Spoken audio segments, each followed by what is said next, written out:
Previously on the Bubba the Love Sponge show. Yes. Christine, special ops from Eglin. There you go. Nobody really knows who the hell that is. Nobody will know it's you. Period. No. All right, Christine. Thank you. Thank you. All right. Thank you. Bye-bye. Yeah, have a great day, guys. Thank you. Bye. Boy, just when you think, Lummy, that we just don't have that hot chick We do. with a couple kids, And she likes everything we do. and she likes everything we do. I mean, everything. She's even forcing herself to like the sports talk. Yeah. You're listening to the Bubba the Love Sponge show. Broadcast rights for the Bubba the Love Sponge show have been granted to this station by the Bubba Radio Network and is intended solely for the enjoyment of our listening audience. Any rebroadcast, retransmission, or other use of this production without the express written consent of the Bubba Radio Network is prohibited.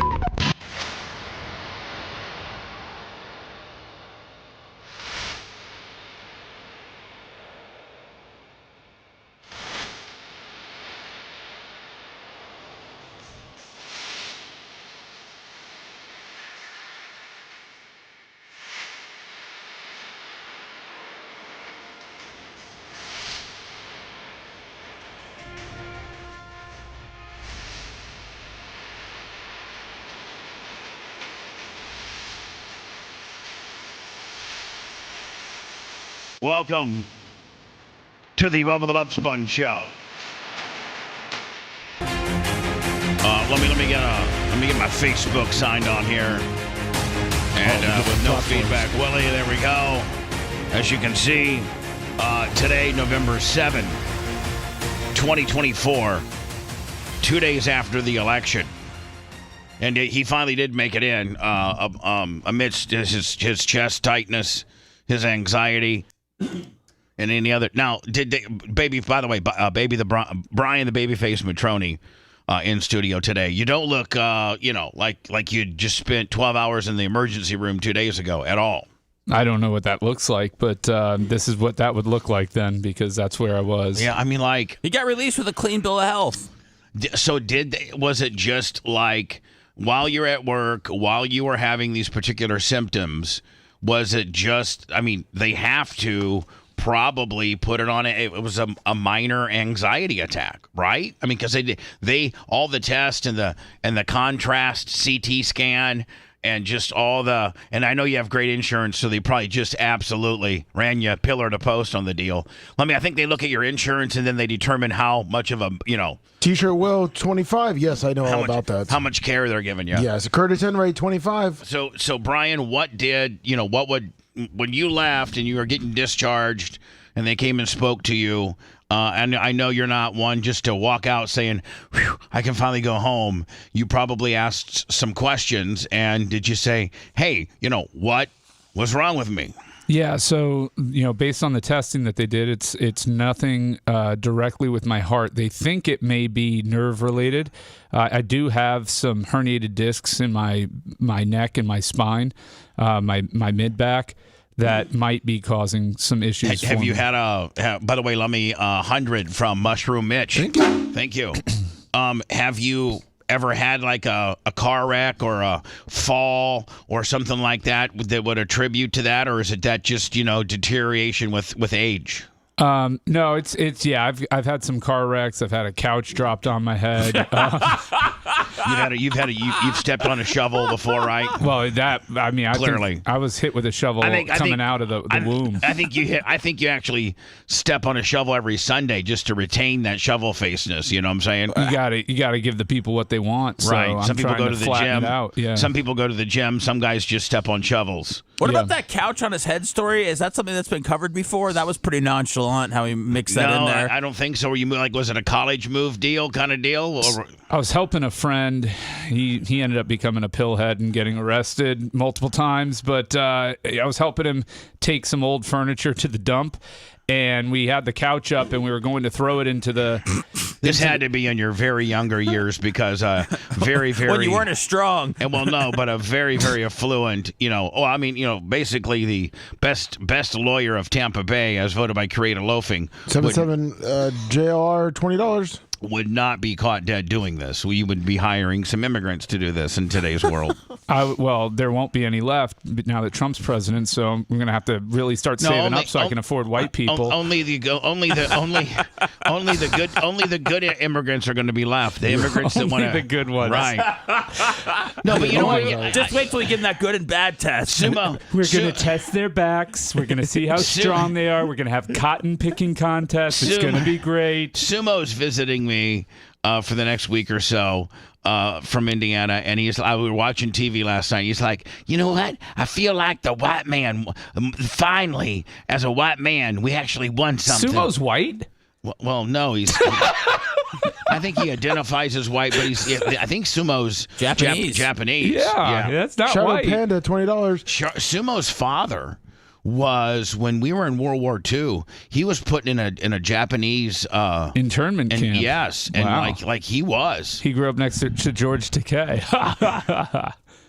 So anyway, what they're just saying, based on some of this nerve damage that you have on your neck and your back. They said it may be that. That it could be stress, could be anxiety. But you know what? All I know is I wasn't in a very stressful moment when I had the stabbing pain in my chest. It was kind of a chill moment, and that's what freaked me out. Here's the deal. You're right, but stress doesn't keep score, and stress has a long-time memory. So you had just come off, arguably, one of the most stressful weeks that you had in a long time.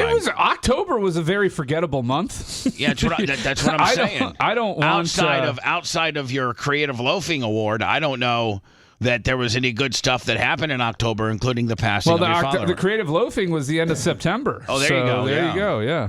So and then last week in particular, you had all the family come in. Your father-in-law passed. Yep. You had probably a house full of people. You had arrangements to make full. You also had you also with your wife had to make a very difficult decision, or did the the mother-in-law that you hate make the decision? Well, she was making. So what prompted it was she was kind of making the decision, and my wife. So my wife and her sister had a very strained relationship with their father. He was a lifetime alcoholic, absentee, physically present but emotionally absent father. And so for your wife and her sister. Yes. Right. I mean, provided for the family as best he could, which wasn't a ton, but he did what he could. Kind of an old school guy. He was a good guy, but he liked the bottle. But he loved the bottle. He would hit it the second on his way home from work. And so get off work, get on the bottle. My wife did a lot of sports in high school, never made it to a single one of her games. Not one. Yeah. Wow. Yeah. Wow. So this is what she was dealing with emotionally. Did she suck, or was she just, Was she on the bench? I don't know. I wasn't following high school girls soccer in the Northeast. Those are important details. Well, your wife actually she was pretty good. Yeah, I was getting ready to say, just to gauge about how your wife looks as an adult. She's tall. You can see her playing volleyball, you pervert. I could see her playing softball. I could see her playing soccer. I could see her playing volleyball.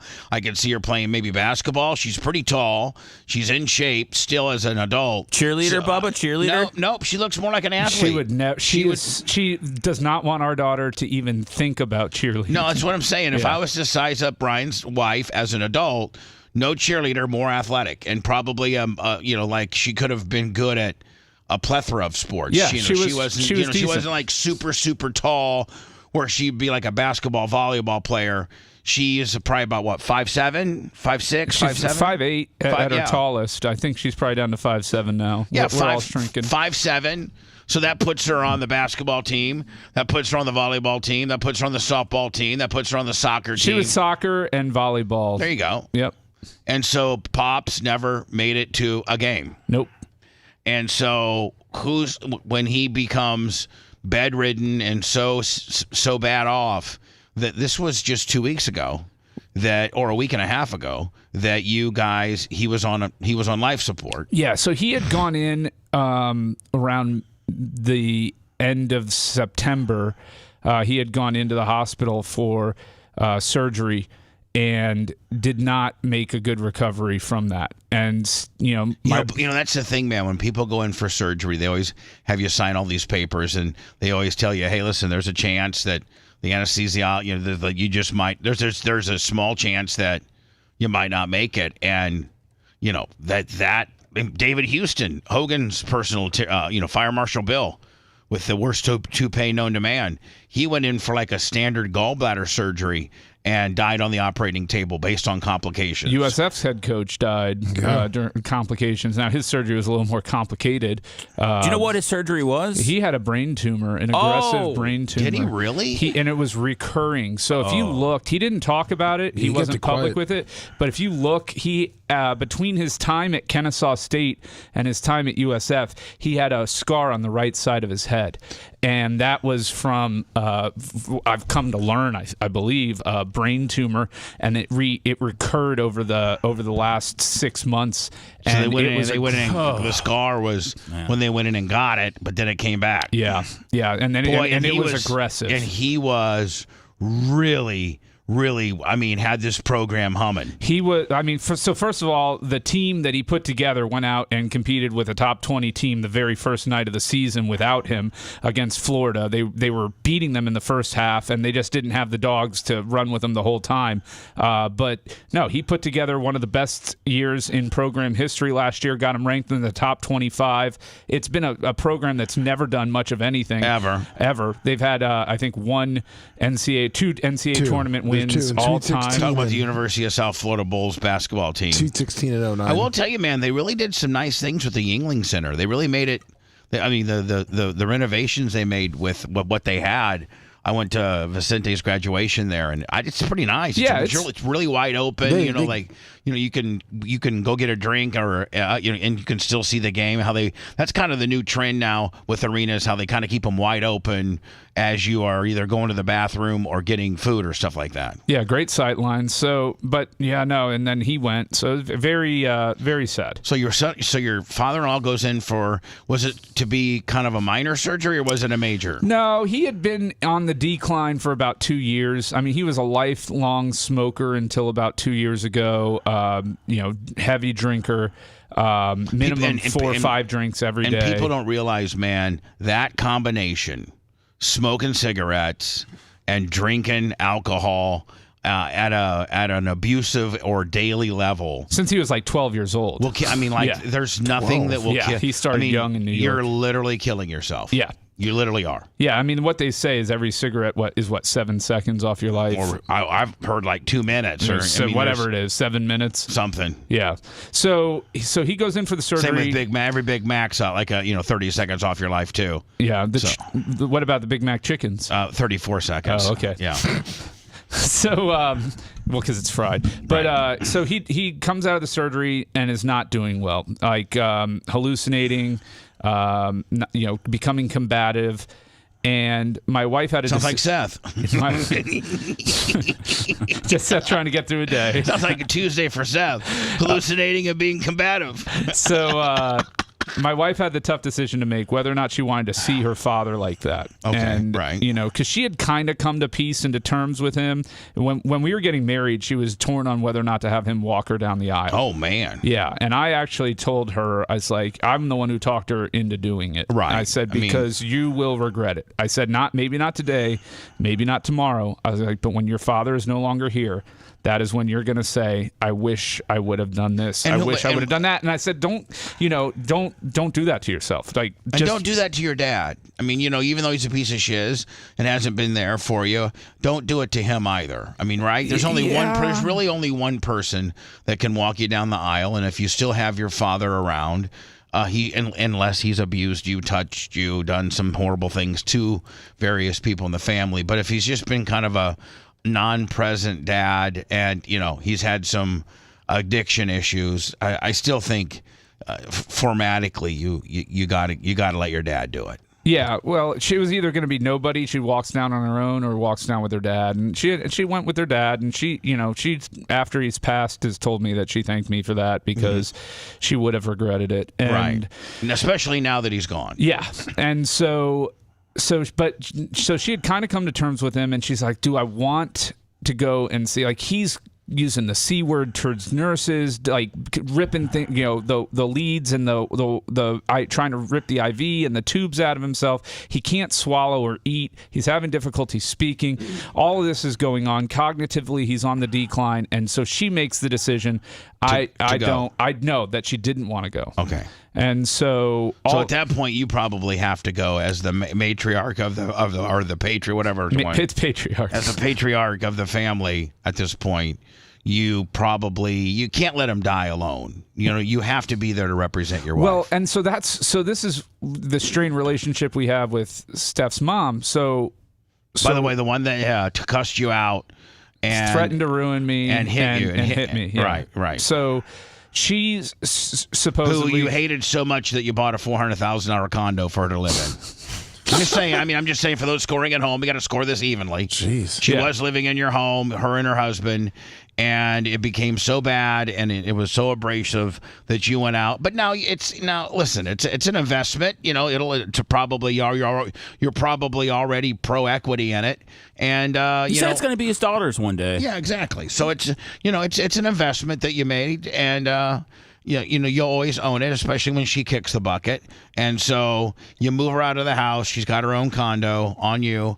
And she's now steps in. Yeah. So, no, she was the one doing it. So we don't hear from her. Like, his conditions, kind of stable. He's moved to a long-term care facility and is supposed to be transitioning to head home. So randomly on last Tuesday night, she gets a call from her mom, and so she hadn't heard from her mom since he had gotten transferred to the long-term care facility. I'm assuming mom is bedside or there or present, and you would think so, right? So it turns out that her mom had not been to see him in almost a week. Where was she been? We don't know what the deal was on Wednesday, Thursday, or Friday. Friday, her dog had to have mouth surgery. Okay. But then by Saturday, she had developed COVID and didn't think that she could go to the hospital or the long-term care place to see him. The reality is the nurses say we don't give a shiz about COVID anymore. Just wear a mask. COVID's like a cold. Yeah, they're like, just wear a mask. So there's nothing we can do about that. By the way, for those scoring at home, there were idiots that during the Kamala Harris concession speech yesterday were wearing COVID masks for those scoring at home. Just want to let you know. Well, I mean, if you are terminal, if you have some sort of underlying condition, I don't think any of these 18-year-old purple-haired bitches were terminal, but nonetheless, continue on, please. Thank you. They may be taking themselves out after the results. But so I find this out, and I'm like, oh, man. I was like, so she's like, they're talking about hospice, but she hasn't seen him since he got switched. So we went from switching him to a long-term care facility, and now we're taking him to hospice. And so that when you hear the word hospice, it's over. Yeah. At that point, they're just trying to keep all hospice tries to do is to keep them comfortable until they die. So am I right? Yep. So I hear this, and I'm like, look, I'm going to go see your father, on Wednesday morning. Right. So her and her sister which honest to God is the right thing to do. You got to go as the man. Yep. I mean, maybe your wife doesn't want to go and see him in this condition, but you kind of like when I had. This is no surprise you had a heart attack, by the way, Brian. Yeah. So Brian, I mean, if you're just talking to a therapist at this point, no wonder you were an absolute. I mean, this was a week and a half ago. And this is a lot of. It was 8 days ago. This is. Yeah. I mean, it feels like a month. Quite honestly. So a week and a day ago. Yeah. This is what you're going through. I mean, this is heavy. You may be able to be Superman and compartmentalize your anxiety, as I feel I can too. No, it'll get you at some point. It's like that.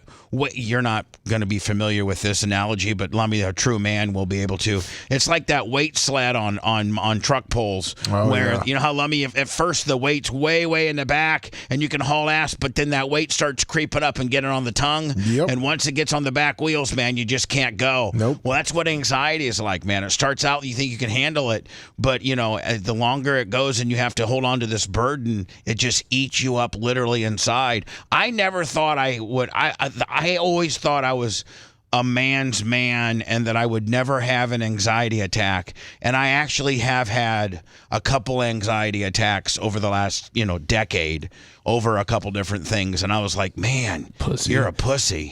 You're a real pussy. James Inquist, $10. And I'm not. You just got kicked out of MAGA.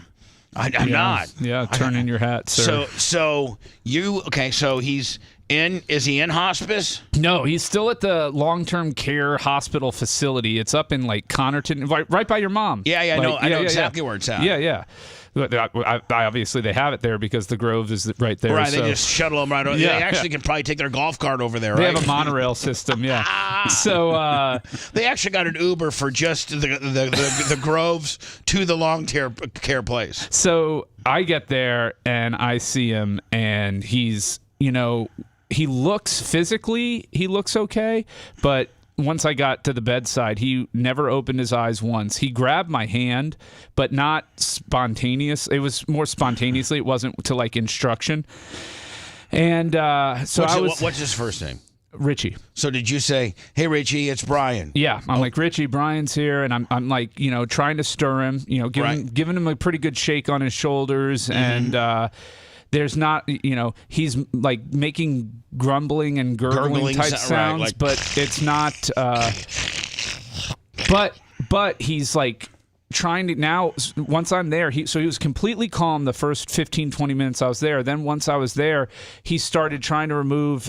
He was on a. He figured, hey, Brian's here, take me home. He was on a BiPAP machine. They call it. Yeah, I'm familiar with them. And so it's essentially like a ventilator. Right. And so, which is when they put him on the BiPAP is one step from a vent, which is one step from the grave. Right. So they have him on that, and he had signed a do not resuscitate order back in June. Okay. So he's trying to take that off, and like you're like, Richie, stop, buddy. I just, I'm gently pushing his hand, like he's reaching up to his face, and I'm gently pushing his hands down. So I call. So I wait to speak to the hospital staff. So one of the care coordinators comes in, and she's like, "Yeah, it's not good. We don't even think he's healthy enough to transport for hospice. We can't. Hospice won't take him. We have to stabilize him to get him to hospice because his blood sat when they take off. His oxygen sat when they take off the BiPAP was dropping down below 70. Yeah, you're done at that point. He's done. So they're saying when you're below 80, you're done. Right. So they're like, we don't think he's making it through the night. So I quickly call his other daughter who's up in Connecticut, and I said, which is your wife's sister. Yeah. So I said, look, if you now have they and they've had kind of a ongoing same exact thing. Probably even she never even made the piece that my wife made with him. Okay. So but what I'm talking about is does your wife and her sister have a little bad blood? No. Their relationship is probably stronger than it's ever been. They have a pretty big age gap. They have like an 8-9 year age gap. Okay. So, but they're cool. But they're cool. All right. So I call her up and I say, look, if you have any desire to be down here, you need to be on a plane this afternoon because I don't think he's going to make it through tonight. Right. And this is what day? This is Wednesday. This is all Wednesday. Right. So this was a week ago yesterday. So she's able to book a flight and get down and come down. Does the airlines give you a break when, you have an emergency? My father's fixing to die, or do they just? They used to. I don't know that they do it anymore. She got a flight, a direct on JetBlue for $250. That wasn't so that's not bad. It wasn't too bad, right? It wasn't tragic, and she does okay, so it wasn't a big deal. So then I call Steph's mom, and I call Steph, and it was all very heavy stuff, and I'm like, look, here's the deal, and Steph's mom's like, well, I have COVID, and I said they don't care. Wear your mask. She's like, well, let's just keep him alive until tomorrow. I'll come. Man, she's a real bitch. I'm like, Jerry, there may not be a tomorrow. I was like, if you want to be here, you need to come and be here. So Steph, your wife's sister, she makes it down. She flies in at like 7. So meanwhile, Steph and her mom get to the hospital. They're there with him. After about a half hour after I was there, I told him, look, your daughters are coming. Everything's going to be okay. This sounds just very much similar to Erica's mom situation. But so it was so weird after I said that to him. We had to call the family, get your ass in here. Yeah. So, we're pulling the plug. So after I do all that, he completely calms down. He doesn't move again after that. He doesn't try to take the breathing apparatus off. Do you think, was he gone or was he still? I don't know. I don't know if he was at he peace because he was alone for a week. He was confused. I cannot believe. We had no idea that Steph's mom wasn't there. We did not. And like the one thing, regardless if you only have one friend in the world or you have the largest, most cohesive, love each other family. Yeah. The worst thing in the world is to let a human being. I mean, it almost makes me want to cry. No, it does. To die alone. Yep. Like, even if they say, and I've talked to a lot of doctors, I've been through pulling the plug. I've lost probably 4 people in the last 2 years, and they've said the last thing to go is the hearing, and so they can hear you. They can hear what's going on around them, and they know that you're there to an extent. To an extent. Like, if they're completely brain dead, they don't. But I mean, if they're on life support, the machine's breathing for them. Virginia was on the ECMO machine, which is another, really bad thing. But the worst thing you can do to a human being is to make them die alone. Right. And so that's why when I found out and heard about his condition, I'm like, but I didn't know. But Jerry not being there for a week, that means he spent, a week alone. Yeah. So I had gathered from the nurses. Let me, if I'm on life support, will you come be with me? I'll be there every day, Bubba. I would be there for you, Bubba. 24/7. But I'd probably end up in the ER myself and not be able to make it. But Seth would have too much anxiety. Seth would be there, but he'd be in the waiting room puking. Well, I like to pop in and pop out. I don't like to linger. Seth would have convinced himself that you wouldn't want him to see you like that. So Seth would go to the Reddit page and see that Bubba didn't want Seth there at all, and he would abide by that. Seth would be like, I'm going to honor Bubba by just laying in his massage chair all day. Right. And blazing. Seth would get a hold of Tara and see if I actually included him in my will and testament. I was just trying to get into Tara's. Yeah, exactly. Hey, Sponjo, I need you to sign this will that says that I get everything. Right. So this is Wednesday. So that's Wednesday. I mean, it all happened very quickly. So I rushed to the airport to get her sister so I could bring her. And it ain't a quick drive. You know where it is. So I go get her. No, it's a 45-minute deal. Yeah. So I go get her sister, bring her right to the hospital. And so he was a huge Yankees fan. And they were in the World Series, obviously. So we, we were going to remove the respirator and just let him pass while the Yankees game was on. So that's what we ended up doing.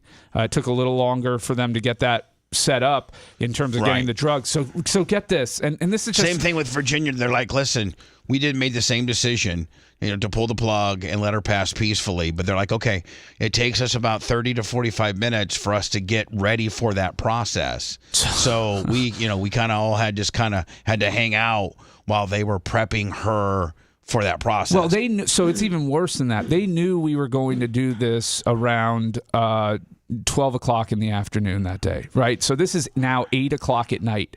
So we tell the nurse, hey, look, we're ready. They go, she comes back with the medication. She goes, we have the morphine, but and I forget what it was, Versed. Versed. The Versed is, we ran out. And I'm like, they're like, but our pharmacist is here until 9, so don't worry, blah, blah, blah.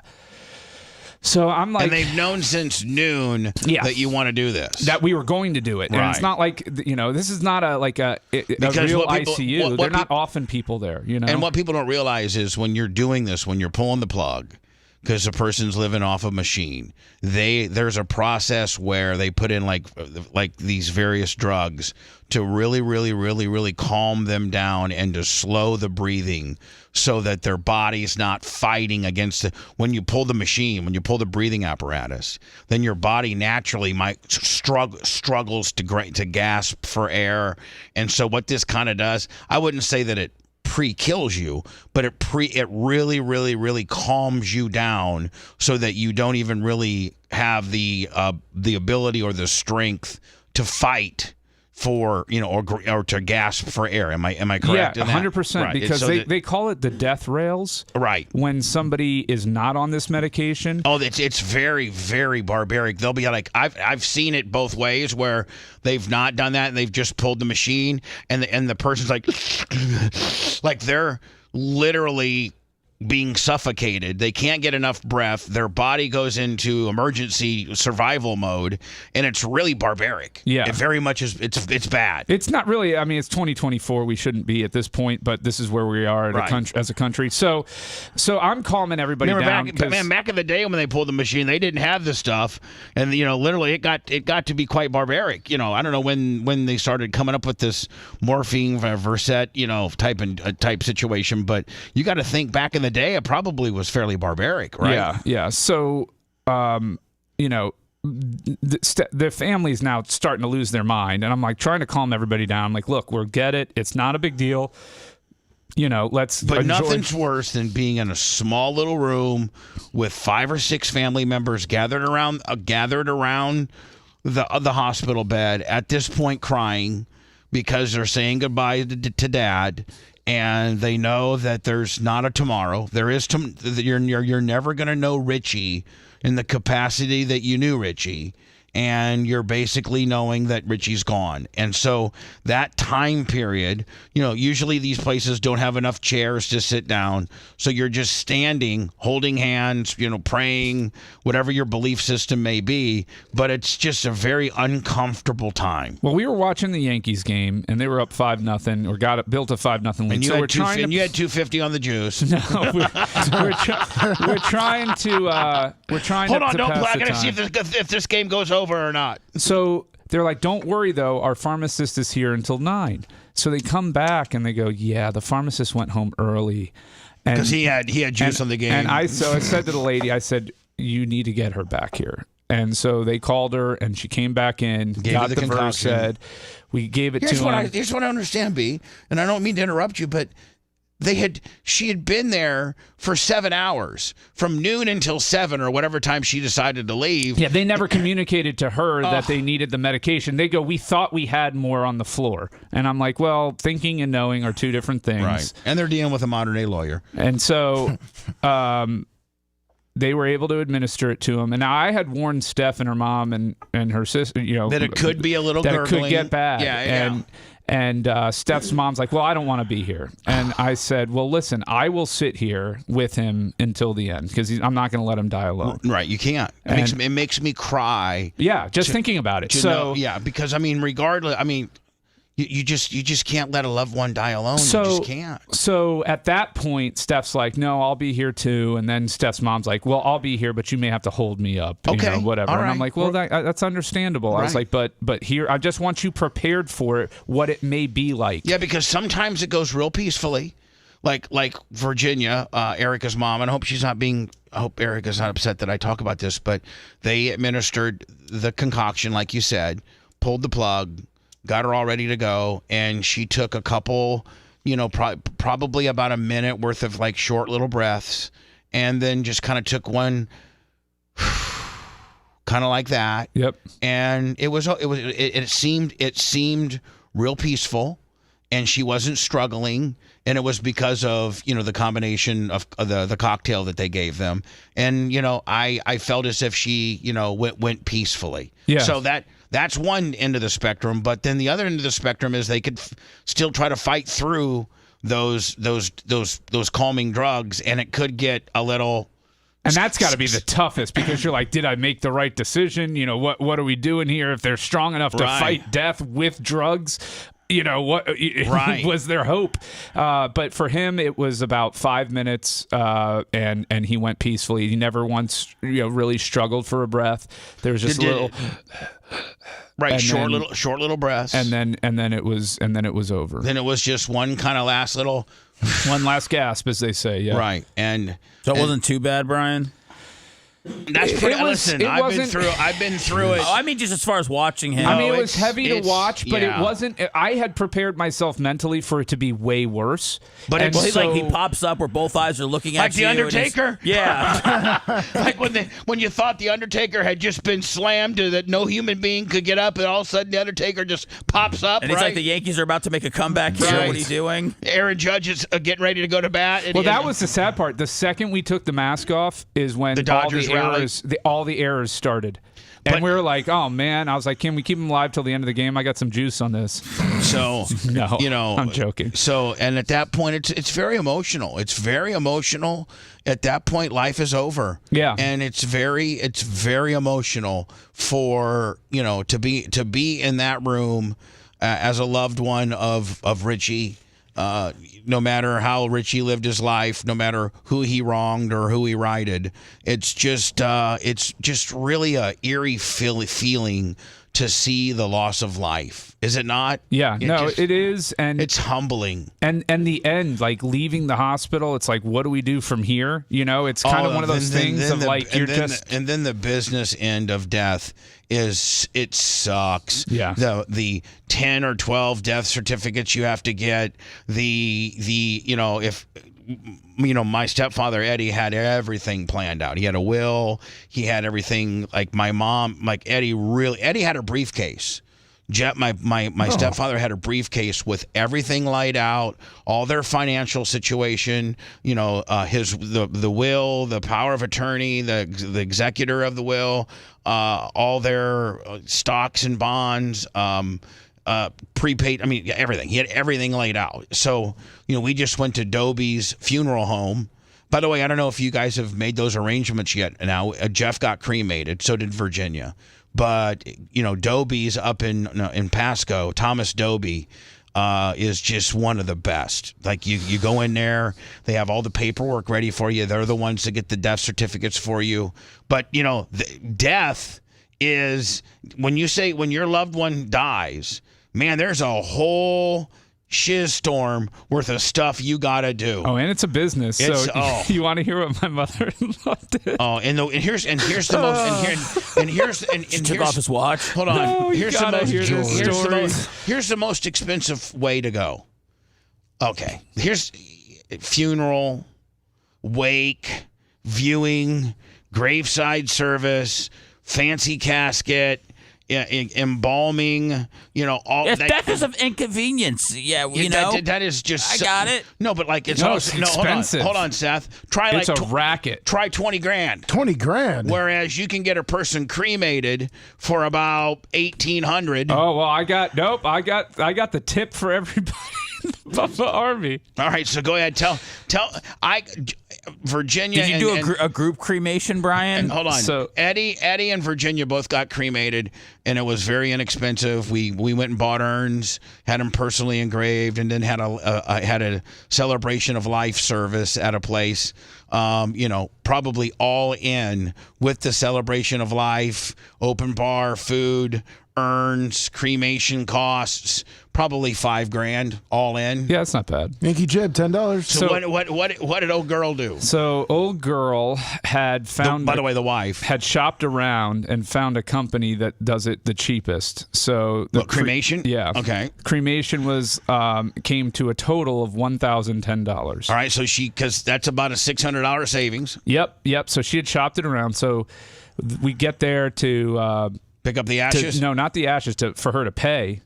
And she goes to the guy. So he tells her the amount. He's like, it's $1,010 or $1,005. That's what it was. And she goes, listen, I'm paying cash. Can I get a cash She paying automatically starts discount? trying to set them down. Immediately. So she goes, can I get a cash paying discount? And he's like, ma'am, he's like, I'm already doing this essentially at cost. I do this Right, for it it's a is. place off McDill. And he's like, I can't. She's like, but you got, and he's like, look, I can't. So she's trying to jip him down Right. on the cremation. She's of her already husband. trying to cheap Larry out. I mean, I'm sorry, Richie. Yeah, so she pulls out the cash and goes to pay him, and she like overpays him by $5 and then gets into an argument with him that she actually overpaid him by $20. And so we're sitting there. But the cash is right there. Just recount right. it. and it became this whole thing, and it was so I'd be uncomfortable. embarrassed. I'd be like, what's her first name? Jerry. Stop. Yeah. Just stop. It was bad. So, So she's already got heat with the guy that's cremating them. Yeah. She's already shopped the cremation where she's literally most places are about $1,600 or $1,700. This guy is giving them her, and probably Brian for the firing up for the furnace and the processing of how it all goes and the harvesting of the ashes and all of that. I'm assuming that's probably. He probably didn't have a lot of margins in that $1,000. No, I mean whatever. It is what it is. The margin is that $600 that the average the average cremation is. The average cremation's $1,600 to $1,900. That's their profit probably. Jerry probably got this guy on a good day and got it at cost. But she's bickering over $15. So and she doesn't have to buy urns because Richie his drink of choice was Chivas. And you want to be putting a Chivas bottle? No. So Chivas does a special. So he never had the money for in his life for the special ones. So ever since I've been in his life, that every holiday I got him like a nice bottle of Chivas. Right. And the best one that they make, even though it's not the oldest or most expensive, is called the 21 Year Salute, and it comes in a really beautiful porcelain bottle. And of various colors. Blue is this like a bluish purple royalty color is the standard one, and they do it special mixes for like Queen Elizabeth and the Jubilee and all of that. So we had over the years I bought him 3. So did he want to be put in all 3? Yeah, his ashes are going into these 3 special Chivas edition 21 salute bottles, one for his wife, one for each daughter. Right. So she doesn't even have to pay for urns. Right. You did. I did, yeah. Because I bought him the Chivas. She is because urns are like literally, if you can buy them on Amazon, and that's where we did. Really nice. Listen, if you go and buy the one at the funeral home, they're $600. But that same urn on Amazon is $219. Same urn, very same urn. Oh well, just everybody out there, the Chivas 21 Year Salute is $200, but it comes full of Chivas, so at least you get that, and then it's a beautiful bottle. So she doesn't have to buy. We can pull it up. If you get if you get 3 of them, I feel this guy's like he's doing Etsy stuff over here with ashes. Yeah. Well, I actually had Jeff, my stepfather. He was a big Chicago Blackhawk fan, so we got just a standard black, 3 big urns, and then Rainbow Rick Lummy engraved the Chicago Blackhawks jersey and all of Jeff's information on it. And I got one, Mom got one, and Tara got one, and then we got smaller ones. Like the size, like for his sisters and a couple of his friends. So we broke Jeff up like 6 different ways. So you got 3 of these, Brian. That's where Richie's going. Yeah, right? That reminds me, Bubba Earns on Bubba Army Shop, Bubba Army merch. Get them now. You can plan for the end of life now. You guys are all getting up there in age. I'm actually going to... You could buy a piece of me, couldn't you? No, not of you, just the urn itself. It can be a Bubba Army urn. It should be a couple different ones. One, you can buy the Bubba Army urn to have your loved one buried in. Or 2, when I die, you can buy a piece of me. You know what I'm saying? Yeah. Yeah, pre-buy me. Anyway, Brian, continue on. So pre-buy it. There's no guarantee it's ever getting delivered. We were thinking about we're gonna retire. We're gonna retire from being hucksters, Bubba. If you die, I think we'll let your body rest in peace. My family. The merch cricket will still be alive, obviously, and she's conditioned to try to ship and pack, grift, and shake everybody right down to 0, clear to the last moment. So when Bubba's gone, we're just gonna see her just taping up boxes for no reason. She's just not gonna know what to do. I'm not monitoring chat right now, but for the hardcores out there, if I did die, would you, for $250 buy Neil Mount puts here $20 for a pre-buy. Yeah, exactly. Like if it was $250. $250. Yeah, it's me. Are you getting a piece of me? A piece of him in the urn. It's me. All right, we have to wrap this up because we're running way late. So she doesn't have the urn expense. She saved $600, $700 on the cremation. Yeah. Now, are you guys going to have like a celebration of life? So what we're doing is we've got a family. We had a family Thanksgiving cruise planned anyways. So we're gonna do Dump him something. at sea? We're gonna do a little bit at sea because he did love being out on the water. And then Did he like cruises?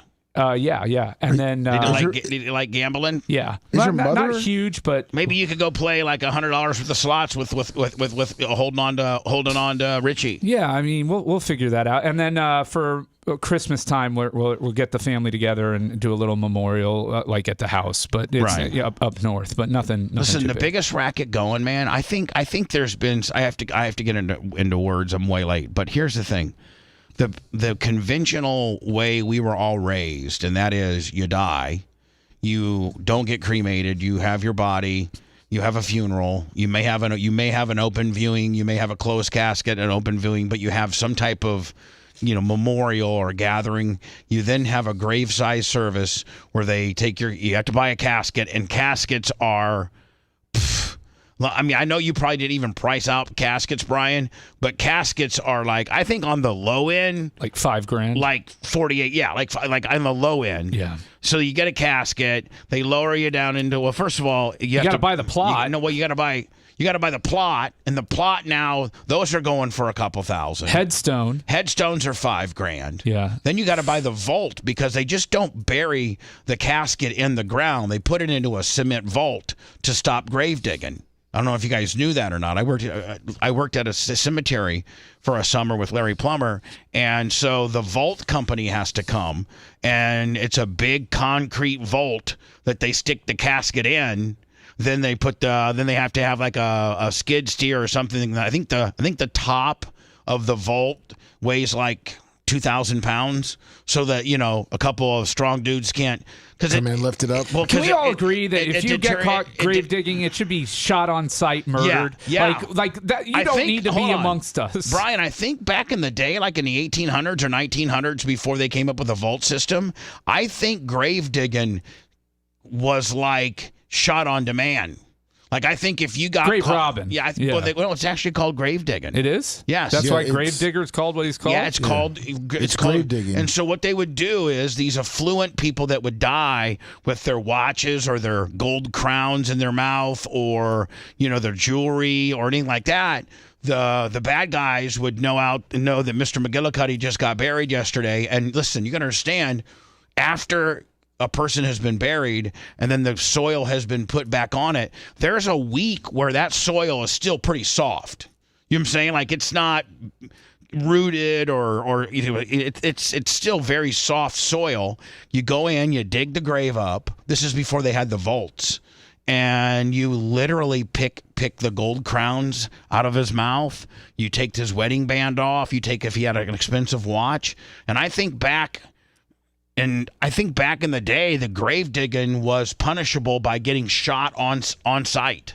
I mean, I'm for it.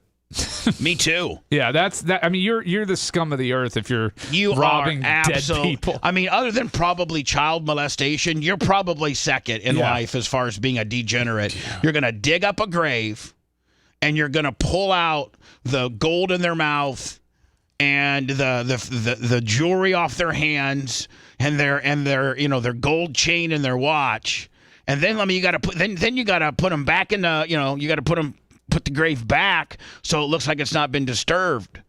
Let me look. I gotta go into words and see what was the punishment for grave digging back in the day. I'm looking it up. All right. If you liked that segment, then you'll definitely like the new redesigned BubbaArmyHQ.com. We'll be back to the Bubba the Love Sponge show after this.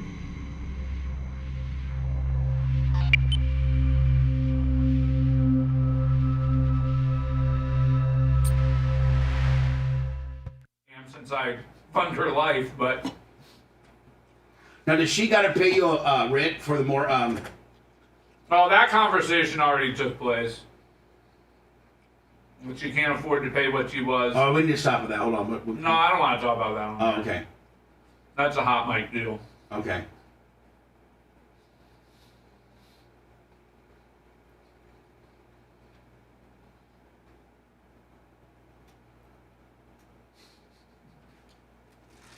Mushroom Mitch Lummy is traveling, and he has his Bub Army backpack, right? Yeah. And he said this dude about my age was sitting beside him and ready to board the plane, and said, "Hey man, Bubba Army, whatever happened to that dude?"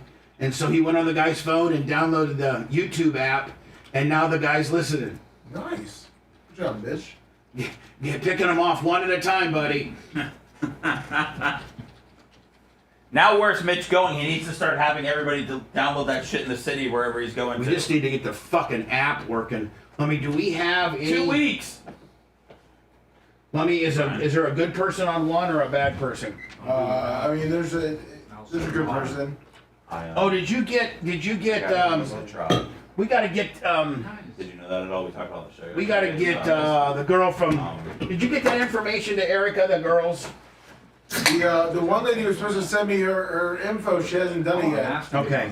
And then we need to get Christine from Yeah, the next time she calls. Yeah. Okay. We cut a lot of get a lot of pieces cut. So they're making it out to seem like it's a big deal. This just feels like slightly thick tart. That's what everybody was saying. Yeah. Yeah, I mean, hold on, Brian. Yeah. I feel the same thing. They're making it out like it was this really exotic material, and that looks like a glorified, pool. It's like anything that you find on a boat. That looks like anything that you would cover your pool with. No, I think this is. I would cut it up.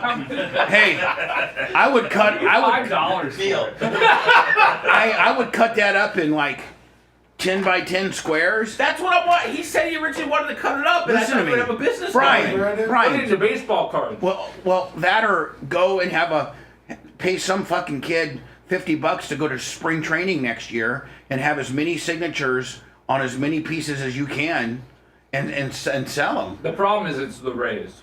They have no market for fans.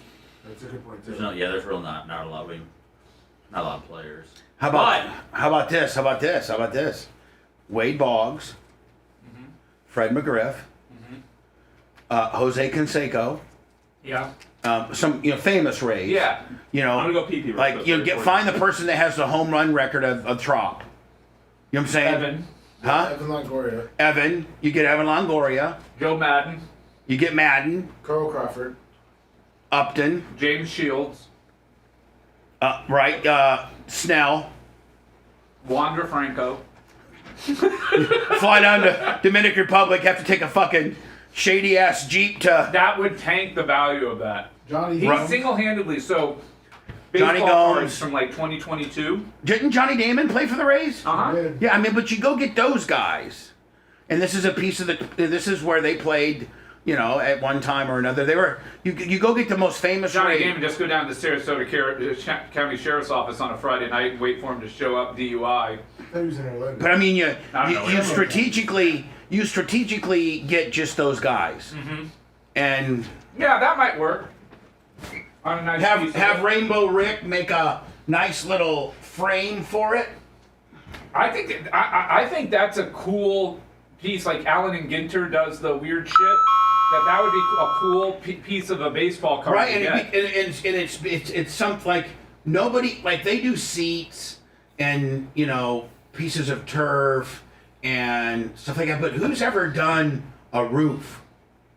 Like when the Minneapolis Dome, that nobody went and got that because it caved inside and it didn't blow everywhere. It was a controlled, collapse. So the venue was able to mitigate the material, whereas this was blown into the public, right? Yes. Yeah. I mean, I can only think of one other roof collapse in sports, and that would be the Minneapolis one. They just blew that thing back up. But that caved inside in the venue.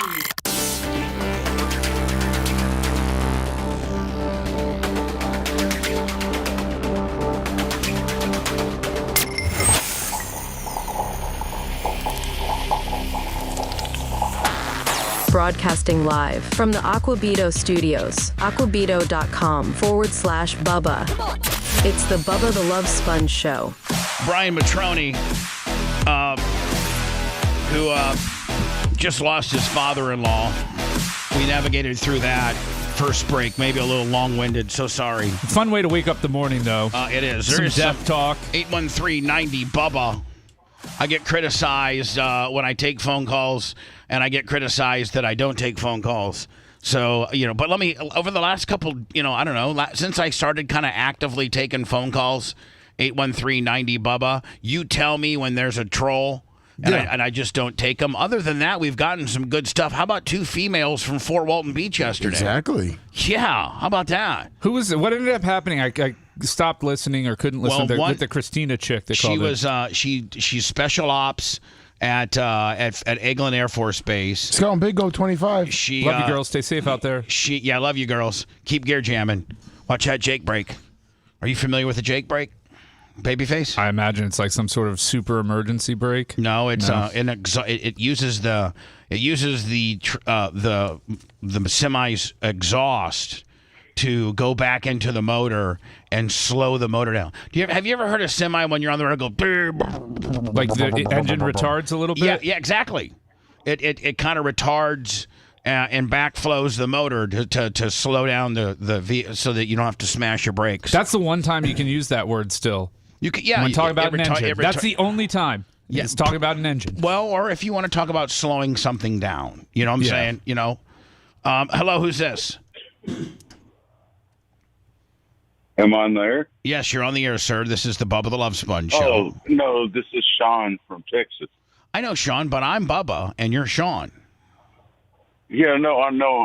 I'm a long-time listener, and you were talking about anxiety and alcoholism and all that crap. And I'm actually going to freaking treatment today. Oh, man. Good luck. Hold on, Sean. First of all, let me get some data from Texas, right, bud? Yes, sir. All right, and you've been a long-time listener of the show. And how do you, in today's current world, how do you listen to or watch the show? How do you get it? I listen to you on your app. Or, well, not your app. On our Bubba Army app, which I think still plays, but within, days, we're gonna have a new app. Yeah. We're gonna have a new app, and I know you're probably familiar with that. So when that app that you're using no longer works, go get the new one in your app store. Okay. Yeah, when you get out of rehab, there's gonna be a new app. So Sean, you've been a long-time listener, and so today is the day that you're going to rehab? Yeah, I'm going to rehab today. Now, did you make this decision on your own, Sean, or was this a family intervention, or did you finally? No, it's going to be my 18th time. Oh, hold on. So you're not real good at rehab. You've yeah. Rehab pretty much has made you its bitch at the end of the day. You always revert. Now, what is your vice of choice that causes you to have to go to rehab? Alcohol. And within alcohol, yeah, no, I mean, that's why I called you guys. What particular alcohol and what particular alcohol? You vodka, you whiskey, you beer. What are you? Beer and alcohol, or beer and vodka. Beer and vodka. And what's an average day for you, Sean, as far as consumption? 18 pack and like a little liter of vodka. A little liter? I think a liter's a liter, sir. Now, Sean. A little liter. So, Sean, an 18 pack of beer, a liter of some Skol of vodka. And now, can you function? Like, do you do your job? No, I mean that's the thing. I can't function unless I'm on it. You know what I mean? Right. Now, so you get the DTs pretty quick? What type of job do you have, Sean? Well, I was working air conditioning. Right, HVAC. But, out there, Yeah. Out there, no, fixing. I mean, but no, I can't function unless I'm on. So do you work for? Are you an independent HVAC guy, or do you work for an Johnny's Cooling of Houston? Actually, I work for my cousin. All right. So that's because you work for a family member. If you worked for a regular, probably non-family owned HVAC company, they probably would have canned you a long time ago. But your cousin or your family member or whatever, Well, I mean, they'll look. I'm going to tell you this right now. Yeah. No, I mean, I always quit when I get out of hand. You know what I mean? Now, does your family member who owns the HVAC company, do they come to you and say, Johnny, come on now, or Sean, listen, it's getting out of hand. It's starting to, you need to get some help. Well, no, they usually don't know. I mean, so you're saying you can literally go to work, install air conditioners, install furnaces, install anything to do with air conditioning or heat, anything HVAC related. You can go fully drunk, fully tanked, and do your job perfectly, not make mistakes, nothing like that. Exactly. But how? First of all, Sean, how old are you?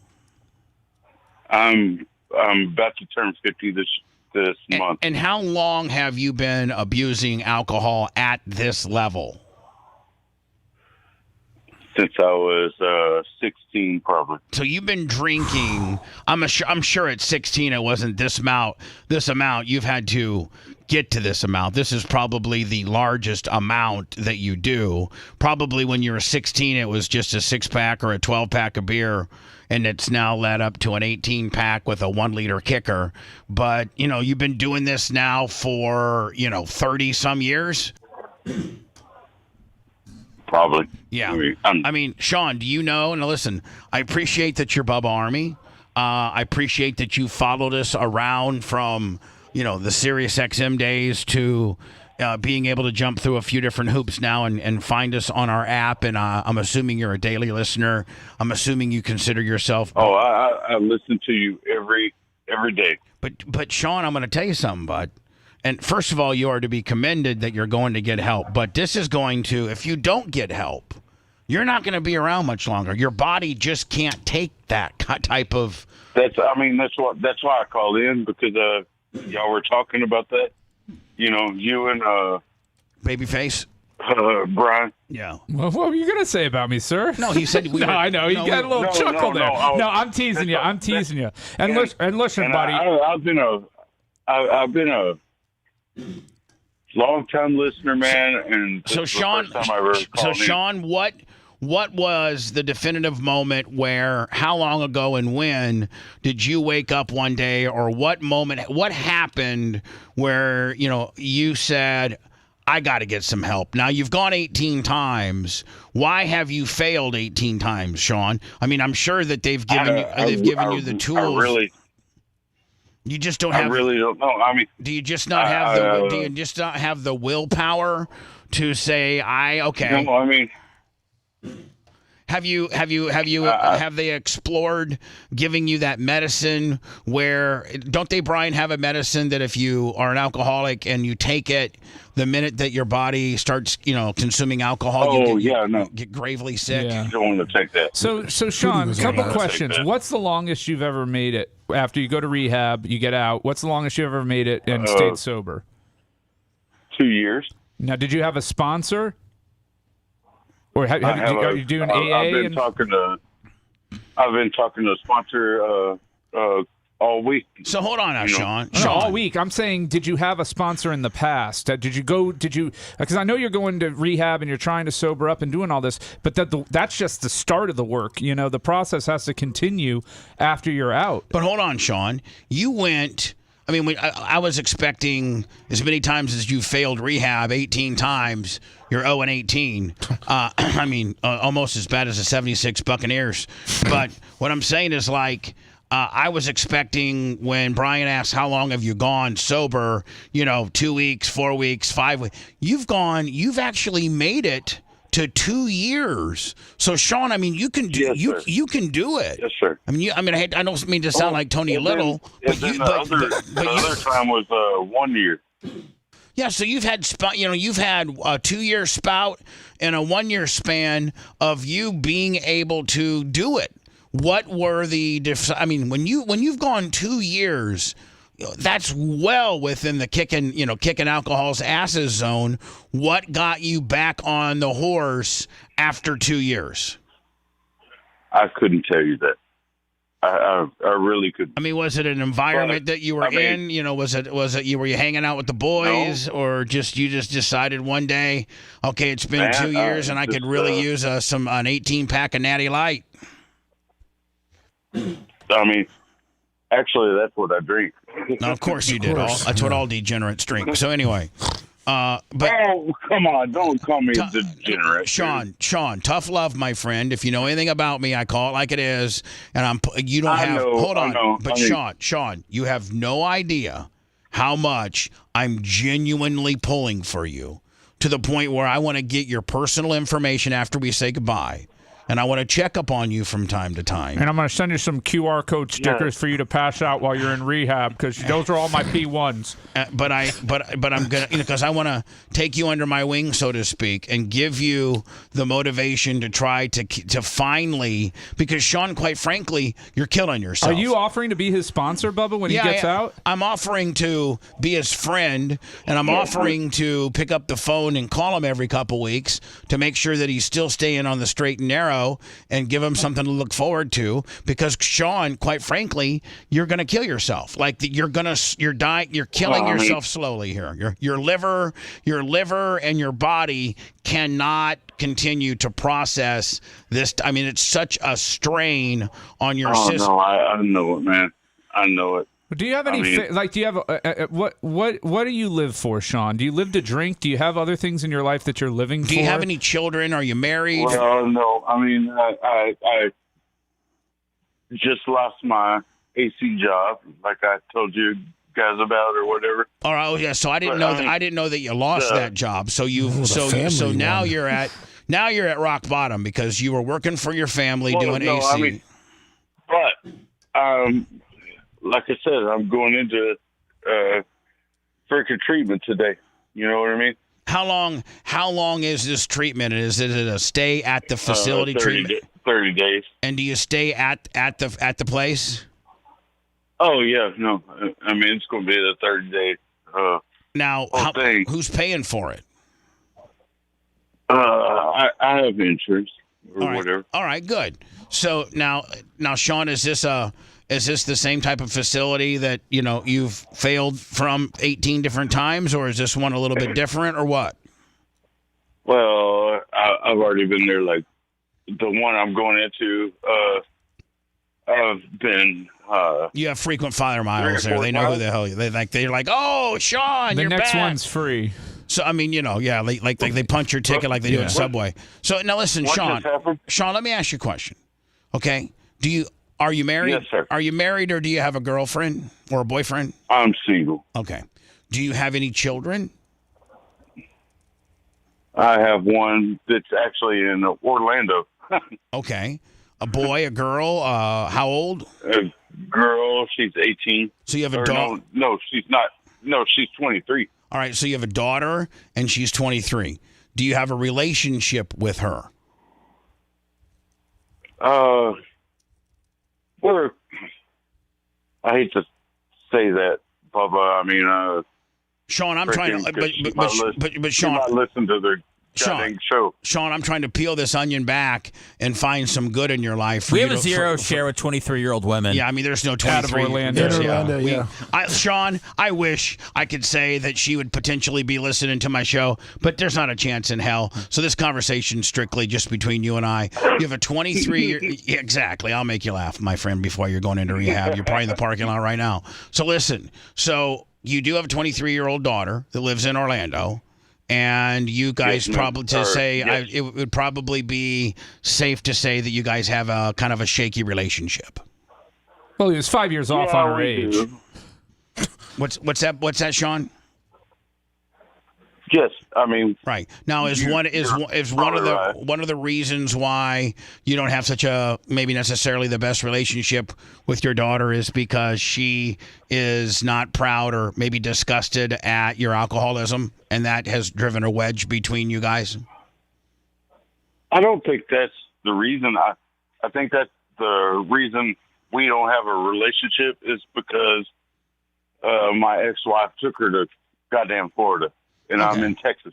You know what I mean? Well, Sean, there's a lot of doors that could potentially open when you get sober. I know. When you get sober and you have a clear mind and you got your life back in order because, working HVAC, that's a trade. That's a trade that you can get, if you're a sober guy, you can probably find there's HVAC. You can get a job tomorrow in Florida. Tomorrow. Yeah. You could even move to Florida to be close to her, and you could literally, with experience and as good as you are, be making 50 or 60 grand being an experienced sober, experienced, responsible HVAC. It's short down here. I mean, I'm just saying, man. So it all starts and stops, Sean, with you not going 0 for 19, with you actually doing it this time. Now, you've had periods of 1 and 2 years that you have done this. There's so much, but that was when you were younger. But, Sean, there's so much riding on you actually doing it this time that you doing it this time, opens up probably a relationship door with your daughter. I don't know how you feel about your ex, but it wouldn't be, necessarily the worst thing to try to have at least some type of positive communication with her due to the fact that she's the mother of your child. So, Sean, I mean, there's so much riding on you getting through this and doing it. Otherwise, Sean, hold on, buddy. Otherwise, you're just going to be a casualty. That's it. I mean, my father-in-law drank himself to death, and his daughters were torn on whether even not to come to his bedside. So if you don't want that to be you, if you don't want that to be you, then you are in control. Make the decision. I mean, so Babyface's family, Babyface's family story he just told could be you, Sean, but even in a more sadder way if you don't do it, my friend. Well, no. And I really appreciate you talking to me, man. And I know this is on the air and all that, but But being on the air, Sean, even holds you more accountable because there's people pulling for you. You don't think that there's the entire bubble. We would love for a year from now, Sean, or as I keep in contact with you, update the Bubba Army that Sean from Texas, who went to rehab, is alive, sober, well, and sending us money. I can't afford to lose another listener. And has they're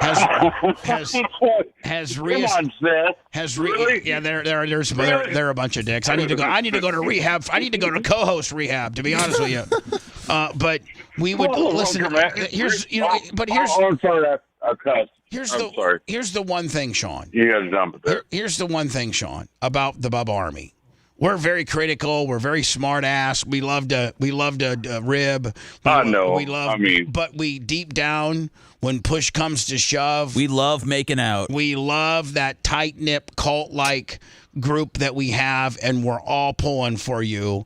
And Sean, you can do it, my friend. And if you don't do it, I mean, I hate to give you the bad news, but if you don't do it, you're gonna be like Richie.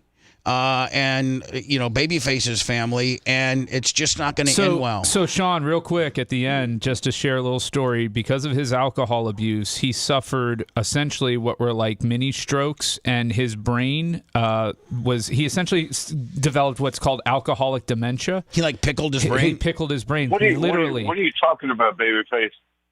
I'm talking about my father-in-law that passed away. The story that you prompted you to call in. Okay. Yeah. So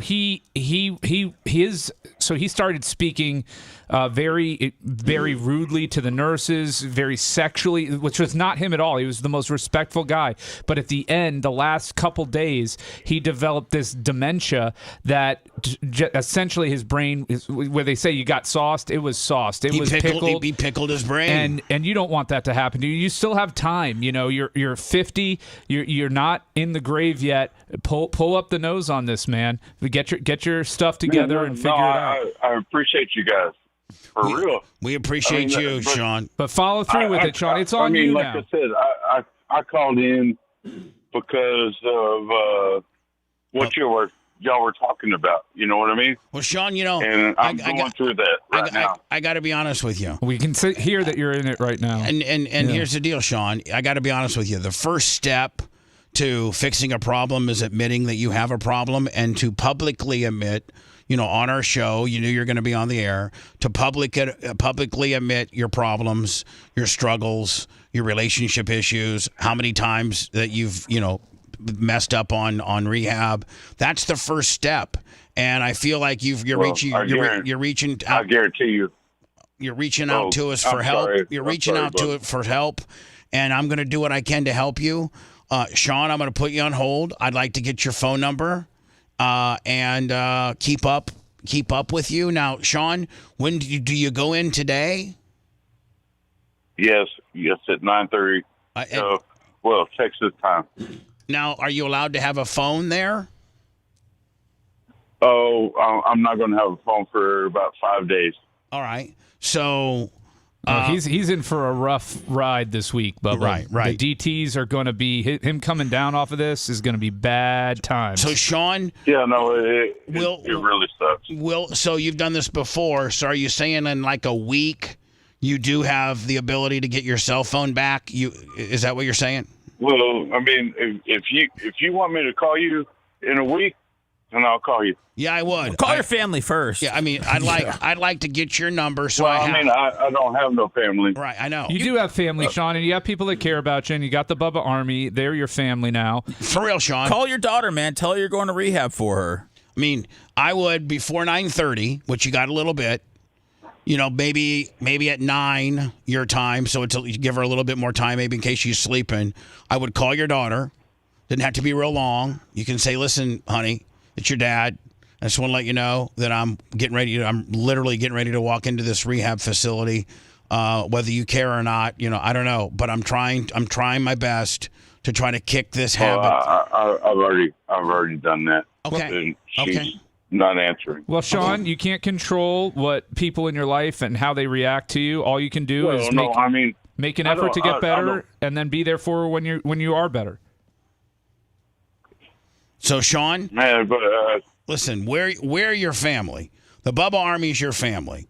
I'm asking you to next Thursday, if you have the ability to call in. You obviously know the number, 813-90-BUBBA. I'm asking you to call me and give me a 1 week update. We are your family. The Bubba, me, and we are your family. The Bubba, Seth and Lummy and Brian and Macho Man and Red if he was here. We're your family. That was kind of crazy. When Lummy answered the phone, it was kind of I was kind of starstruck. Yeah. I was going to say... he does need to go to rehab. That's a low bar, sir. This is definitely rock bottom for you. Yeah. When Lummy answered the phone, it was when another functioning alcoholic talking to another one. So you guys had a lot in common. But listen, Sean, I got to get going. I was serious, like, is this Lummy? And he was like, yeah. And I was like, dude, I need... Now, Sean, can I ask you a question? I guess you probably don't know the address to your rehab facility, and they probably don't allow packages, because I was going to send you like a little Bubba Army care package, like a shirt and a T-shirt. Oh, yeah, no, I mean, if you put me on hold, they'll yeah, give me the. You know what? This is another thing. I actually bought a Bubby Armory shirt, and I love the freaking letter that freaking Merch Crit wrote for me. Oh, yeah, she she's Merch Crick always tries to put a little handwritten note to various orders and things like that. So, Sean, let me put you on hold. See if I can get the facility's address, get the shirt size that you wear, send you a little care pack, and then let me also get his phone number. Yes. And then, Sean, in a week, you call me next Thursday. That means you'll have been a weekend. Because you've done this 18 other times, that this next week's going to be absolutely hell. Like Babyface said, you're going to have the DTs. Do they give you a medicine to help you come down? No. Like, do they give you something? Yeah, Ativan. Ativan, okay. All right, Sean, I'm going to put. Hey, listen, we love you. You got your family is the Bubba Army, and we're gonna. I'd love to try to help you through this, my friend. And do you know how much that means for you to tell me that? Well, thank you for. But you better call in next Thursday, Sean, or you're dead to him. Well, Sean, I really, he's drunk. I really. Can we get him to barf if he sobers up, Bubba? Barf would be the worst place for a recovering addict ever. Ever. Yeah, good point, Brian. Anyway, listen, Sean, I'm going to get your information. We are your family. Okay. And hey, I love you guys too, man. We love you. Thank you. This is your first step to changing your life for the better. But I swear to God, you better call me next Thursday. I would prefer that you call me next Thursday. Dead to me. I just heard that. Brian's just a dick. No, that was Bubba. No. Bubba, eventually we're going to call his daughter and get them back together, right? It might be Friday. It might be Friday? Friday's okay. It's all right, my friend. So let me put you on hold, Sean. Get the facility's information. Get your shirt size. Get you a care pack out. Get your phone number. And more importantly, and maybe next Friday, you can call us and give us how Sean's doing from rehab update, my friend. Right. Well, I'm sorry. Okay. I didn't mean to say that. That's all right. Hold on. Was that a word? It was more like a. Can you turn my mic off? This may take a while. Sean, I'm gonna put you on hold. I'm handing you over to Lummy right now. Okay. I love you guys, man. We love you, Sean. Good luck. Thank you, Sean. I just want to hear Lummy talk to him now. Well, I'm going to go into words. You can hear it all you want. If you want a deep dive into the Bubba the Love Sponge show from the past, go to BubbaArmyHQ.com. We'll be back after these words.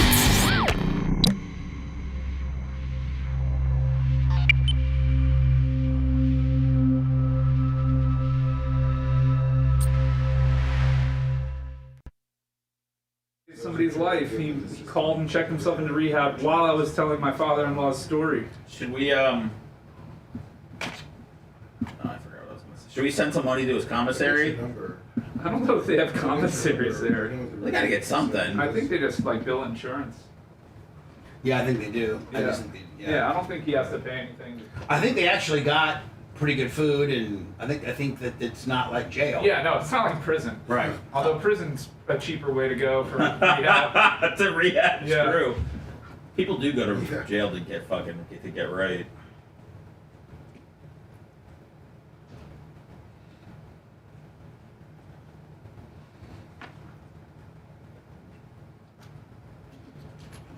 No, you're good.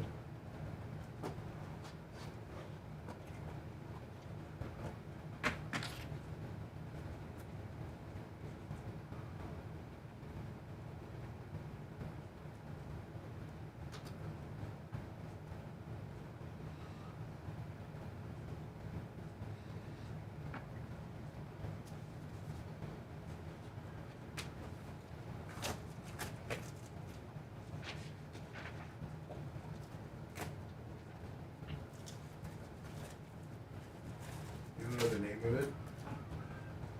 Well, Pedro the pool guy, if people talk shit about Sean and want to be a bunch of fucking assholes, I'll just fucking block them. I'm really on a blocking spree right now. And So this Sean thing reminds me of a conversation I had with my wife this week.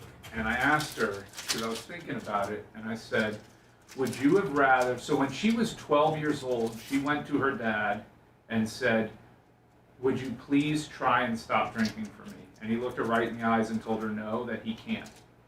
and that devastated her, and that's kind of where she got turned off emotionally. So I asked her, I was like, would you rather have your dad, maybe he knew himself, would you rather have him struggled did you just get Caitlin Clark there? No, Sue Bird. Oh. Would you rather have had him struggle and go in and out of rehab and fail your whole life, or just do what he did? Just stay the course. Yeah. And she was torn on that one. She's like, I don't know. Right, like you don't. Yeah, like she's like, I don't know, because at least you had stability. You knew what you were getting with your father. There comes a certain part where you have to give the guy a break for being honest. Yeah. Like, you know, the average guy, chicken shit motherfucker, will just tell the family what they want to hear. Yeah, but you know, I'll try to see if Richie was honest, right? Yeah. He didn't think he was capable of. Hey Seth, did you see where we got a additional copy for Omaha? Yeah. Okay, let's get that done today. Okay. I'll get that the merch. And then I got an onboarding call with them that I'll take, that I'll schedule. But let's get that. Oh, it's numbered or what? Okay, I got you, Bubba. Thank you, bud. We're gonna take care of. Who is it? Haley Jones from The Dream. Yeah. Oh, that's kind of cool. Got a number? Yeah. I know. 82. Well, you said you wanted an Angel Reese to masturbate to. I do. God dang, she's pretty fucking hot. Yeah, when you get out, I'll pick it up, see when you call here. Where did you say that? What was going viral last on Insta? Who, me? Yeah. What was it? Oh, the Colton Janie Cakes thing. Colton and Janie. But we don't have that on Facebook, do we? I don't have Facebook stuff. I just No, but have did Gary Instagram. put it up for you? I don't know. All right, man. Hey, Seth is stressing over here. He's halfway through a No, blast. I don't. I just. I don't think people. I don't think Alright. people take. See you, I don't think people look at content on something and take it. Like I mean, I No, what I'm saying is I like to have all content across all platforms. I mean, I like to have, if it's on Insta, I'd like for it to be on Face and It has been getting linked with everything, Bubba. Yeah. And it should be linked to the Facebook. I had a box. I'm not for- seeing it for on made. Facebook. Which one? The Colton and Janie Cakes. Oh, picture? Oh,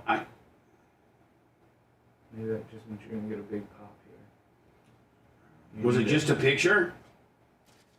That was a red prism. I don't know. This is the first I'm hearing about it this morning. Last pack magic. Seth's more worried about going through his baseball cards than. but I don't handle Facebook. I don't. I mean, I don't I'm know. saying. What I'm saying is, was it?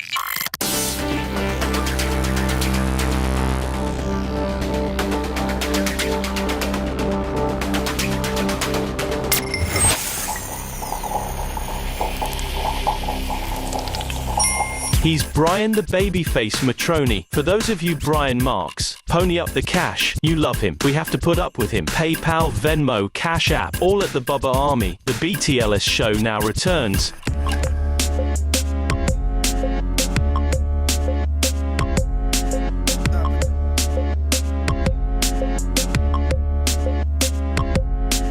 The Bubba the Love Sponge show. It's been brought to my attention that Colton got with my mom. Like, got with her? Got with her? No, like. Oh. That's wow. Met up with her, and they had a virtual lunch at Culver's with Scout and Big Gulp. Wait, what's a I'm just finding out about this firsthand right now from Seth. So like Zoom lunch? Seth comes to me this morning and says, just want to let you know on Instagram, the Colton Janie Cakes virtual lunch with Scout and Big Gulp is really doing well. It's got like 80 million views or something like that. And I'm like, oh, well, this is news to me. And then secondly, I'm like, did we put it on Facebook and X? And then Seth's like, I don't know. I don't do either one of those. And I'm like, I know you don't, but I think Cantrell does. And so I want Cantrell to know that when he puts something cool like that up on Seth's Insta, or if Seth puts it up, that we immediately put it up on the Facebook and the X. And that all three of those kind of mirror each other, not with links, but with original download. You know what I'm saying? Like most of the videos have all been when he does the shorts. Like so is the Instagram. Can somebody send me a link to the Instagram post? And is it just a picture or is it a full-blown video? It's just a picture. Okay. Pictures work too, I think. Did you not know about your occult and your mom? No. So my mom's cutting deals behind my back? Well, do you think you could start, like, selling off lunch with Janie cakes and she'll Zoom with them and maybe you make a little she gets a free lunch, everybody wins. Maybe. There's a lot of different parameters that we could go with. Hello, who's this? Hey, Bub, it's Dave, West Palm. Hi, Dave. Hey, quick. Dave from quick West question. Palm is always a good caller. Well, you're gonna love this. So I don't know if this is in prep or not, but did you hear anything about the Missouri State University Family Association and the post that they made the other day? Did I hear anything about the Missouri State University Association post? No, I didn't. Okay, well, I had to double check this because actually I thought it was fake, but this is actually real. And this has to do with the election. It says, and this is a university, in anticipation of the upcoming week, which might be stressful for students, the Counseling Center will be offering the following: partnering with Magers Health and Wellness to provide a self-care, no-phone zone space on 11/5 through 11/6. Students will be offered self-care activities such as calm jars, coloring pages, and sensory fidgets. I mean, this is what's wrong with kids today, and with the whole entire educational system. Well, I mean, this is what's wrong with snowflake and soft people that may have been Kamala Harris fans, and the university is trying to offer some type of therapy or calming device for people that listen. All over the internet was people having meltdowns over Kamala Harris losing. Now, on the flip side of that, if she had won, there would be also the same amount of meltdowns with Donald Trump people as well. So this was such a polarizing. This is probably the most polarizing election we've ever seen and maybe ever will see. That people literally were having meltdowns. So let me get this right: the liberals, when they lose an election, they need to color and use fidget spinners, and the MAGA, they try to murder the vice president. No, Brian, you can look at 2016 if you really want to get into it. But I sent you the article, Bubba. Also, it's not really an article. But so they color, and then the right wing, they go storm the Capitol. Or like in 16 when they. Well, I mean, we did that. That is the body of work we're working with. Those are the statistics of history. But it looks like here's the story. Right here. Sir, thank you for giving me this. Oh, yeah. Yep. Thank you for giving me the heads up on this, and I will go look into it. Okay, my friend? All right, cool. Talk later. Another thing I need you to look up. I got my buddy Shane Brown, part of the Brown Brothers, and Sumo visiting me. And I didn't know this, but Indiana, you cannot live in the state of Indiana and go on Pornhub. What? Indiana, I need you to look this up.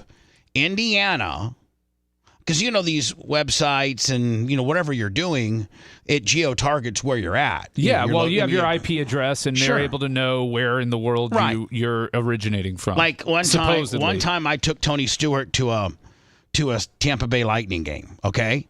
And the Tampa Bay Lightning were really, really cool. And then the fact that Tony Stewart was coming to watch one of their games, and they had a Tony Stewart jersey all made up, and we got to go down to the locker room and meet Cooper and all this kind of stuff. But Tony, who likes to gamble, he likes to put a little bit of, he likes to put a little money on the ponies. Of course. And so the 50-50 guy was, we're looking at the 50-50, and it's like 28 grand. Like the standard Lightning 50-50 usually is.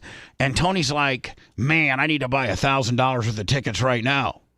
Because he's Tony Stewart. What's Tony Stewart's personal worth? $100 million? Yeah. Hey, Alexa, what's Tony Stewart's net worth?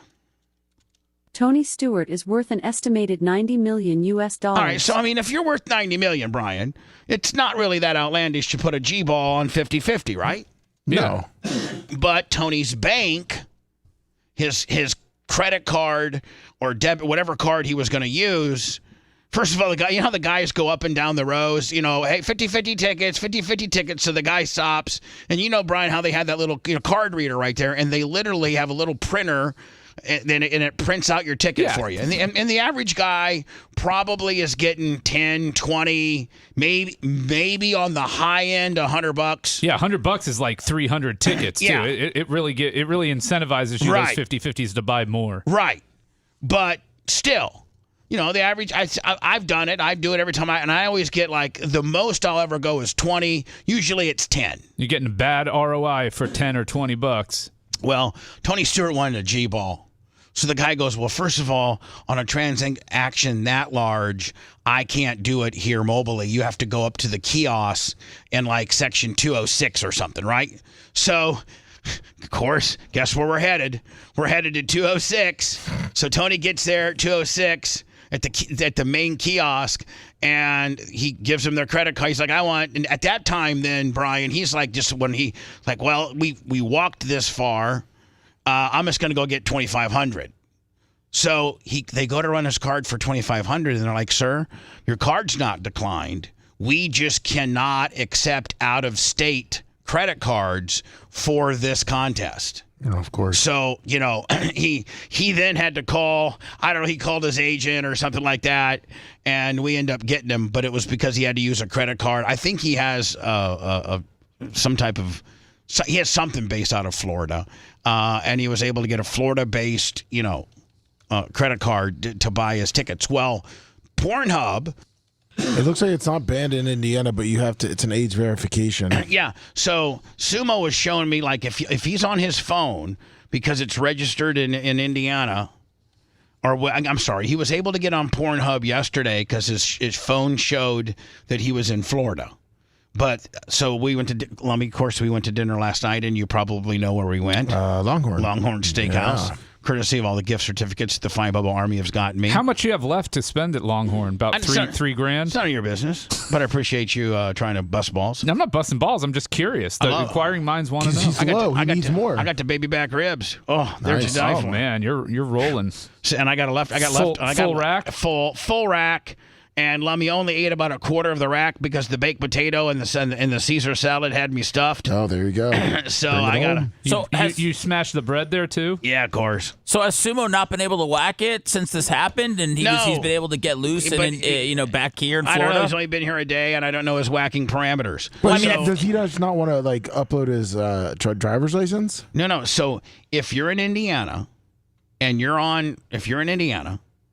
to get on Pornhub, you have to register you have to take a picture of your driver's license and send it all in. Like right now, Lummy, if me, you, Brian, Seth, whoever, if we wanted to get on Pornhub, whether it be on a PC or whether it be on our phone, no problem. Seriously? You have to give them your ID? Yeah, yes. And so they're telling me this. And Do we I'm have a class action on our hands, Brian? I don't know. Brian might.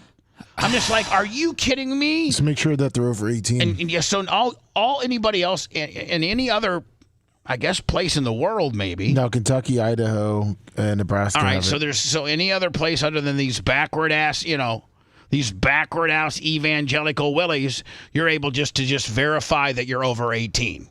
That's. Yeah, I'm on Pornhub right now with step siblings caught. Step bro says now that you've mastered cold water, you're going to need to take this big beep.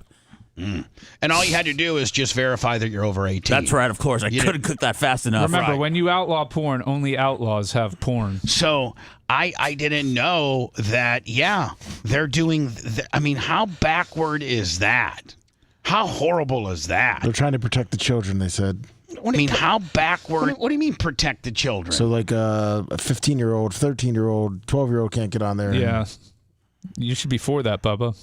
I am for that, but I'm also for being able to watch some real good porn. Well, then just type in your driver's license and move on. There's alternative sites to watch porno, right? You've got Xvideos, Xhamster. Pornhub owns all of them. Hold on. Oh, sorry. Hold on. Sumo and Shane said same with XXNXX and same with Red Tube, and same like they went through a whole plethora of them, and they don't want to. I wouldn't feel if I'm looking. We all look at porn. I thought those guys have the 2001 Odyssey channel where they can watch the women get dressed. Seth, they do. But all of us, whether we see that, whether we have those capabilities or not, we all want to be able to go get our porn on. Sometimes you want something very specific, a girl peeing into a coffee can or something like that. Yeah, and maybe you can only get that on Bubba Raw. So what I'm saying is, would any of us, every one of us would probably agree. Let's not try to be a bunch of ball busters here. Let's try to be honest, and that is, every one of us, at one time or another, will stumble upon like a Pornhub or was it Red Tubes or I forget all the ones out there. And I wouldn't feel comfortable with having to hold up my government ID and put all that information in to be able to access porn. I wouldn't want them. I wouldn't do it. Would you? No. I mean, Brian, would you? No. Yeah. So, man, I didn't know that there was various states. As we're sitting here in Florida bitching about recreational marijuana and abortions, which I'm mad as hell about both. You should switch parties. I feel for what states require you to register to watch porn? Indiana. Well, it looks like, there's a lot more now. Alabama, Arkansas, Idaho, Indiana, Kansas, Louisiana, Mississippi, Montana, Nebraska, North Carolina, Oklahoma, Texas, Utah, and Virginia. All the best states to live. All the fun people are there. My God. Hello, you're on the air. Hey, Bubba, it's Scrum Big Gulp. Hey, man, thank you for... I didn't know about the virtual lunch with Colton and my mom. How did that work? How did that go? How's that work? So, a while ago, I got with Colton and I said, hey, I know that occasionally you go do stuff for Janie. We'd like to sponsor lunch, so let me PayPal you some money. And then, take Janie to lunch when you're over there, because I know it's hard since Jeff's gone. So, and I know you're getting over there as much as you can, and Tara is, and, you guys are all spread thin, so... Colton said, yeah, I'm on it. So it was just a matter of getting with your mom when a good time to schedule it was. And I was driving, so Big Gulf got on the camera, the Facebook camera with them and chatted with them, and they had a little lunch together. And now, I wish did Colton only provide Seth the picture? He didn't provide like a video moment of the virtual lunch, or did he just provide a picture? Just a pic. Next time, we need to do a video of the virtual lunch. I think that people would love that. I have to be able to monetize this. Okay, yeah, we can do that. Big Gulp gave her a little tour of the truck, and she saw the puppies, and yeah, so they chatted it up for a few minutes. And look, it was good. It was good to see your mom. We love her. And I'm looking at the Colton's picture. Such a good kid. And I'm looking at the picture that Colton took that Seth put up on Instagram, and just my mom. You can tell that she's happy because she gets lonely. So having a lunch with you two girls, which she loves, by the way, with her new manslave Colton. It actually looks like she's out with her special needs, her adult special needs child. Yeah.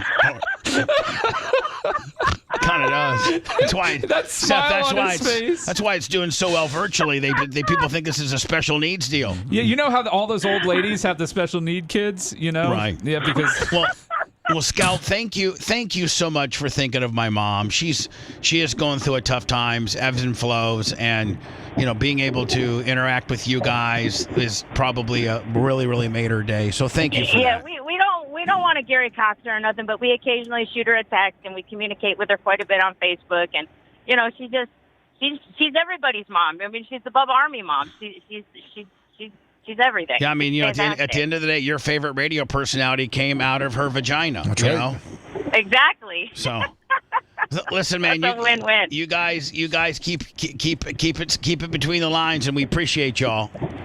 Yeah, we're excited. We're in Arizona. I'll get this load off here in Phoenix in a couple hours, and then we're headed home for 10 days. So we're super God, stoked. 10 now. What will you guys do for those 10 days? Like probably it's 2 days of just laundry and stuff like that. Probably, right? Yeah, it's laundry. It's catching up on mail. Although now that everything you can do virtually, pay bills and stuff online, it's not as bad.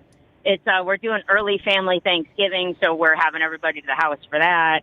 It's my sister had a birthday while we were on the road, so we're going to take her out to dinner one night while we're in town, and just catching up with some people and just sleeping in a bed that ain't shaking. Right. That's the most exciting part, honestly. Well, listen, love you girls, and you guys are just, and by the way, thank you for participating in my helmet. Oh my God, I love it. Oh, Brian, have you seen my helmet? I'm so glad. The Packers helmet? Yeah. I haven't seen it in person, but I saw it on cam. I think I have it up. I think I have it upstairs in Clem's clubhouse. I'll try to get it down so you can look at it. But anyway, you should wear it during the show. No, it's too small. I can't. I've tried. Oh. Yeah. But it's a commemorative deal. Like Seth, I'm a Bears fan, so it was a little hard, but it's so pretty. You can't deny the prettiness. So of it, so you, Grouper Lips, Bob Cook, John Kostika, Greg and Amy, Wizzy, Cable Dog, the Big Buck, and of course Red. Thank you so much for thinking about me. You guys are the best, and thank you for all that you do, just across the board for all of us in some way, shape, or form. We love you, girls. Yeah, we love you guys too. I'm super excited. We're going to be off next weekend, so I can fire up the YouTube on the big TV and watch all the Content House stuff. There you go. I'm so excited. We're actually going to be off. The timing is perfect.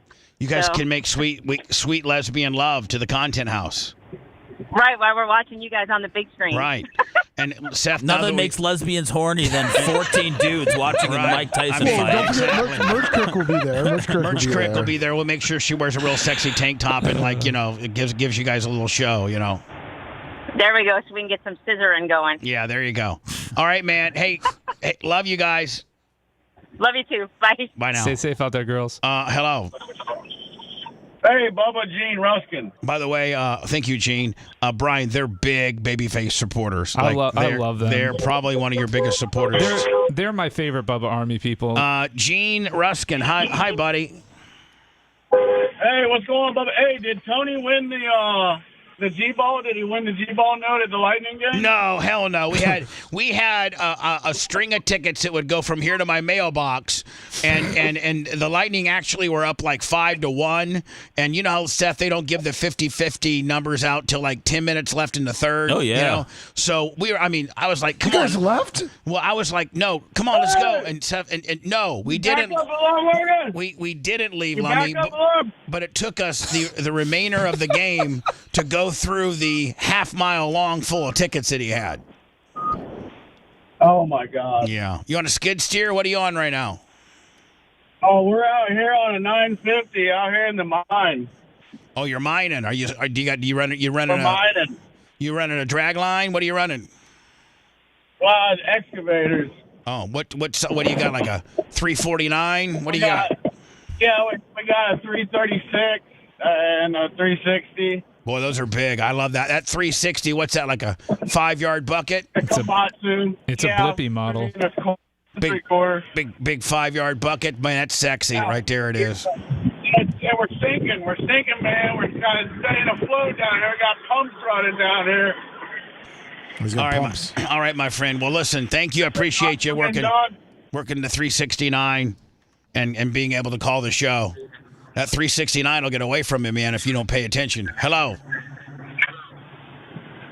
God, let me, if I had a 369, I'd dig to China when I was in Ocala. Hello, who's this? Hello? Yes, you're on the air. It's the Bubba Show. 813-90-BUBBA. Yes, it's Cody from Charleston, first-time caller. Hey, Cody, how you doing? Are you an alcoholic too, sir? Now that we're not on Charleston airwaves, how do you watch or listen to the show, Cody? Yeah, I used to listen to on 98 Rock, but now I'm just straight YouTube. I get everything off of YouTube. Man, what did they put on 98 Rock to replace us? I heard just like some local, like I would love to be back on there. Lummy made a huge mistake and got us pulled off there. Lummy, is that your biggest mistake ever? And do you still struggle with that every day? Yeah. Especially when you got a guy calling from Charleston and used to be a big 98 Rock fan and now has to, But you know what, Lummy, we're making more money aggregating this guy through YouTube than giving it to him free on 98.1. So exactly. I appreciate you finding us, my friend. What can I do for you? Oh, yeah, I was just going back to your Pornhub story. Here in South Carolina, it's the same way. You can't get on Pornhub, but you can get around it with other porn sites. But if you're connected to Wi-Fi, it works free and clear. You just have to say that you're over 18 by clicking a button. Oh, so Wi-Fi versus cellular. If you're cellular, they make you jump through the hoops. But if you're Wi-Fi Willie, then you can just verify that you're over 18 and start whacking the day away. Oh, yeah, you get all access to all those videos. Perfect. All right, my friend. Cody, appreciate you, bud. Appreciate you guys. Thank Have you. a great show. Thank you. This is the story of, I think, the University of Missouri, or... There's a Missouri State one, and I think they said there's a couple other colleges that are doing this. When life is stressing you out, have you ever felt the urge to put together a Lego set or fill in the lines of a coloring book? Well, now these are among several... No, I haven't. And I don't really think, and us men in this room, in this building, if you will, come in all different shapes and sizes.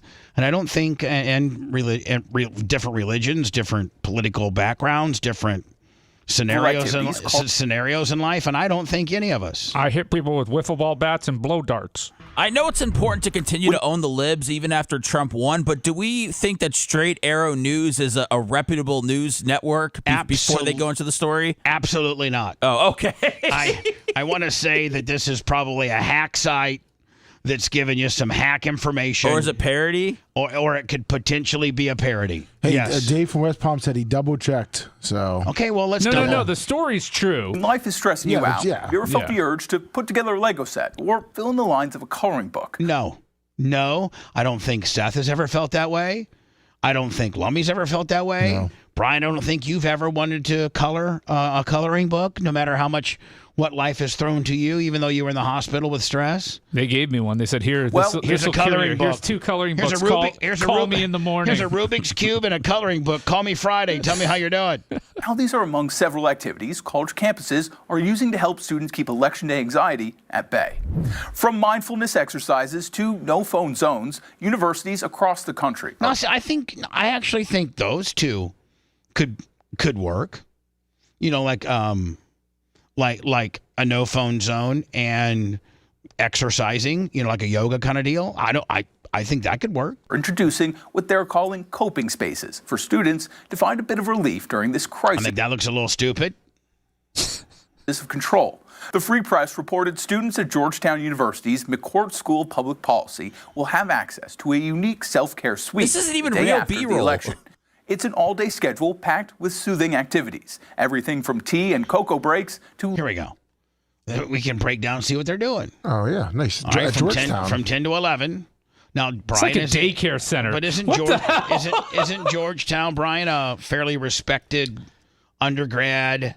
Undergrad, law school, everything. Yeah, Georgetown is a top 20 university. That's what I'm saying. I mean, we're not talking about Florida Atlantic here. Right. We're talking about a very prestigious. You have a law degree or an undergrad degree from Georgetown. You got something. No, you're opening doors that other people can't. Right. Yeah, you are. There's a lot of very, very influential alumni that came from this very prestigious university. Well, this is what they're offering now. From 10 to 11, tea, cocoa, and self. Man, where were these classes at when I was at Indiana State? You would have got a 4.0. Yeah. 11 to 12. Mom, I got a C in Lego stations again. Frickin' teacher hates me. Yeah. She's out to get me. All these students here are out to get me. Mom, you can't build a tire with square blocks, okay? I tried it. So from 10 to 11, we're playing me and Seth could be roommates. Seth, we're playing Legos from 11 to 12. Oh, that sounds awesome. I love college. If you put in a card break in here, Seth signed up for Georgetown. Can you imagine 12 to 1 card break? Oh, sign me up. Although that's stressful. Seth just had a really bad one, and I think he's pretty down on himself. I can tell. He needs some milk and cookies and color. I may have to step in and say no card breaks during the actual show hours because it deters your jovial personality that I need you to be in. Your quick-witted positivity goes right down to 0 when you get a bad break. Break on your own time. Or better yet, film it for an after show. Content. So mad at Janie Cakes and Colton now. From 12 to 1, healthy treats and healthy habits. I might skip that one and just go do my own lunch. 1 to 2, coloring and mindful exercises. Okay. Ooh, 2 to 3, Seth, we're not missing milk and cookies. Oh, no. And then, man, it gets better. Let me the whole afternoon I'm in 4 to 5 Legos and coloring. Really? And now, especially if like you're getting like grades for these. You're not getting grades. This is just like stuff to do in your free time. 5 to 6 snacks and self-guided meditation. You know what? I could literally put from 10 until 6 breakfast, lunch, masturbating to porn, dinner. That's my every day. Lego building, coloring, and mindfulness exercises. According to the school, these activities aim to give students a chance to de-stress in the wake of the election results. And this isn't the only place. Several colleges across America are introducing their own public... Man, I mean, as liberal and free-thinking that colleges are supposed to be. Back 10, 15, 20 years ago, that's where you went for out-of-the-box ideas that ended up being great inventions or great theories or great stuff. That's what colleges and university were chock full of. People that could think outside the box, and that's why they were always considered somewhat liberal. Not hand-holding and or babying. Well, my thing is this, like... You want to do mindfulness or have counseling, that's one thing. But can I ask you a question? You can do on your own in your room if you're stressed. But can I ask you a question? Isn't that kind of what college used to be? It was about a liberal thinking mind that could think outside the box on various things that most Americans and some of the most brilliant ideas came from liberal think tanks on college universities. Yeah, there's still a some of that going on, but some of that. But you also got coloring and mindful exercises too. Yeah, sanctuaries, including the University of Colorado Denver's Peace. Lummy, let's go to Peace Space. Let's go. Peace Space, being advertised around campus, featuring. I want to go to the opposite of Peace Space. I want to go to get a mosh pit and start whipping some ass space. Music and crafting exercises. At Missouri State University, students can visit a no-phone zone with different therapy programs designed to provide a relaxing escape from the noise of the election. All the Sigmas go to the... Oh, okay. Here we go. Oh, that's Missouri State. Hold on, Seth. She might have... That looks like you in the chair. Wow. With Alex. Well, you got to put that one on, Bubba. Well, why you put my belly like that? Well, your belly ain't like that. Relaxation station at the counter. Hold on. All the Sigmas. Now, what's the official... what's a Sigma? A Sigma is better than an Alpha. All the Sigmas go to...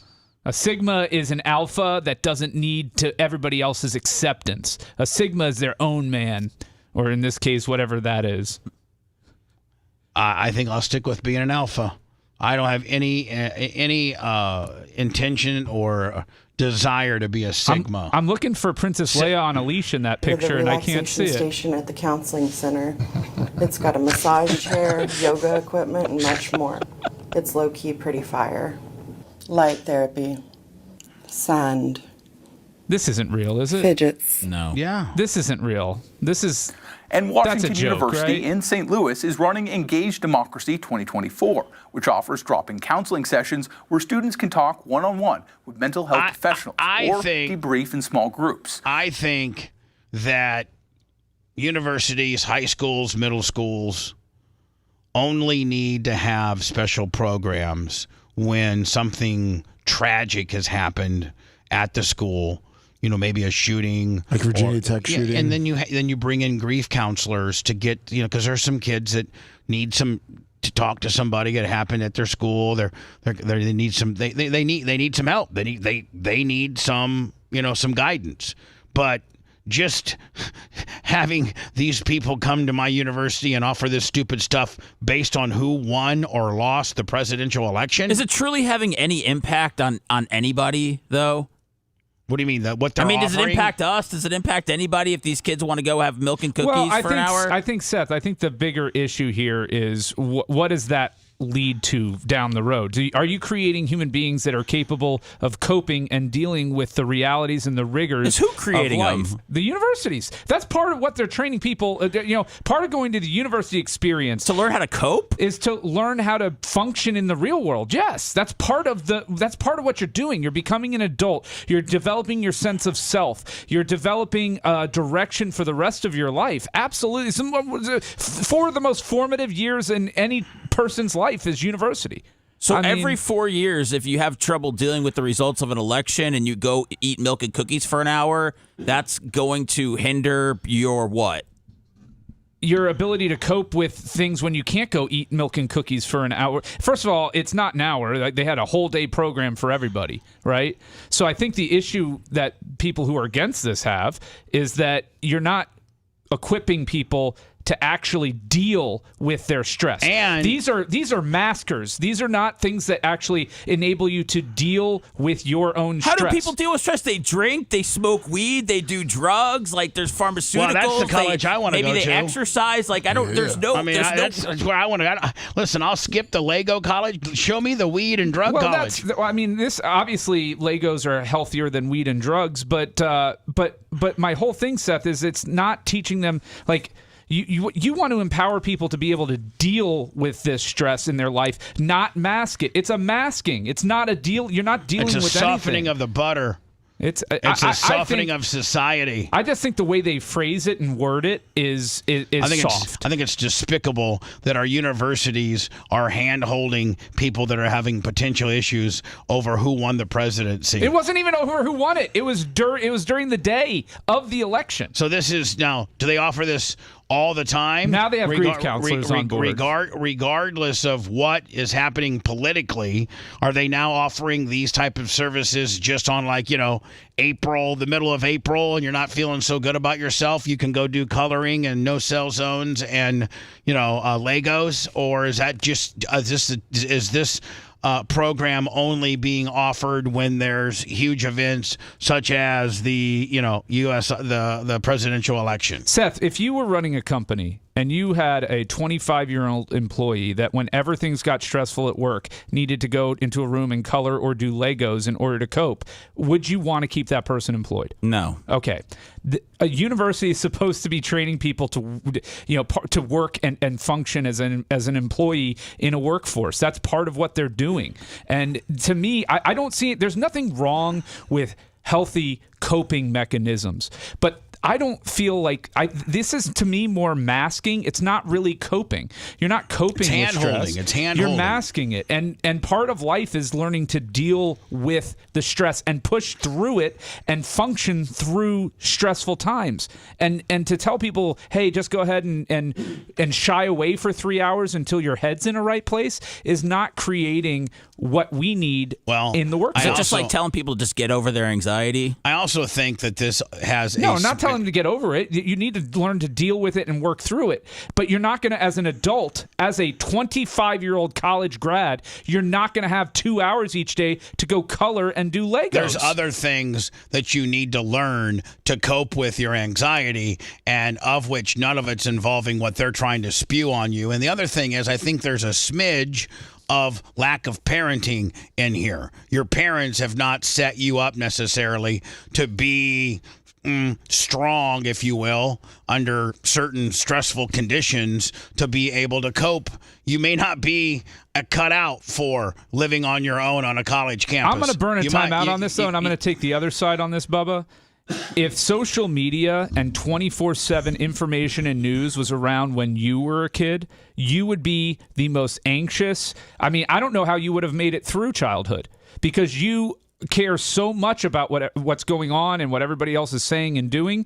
Like, how would you function? You would. No, I didn't. I was a different. I was a different person. No, I'm saying if you grew up during this time where social media controls all of their lives. We can't sit here and say, change the era that I grew up on. No, but that's what these kids are growing up in, and you're applying the way you grew up to what they're being exposed to. So now I'm going to play devil's advocate for the other side and say, if you grew up in this social media era, you would be way more of a mess. You know what I would have been? Way better of an athlete, way better of a person. Why? Because there's so much more data on the things that meant what meant most to me when I was growing up was football, playing high school football, trying to be good enough to make it into the college level, and the skill sets that our coaches were teaching us starting at 5th grade are not you were just, handed down from Phil Digatano to Errol White to Steve Kessler. And Lummy, if you watch, and like I often now, I watch football now, and I'll be like, man, if I had the ability to watch this very same gang back when I was learning how to play football, how to punch, they never taught, when we were in 5th and 6th grade, they never taught us how to punch out the ball. No. They never taught us about protein and lifting weights and anything like that. And so the information I would have been gathering, Brian, would not have been about if Gerald Ford's going to beat Jimmy Carter and who's freaked out about that. I didn't even care about that. No, I'm talking about your experience in high school in terms of bullying and social pressures and everything. When you were in school, it ended at the end of the school day, and you could get away from it. These kids can't escape it anymore. Well, you know and what? I'm just saying, it's a different time. So I understand the anxiety and the stress. I just don't know that this level of coddling at the college level is what we need. Yeah, exactly. That's what I'm trying to say. There's a tinge Well, of no, you're saying that there's a lot of lack of parenting in here because my parents would have not allowed me to be that soft. You just said that if you grew up in the era of social media, you would have been an NFL All-Pro. No, that's not what I said. You know what? I'm going to turn your effing mic off if you're just going to sit here and just rail on me on stuff I didn't say. I said I would have been a better ball player and had an opportunity to maybe play in college had I had the ability to see the way that people tackle, the way that people lift, the way technique, that I didn't say. of the players. I didn't say anything about being an NFL. I never had the size or the skill set to even go past a Division II college. So that's what I said. I'm just saying social media is the devil, and these kids are having to deal with it, Well, you know and what? they're not equipped for it. If you're going to sit here and put it on me, let's put it on you. How would it have changed you? Oh, I would have been. How would it have changed Seth? How would it have changed Lummy? I'm not. Don't sit here and wring my ass on the deal. No, I'm not I'm just saying, ringing you. You. First of all, I grew up with a tiny bit of it, not to the degree that they have it now, right? But I was at the start of the internet age and all of that. But I had none no, of it. It would have screwed all. We all would be worse people because of it. None of us would be better people. Don't make it me. I'm just using it because that's what hits home. Okay, Seth. If he had done it, his anxiety would have been way worse. I disagree. Way worse. I disagree. Okay. I would disagree. have been masturbating more. Yeah, I mean, I would have. I just would have taken things. I would have reprioritized a lot of things. Oh, definitely would have helped in the athletics. Yeah, I would have reprioritized. I'd be like, it's Friday night. Do I want to go out and drink Mickey Big Gulps with Larry Plummer and chase ass, or do I want to go to the weight room and do clean and jerks for 2 hours so I'm that much quicker off the ball? You know what I'm saying? Let me not run that 5.440. Correct. Yep, exactly. Run a 4.9. Yep. Because I could get online and figure out how to get quicker off the line, what exercises I needed to do. Back then it was like, coach says we need to do, squats and inclines. So I think to target me on how my life would have been different. I wasn't trying to target you. I was trying to get you to introspectively look at what and to take an empathetic position for what. Well, I'll tell you this right now. When I went to Indiana State University, no matter what era I went, if my friends and I were hanging out, my steroid and weightlifting friends back in the day said, "Do you want to go to the weight room and shoot steroids?" And Anavar and Deca and Dynaball and Anadrol 50. By the way, Macho Man's got a hard on right now. Or do I want to go and color and do a no? We didn't even know what cell phones were. I would have not picked the coloring and the Legos. I would have picked the Dynaball and the Anadrol. That's what I would have done. All right. Anyway, when we come back, we got to get into the Kamala Harris concession speech. Let me. I don't think I'm going to play the entire thing. I'm going to play. I think there's I got like a 3 or 4 minute version. How long does it take to concede? Well, I mean, for her, here's the one thing that I'm going to bring up before I go into words. I saw several things, different pieces to say that she absolutely nailed it. That she absolutely was classy. She did it. She called Donald Trump. She was, she did a really good job. So I saw a lot of people's like, where was that Kamala during the election? because that Kamala was calm, wasn't word salad, had a mission and a topic to get to, and had she displayed this particular attitude, I haven't seen it, but I'm guessing she was authentic. Yes, very. And had she been this way, she may have fared better. I mean, I think statistically, Brian, this is where we can get into with you, but I got to go to words because I'm way late. Just don't be mad at me, Tweet. I wasn't attacking you. I'm not mad I was at you. just trying to get you to always make it about me. Well, it is the Bubba the Love Sponge show. It is, but Okay. just I'm not mad. I'm not mad at you, buddy. All right, good. I'm not, but I mean, I was just trying to make introspection rather than think about how Seth would be. I wish I had a cell phone and the ability. I had to jerk off to old JCPenney catalogs. Yeah, yeah. No, I know it helps with masturbation, but then there's other areas where it's not as much of a help. Yeah. So anyway, we're gonna get into what the final electoral college was. And quite frankly, it was an ass whipping. I mean, it was a straight ass whipping. And we got Stein going to call in and apologize. Yes, he has to apologize. Do we have that piece of audio? Yes. Okay. Get it for me.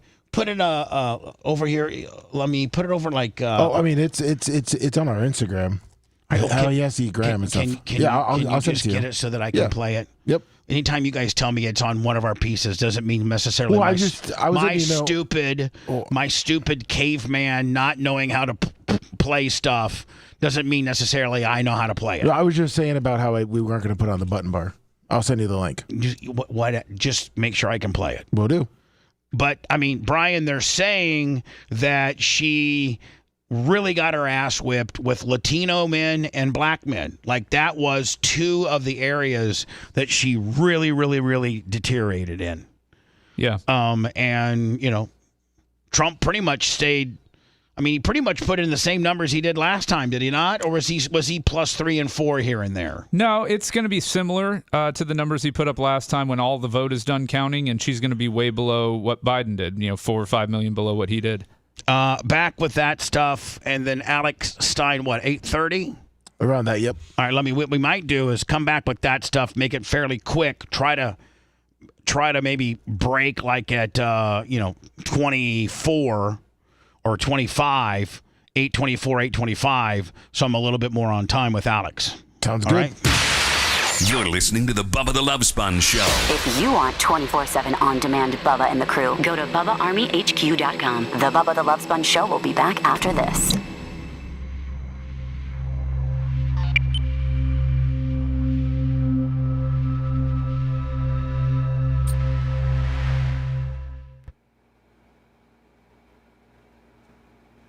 Fish on the J.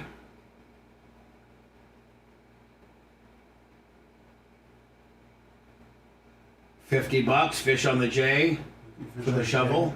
Fish on the J out there grinding them gears.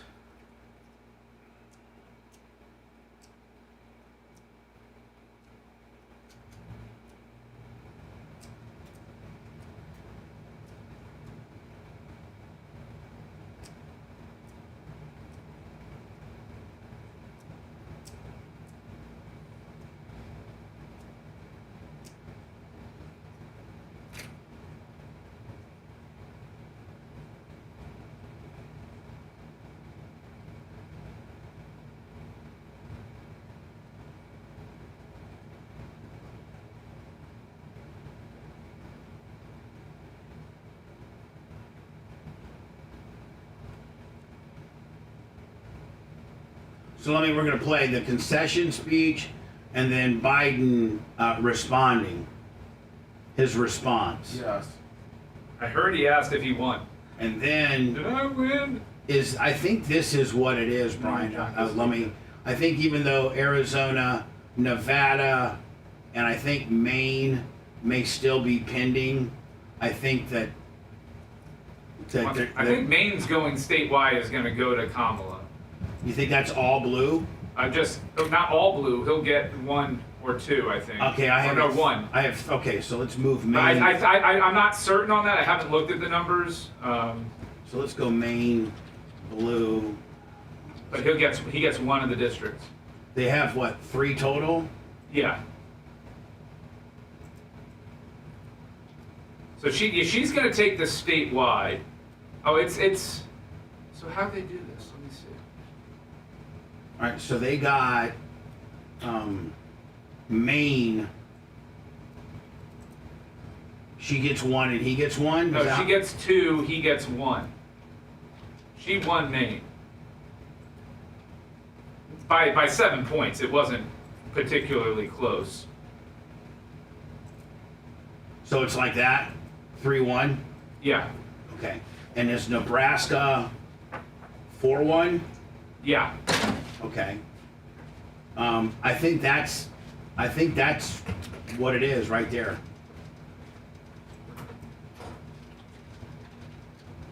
Is that your understanding? Yep, that looks right. And that's an ass whipping, isn't it? I mean, electoral college, yes, and popular vote. I mean, he beat her pretty good.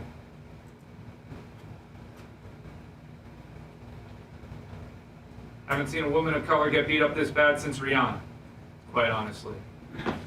What killed her was Michigan, Wisconsin, Pennsylvania. Oh yeah, I mean it's the blue wall. It crumbled for her like it did for Hill Dog. For him. If you go like this, look at that. Look at that. I'm sorry if I triggered. She wins. She wins by 2 points. If you want to take a break and color together. The show's stressful. You're good. You're good. I don't want you to. You're good. I'm worried. You're worried about what? That I triggered Seth. I offered him that we can go color together if he wants. He what? We can go color together if he wants. What did you trigger him on? He thinks that obviously he has a good healthy view on mental health and what people need. You know, my position is I'm all for dealing with your chickens and your mental health.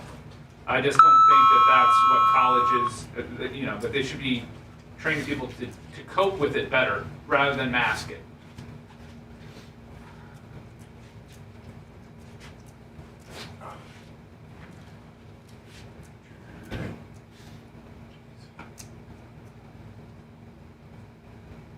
I also sent you the link, Bubba, for the Stein. It's in your IM.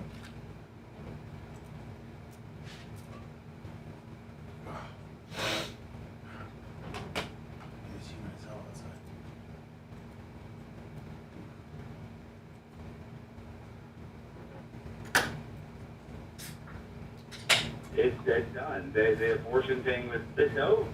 Did this go up on all? Yes, it did. Okay.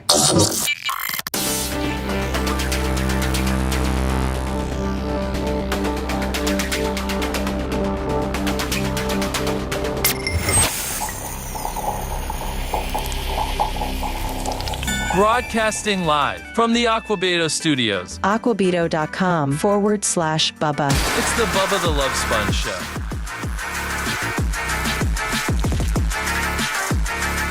Fish on the J50. Looking for that female bass, Lummy, to put in our deal. Now, Lummy, did you notice that the bubbler isn't working? I fixed it. Oh, you did? Yeah, I had to move it. I haven't moved it all the way back, but I brought it out. I had to clean it, do a couple things to it. Lummy, you're the man. He's the man. He just gets things done. Trust me. Why do you think he's the executive producer? Oh, thank you. Well, Seth turned it down too, but I'm just saying. I mean, if we're going to be honest with each other, I don't mean to trigger Seth, but I mean, I did say, Seth, you want an EP? And he's like, not really. He's like, what's the pay increase, Sponjo? Yeah, I was like, a little bit, but he's like, I think I can contribute still as kind of a mini EP, but I'd like to take on podcasting and really kind of dig into that. And then if Lummy needs some help, he can, I'll help him. And by the way, he helps prep. Of course, he helps prep and everything. Right? It feels like things are going really well around here. I think like you guys are in a good little groove, right? Listen, I think we are in a very good groove. I really do. I feel really good about my lineup. I feel good about our numbers and how we're making huge advances, and Gary Cantrell and Rhett are putting together shorts that move the needle. I mean, a couple of Seth's Instagrams have gone viral. Lummy, we've had a couple of Facebook and X things go viral. So it's just Brian, I am contemplating, and I know you've listened to the show. You probably listen, more than any other part-time co-host. And that is, I'm contemplating, maybe in middle of next year, completely walking away from regular radio and doing a midday shift, which could put a damper on your participation. I hope not. Well, yeah, it's going to be tough because I think for your loyal following and the people, you get, for you financially, it's the live aspect is where you're making money. Now, if you get to the point where your content is outpacing your contributions, I think that's the point at which you could make that call. But otherwise, I think you got to be on when the people are used to you being on. But I think the people that watch me at 7 will watch me at 11. And can they though? Can they? With their jobs and their lives, can they be on here live and throwing $20 at you?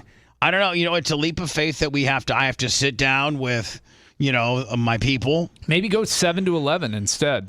I don't know. Then that messes up the regular radio deal. I don't know. Well, no. You say if you're going to abandon the regular radio, I wouldn't necessarily completely abandon your morning time slot, because there comes a point though, Brian, where I want to have in my latter years of life, want to have, maybe I'll sacrifice a little something financially so that I can live a more normal life and not have to get up at 3:40 in the morning and have a normal life where I can go to a hockey game, I could go out to dinner, I could go to a movie, I can live more of a normal person's life. 8 to noon? No, that's still not, What? No. Why? That's a normal person's life, dude. Like, you're talking about a normal person's life. Like, if I want to go to a hockey game, I have to deal with the fact that, okay, I've got to get up for work. I mean, I've got a daughter right now, so that factors into it, and I get up earlier with that. And you're also not approaching 60 where, I just, listen, you are way younger than me. And, so, again, I don't want to get into this conversation now, and especially with you. Okay, I'm sorry. I'm just providing a different perspective. I understand. Yeah. And that's why I've not pulled the trigger on any of it yet.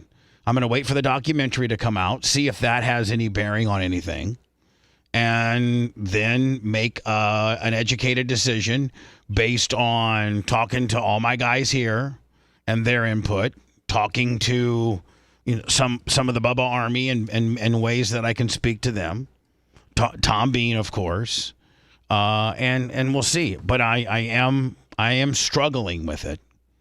Yeah, it's a big choice to make, because if you do go, I think there will be financial repercussions of moving to middays only. Maybe you do 2 days a week mornings, 2 days a week midday. Okay, let's go on to Kamala Harris's concession speech. It was 13 or 14 minutes long. I think we found kind of the high spot of it. Yes. This is what we're going to play. Joe Biden then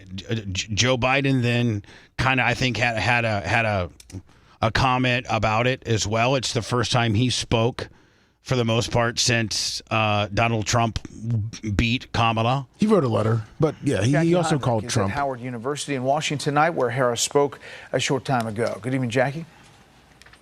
Good evening, Brett. The vice president thanked her supporters, campaign staff, and President Biden. But in the day it took for her to put together that message, Democrats began the postmortem on what went wrong, from her choice of running mate to her policy position. Well, that is the first and foremost problem. Tim Walz. Had she picked Shapiro, she had not necessarily locked in, but a better chance to do better in Pennsylvania. So the rumors are now that Shapiro turned it down, and it was on the Obama didn't want Shapiro to take the job. I mean, Brian, I think Shapiro gives you a chance to win Pennsylvania, and I don't think he's the old man, get off my lawn, slobbering bulldog, let my police precincts defund the police, grandpa. But does it make up millions of votes in every swing state? No, probably not, bud. But it certainly doesn't have the negative. She wasn't winning this election. I don't care if she had even picked how Democrats Mother Teresa treated as a running President mate. Biden. The outcome of this election is not what we wanted. The light of America's promise. Man, she looks tired, does she not? Yeah, I mean, it's exhausting running for president. Oh, my God, she looks so tired. Trump was, I mean, as bronzed up as I've ever seen him for his speech. Will always. I think he Stevie Nicks some Adderall in order. He's boofing. Always burn bright. As long as we never give up. The defeated vice president briefly choking up as some Democrats are owning up to the outcome. Congressman Richie Torres saying the far left, quote, has managed to alienate historic numbers of Latinos, blacks, Asians, and Jews from the Democratic Party with absurdities like defund the police or from the river to the sea or Latinx. I mean, he's right. No, Bernie Sanders came out against it. Bernie Sanders is hinting at founding a third party. He should. He's hinting at it. He should. And, that's the only thing. A legitimate third party that's funded by the government gets matching dollars, and because that's the way a lot of people don't realize is that the federal government matches contributions in some way, shape, or form to the two parties, and they don't do that for a third party, which makes a third party just not. And that's why, because billionaires want one of the two parties, so because they can control everything with a two-party system. No, but what I'm saying is, in order to get a third party off the ground, you need a lot of money. I know, and they don't have it because the billionaires who could do it are all tied up with the parties. You also have to have the rule, the election rule, where the federal government matches or helps the third party like they do the other two. Well, they do if they can get 5% or more in the election. The problem is getting that initial 5%. Right. And they don't have the money and the funding and the infrastructure to get that initial election out of the way. We need to reset and make some new rules, because the only thing that's going to make everybody more happier is to have a third option. Yep. Period. We can sit here and be red, blue, whatever, but if we had a third option, this would be a far different game, and probably a far different outcome, and probably a better outcome. To be very blunt, as Democrats, we got to do some soul searching. We're getting a message from a lot of people that we're not hearing them. We do have a problem connecting with working class voters. But others aren't looking in the mirror. He won on some fundamental issues of the economy and inflation, and incumbent parties have been losing all over the world. Campaign officials admitting the party platform is too liberal on social issues for black and Latino men in states like Georgia and Arizona. And the other thing is, I think the Democratic Party gets too wrapped up in the freak stupid stuff that doesn't matter to Elise Kushner, that doesn't matter to Brian the babyface Matroni, and that is the whole big trans issue and the whole big Title IX issue. They've gotten so wrapped up and gotten that and been painted into a corner over those things that the average person, the average just normal person, doesn't want to hear that freakness. They don't want their party supporting that freakness, and they don't want to hear about that freakness. Brian, am I right? I mean, Trump took that one excerpt that she said, inmates should have access to transgender surgeries, and he completely was probably taken out of context and completely shoved it up her ass, and the average person's like, no, I don't think prisoners should be able to do sex changes on my dime. Yeah, I mean, what's even crazier about it is because he was able to weaponize it, is that his administration actually offered gender-affirming care to prisoners during his administration. And yet outcome of he this was election railing is against not her. what we wanted, not what we fought for, not what we voted for. But hear me when I say, the light of America's promise will always burn bright. As long as we never give up, and as long as we keep fighting. But you gotta de-weirdo yourself. I think they've got to move more towards the center of the country, to the center. I have to go to words on me, but I played an excerpt of Hillary Clinton from 2008 and her stance, and Brian, you're familiar with it. Yep. And her stance on immigration, And her current, if you were to take that in today's environment, it would be a right-wing MAGA nut job, would be her stance. Meanwhile, this woman has more of a political resume and more experience than both of these people combined. Secretary of State, 8 to 12, I think an 8-year senator, two-term first lady. Again, Secretary of State dealing with all foreign affairs, and isn't the Secretary of State nearly the third most powerful job in Washington? I mean, it's pretty important. It's pretty important. Yeah. And to have that as on your resumes, and when she says we can fix immigration by 1, rounding up the bad ones and sending them back, 2, rounding up the good ones and making them start paying back taxes with a penalty since they've done it under they've not paid their way, sign them up correctly, put them into the system, and make them pay a penalty. And then 3, she just wants you to learn English. If that was the immigration policy, I think Donald Trump would have. I'm all for that. I'm all for that. So, I mean, but that's now an extreme MAGA position when instead in 2008, that was her Democratic position, setting herself up to run in 8 years for the president of the United States and winning the popular vote. Yeah, she performed better than Kamala did. So, I mean, vis-a-vis the percentage of the population that voted, Kamala's going to end up with more votes. When you got Latino men, one of their number one things is immigration, and you got African American men that you've lost that base. The Democratic Party needs to reset and recenter. And this loss might have been the best thing for the party because the party was just weird and out of control. Let me do words, see if we can get Alex on next, okay? Will do. All right. If you love that segment, then check out BubbaArmyHQ.com and do a deep dive on past shows. The Bubba the Love Sponge Show will be right back.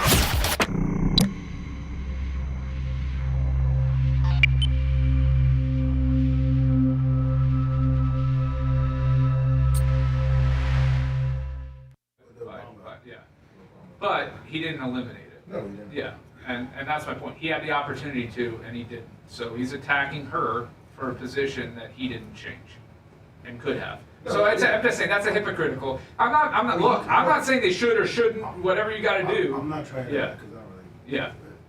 But I'm just saying because people will try to come in and value, but he tightened it a little bit. Like you said, he didn't eliminate it. He could have eliminated it. Yeah. Cardi B says she wants us to get hurt with some fucking hurricanes.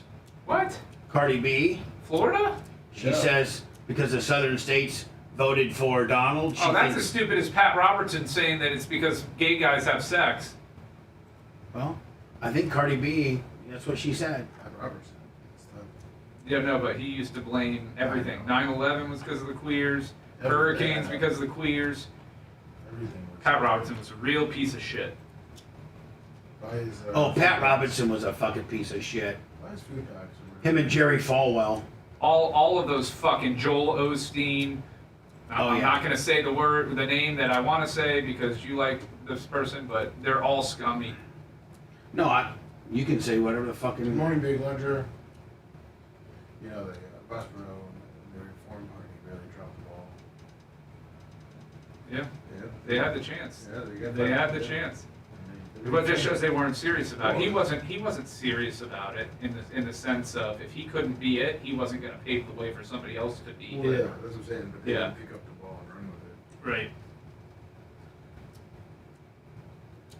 Or, the conspiracy theorist out there would say that he was a part of it because Clinton, helped preserve. Who knows? Who knows? I know.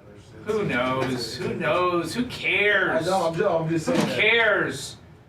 We're everything's, I'm agreeing with you. Your life's gonna be what it's gonna be. I was just saying what I was saying is that people try it and they still can't get it to roll. Fuck Joel Osteen. Fuck all of those mega church pastor pieces of shit. Hypocrite motherfuckers.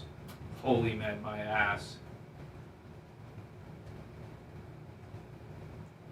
The only thing that has holes in it is their moral standards. Yeah, give us a liking. Give me that thumb. I like the thumb. How you doing up there, Sethy boy? I'm good. How are you? I'm doing well. Did your daughter get a good haul from trick-or-treating? Yeah. What's her favorite candy?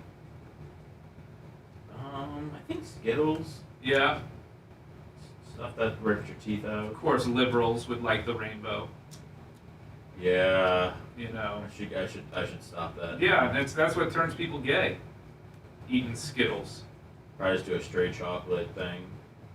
Rainbow Bright's the reason that 90% of gay men are gay. That's when it all started. Look at the discovery of HIV/AIDS. It probably times with the release of Rainbow Bright. Just saying.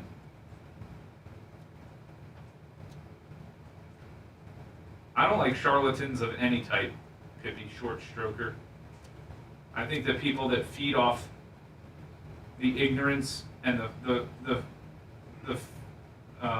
foibles of humans are trash. Any of them, all sides.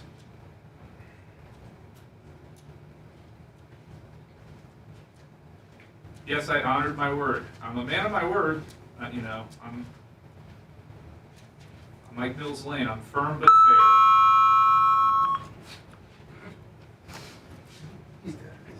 Mills Lane's got to be dead, right? No, it's not. I mean, if he's not, he's like 100. What's his name still alive? Oh, fuck. Yeah, Mills Lane died December 6, 2022, in Reno, Nevada. Born in Savannah, Georgia. You ready? Like a minute. All right. Two-term judge in Washoe County. Stein's on the warm line. Oh, okay. Oh, on the phone? Yeah, he can't do Zoom. He's at the airport. Okay. He was also a 10-1 boxer in his day. Really? Yeah. Who was? Mills Lane. Wasn't he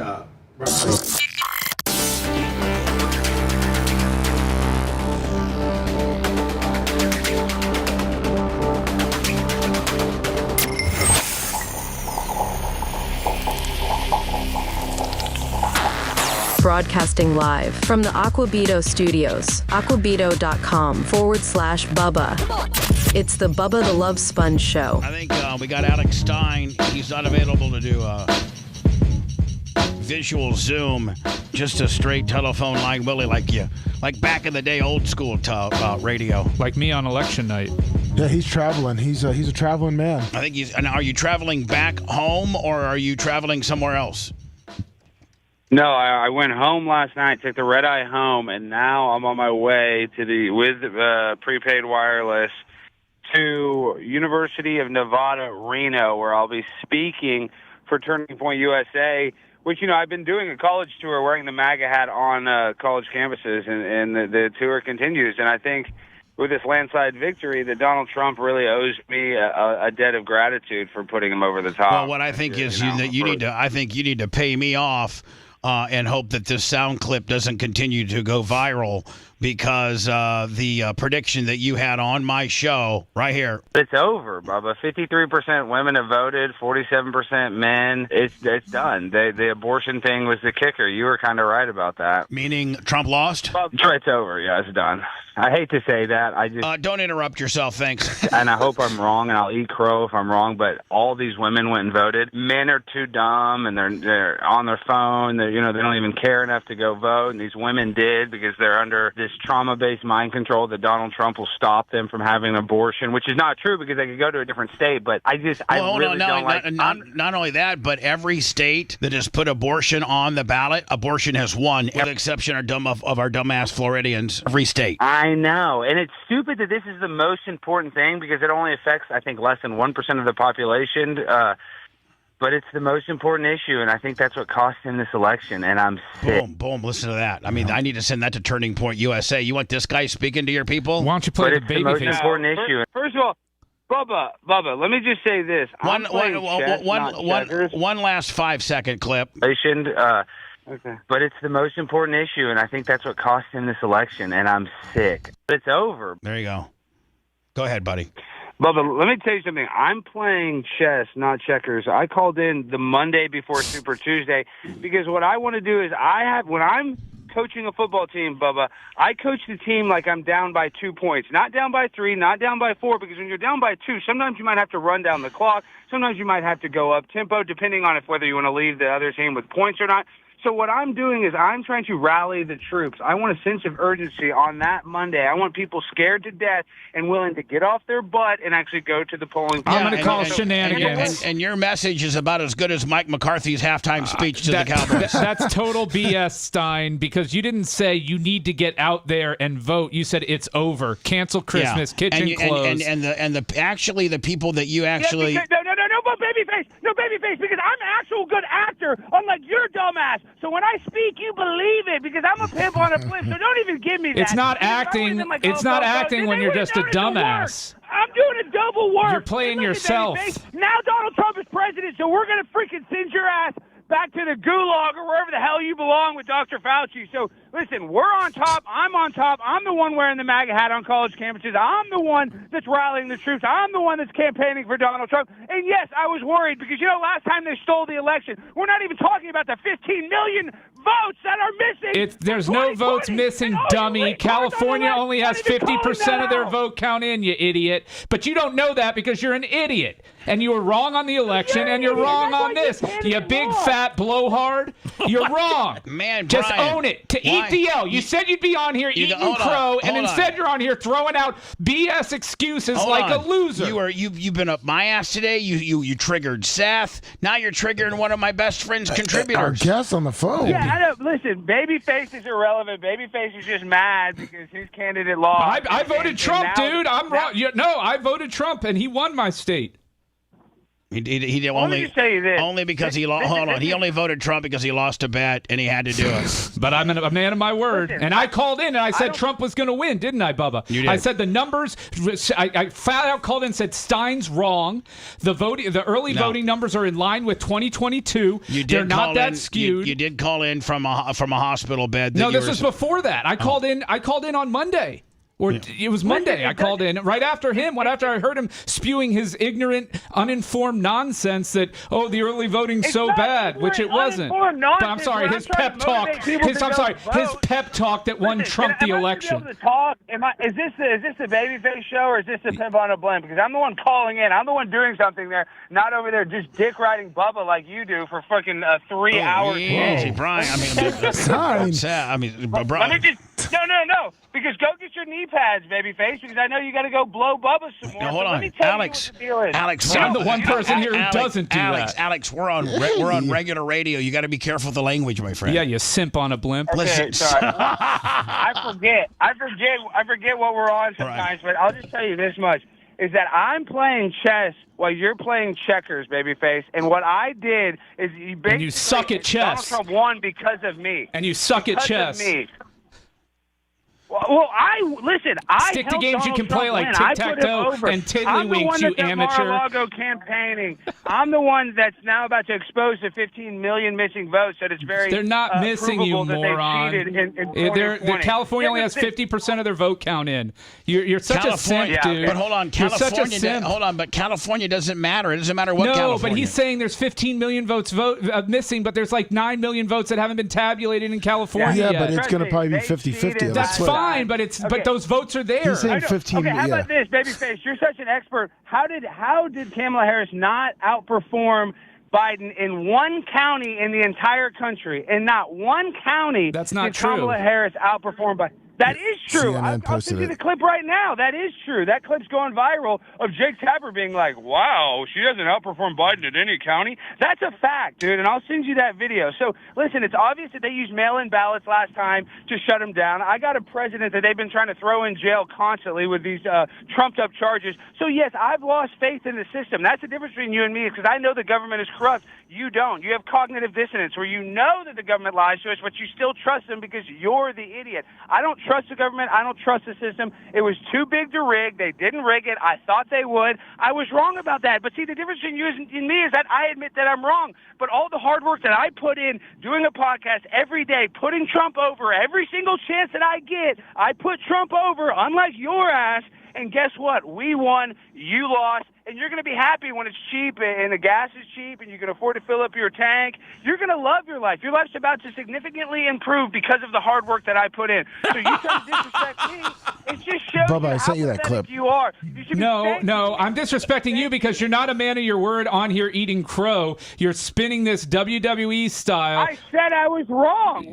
How much crow? No, you said no. You did not say you were wrong. You said you were a coach giving the worst halftime speech in the history of man, and trying to rile up the voters to vote. Hold on, everybody, be quiet. I do have this clip. Let me play it. In full disclosure, let me play it. This is the Jake Tapper deal. Now, is this information that Pimp on the Blimp came up with? Yes, and So you asked, the are there any was places final. that the vice president is overperforming Joe Biden in 2020? So we could show you that as well. We just bring that out here. Harris overperforming in 2020. Holy smokes. There you go. So let this go away and see if there's anything Those on are the east side states. there. Literally nothing? Literally nothing. Literally not one county? By 3% or more. At least By in three- the No, county it's there. right See, now. by So you come in 3% full- or you come in more. full There's county there. So again, there you see, but that's Alex, states, a yeah. So simp in on a counties, blimp, in 58 running counties. with half facts, half truths. Half facts and half he truths. only- Because I've looked at the county level. Because unlike him, I don't just rely on CNN fake news, which Alex clearly does. And I actually looked at the county level. I watch all the news outlets. I watch the fake ones to see what they're lying about, and I see the one, and I watch the ones that I you trust. fell for But this you one, just hook, saw line, that and clip. sinker. 3%. She didn't outperform. But there are counties where she did slightly better. But not better than 3%. Not better than 3%, but that's not what he said. All right, well, had Alex just tweaked his message just a little bit, there's not a county in America that she outperformed Joe Biden Let's by send more him a than shirt 3%. that say "I got faced by Babyface" because that's we're going to start selling those on Bubba Army Shop. No, we're Bubba Army not. merch. No. I know, but Bubba, do you not see the bigger problem? The biggest problem is Brian is single-handedly upset almost everybody in the studio today. I'm not upset. He got on Oh, my you're ass. not? I'd hate to see you when you were upset. I'm not upset. I get to go to Mar-a-Lago. I get to go hang out with the Trumps. I'm friends with Laura Trump. I'm friends with Donald Trump Jr. So, no, for me, my life is significantly improved. Well, now at that least you get Donald good Trump- cocaine I'm that happy. way. So listen, this is a guest that we're going to interview, Brian, so quit trying to steal the show. All right, I'll be quiet now. Love you, Alex. You're great. But it is funny, though, how all of a sudden Kamala Harris spent $2 billion, guys. She spent $2 billion, and somehow her campaign is still $20 million in debt. Fact check that. So this woman. Now, how does that work out if you spend $2 billion? It's all a scheme. It's all a money laundering scheme, or she's that incompetent that she spent $2 billion and is still $20 million in debt and got crushed. Now, Brian, how would that work out if Alex stats are right and the fact that she spent $2 billion and she's $20 million in debt? Election campaign funds are the biggest. He's right. It is all money laundering. Foreign national money coming in. George Soros. I mean, it is so bad. Our system. So is that meaning like this her is Citizens United is the worst thing to ever happen to our country. So hold on. So is that meaning like she's overdrawn on the campaign election account by $20 million, and like does the bank just waive that, or does that? No. Somebody got to come in and make that whole. Yeah, they'll balance it out. They'll get a donor to balance it out. This is what happens when you pay for gender affirming care for all of your staffers. Yeah, well, thank God that these little kids are going to not be mutilated any longer. Now, Alex, gender reassignment surgery at 14. Thank the Lord. Day one stuff. What does Trump do? Day one stuff. I don't know how long it's going to take him, but he better stop tax on tips. Like he better. Every server, they use that messaging like crazy. So much. I mean, hold on. He used that message so strongly that she went down and doubled down with it as well. Yes, and I'm anti-tax. One thing listen, I love I hate the government, but I love the idea of paying less taxes. That's my favorite policy issue, even more than abortion and the economy. I want less taxes. So he needs to do that immediately, even though I'm not a server. I think that would be Now, a Brian, day one thing if he can get it done. Was she going to raise business taxes?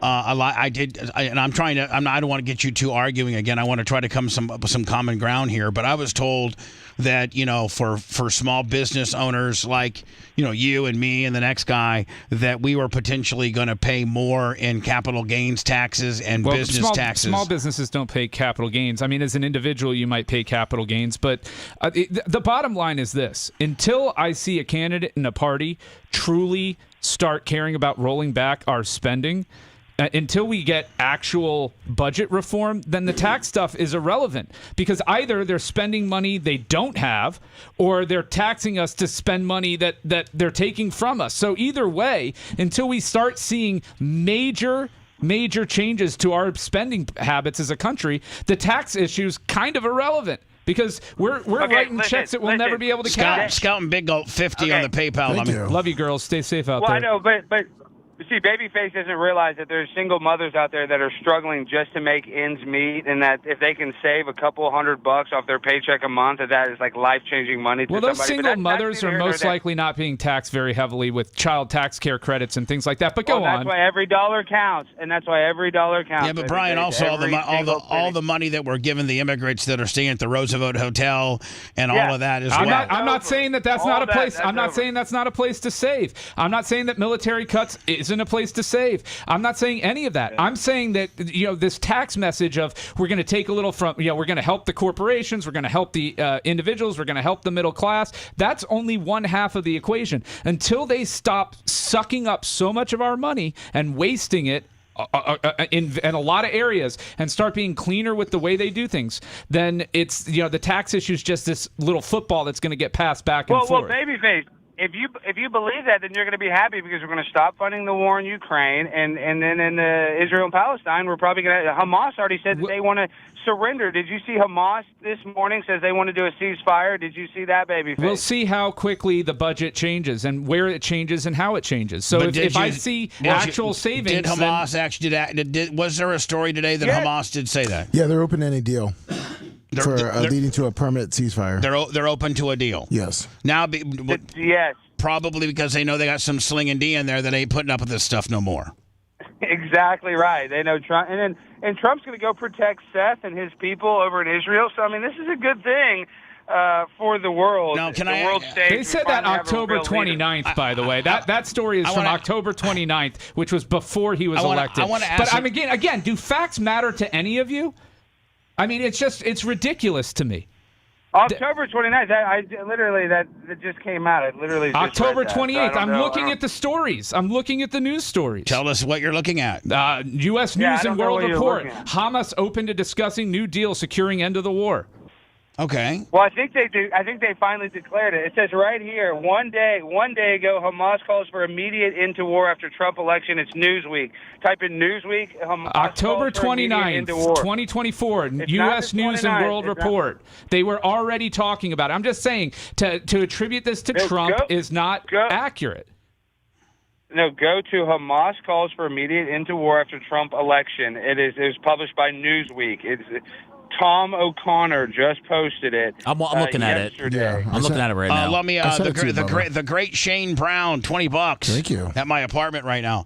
You sent it to me right now, Lemmy? Yes, the article. All right.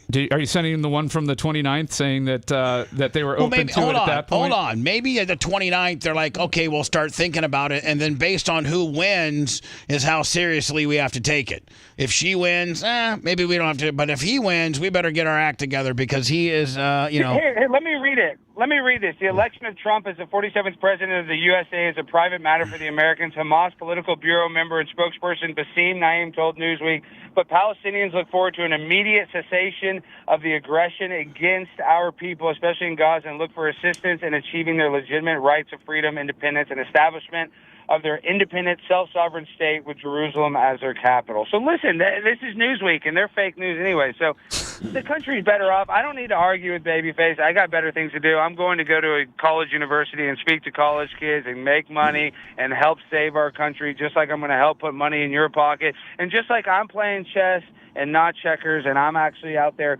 getting people to the polls, motivating people to go and stand up and speak unapologetically about their opinions, even if it's not the most And doing popular. your investigation. And you are are willing to admit that you were wrong on that call-in, and you're going to eat your crow like you said you would.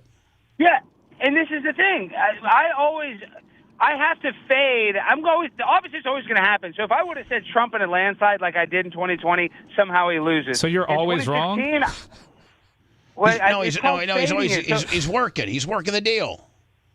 I'm working the deal because in 2016 I thought he had no chance, and then he won. So listen, I'm very superstitious. I'm an athlete, Babyface. You would never know what that's like to be a premier athlete and play at the University of South Florida and dominate in high school and play with Super Bowl champions like Matt Stafford and Clayton Kershaw.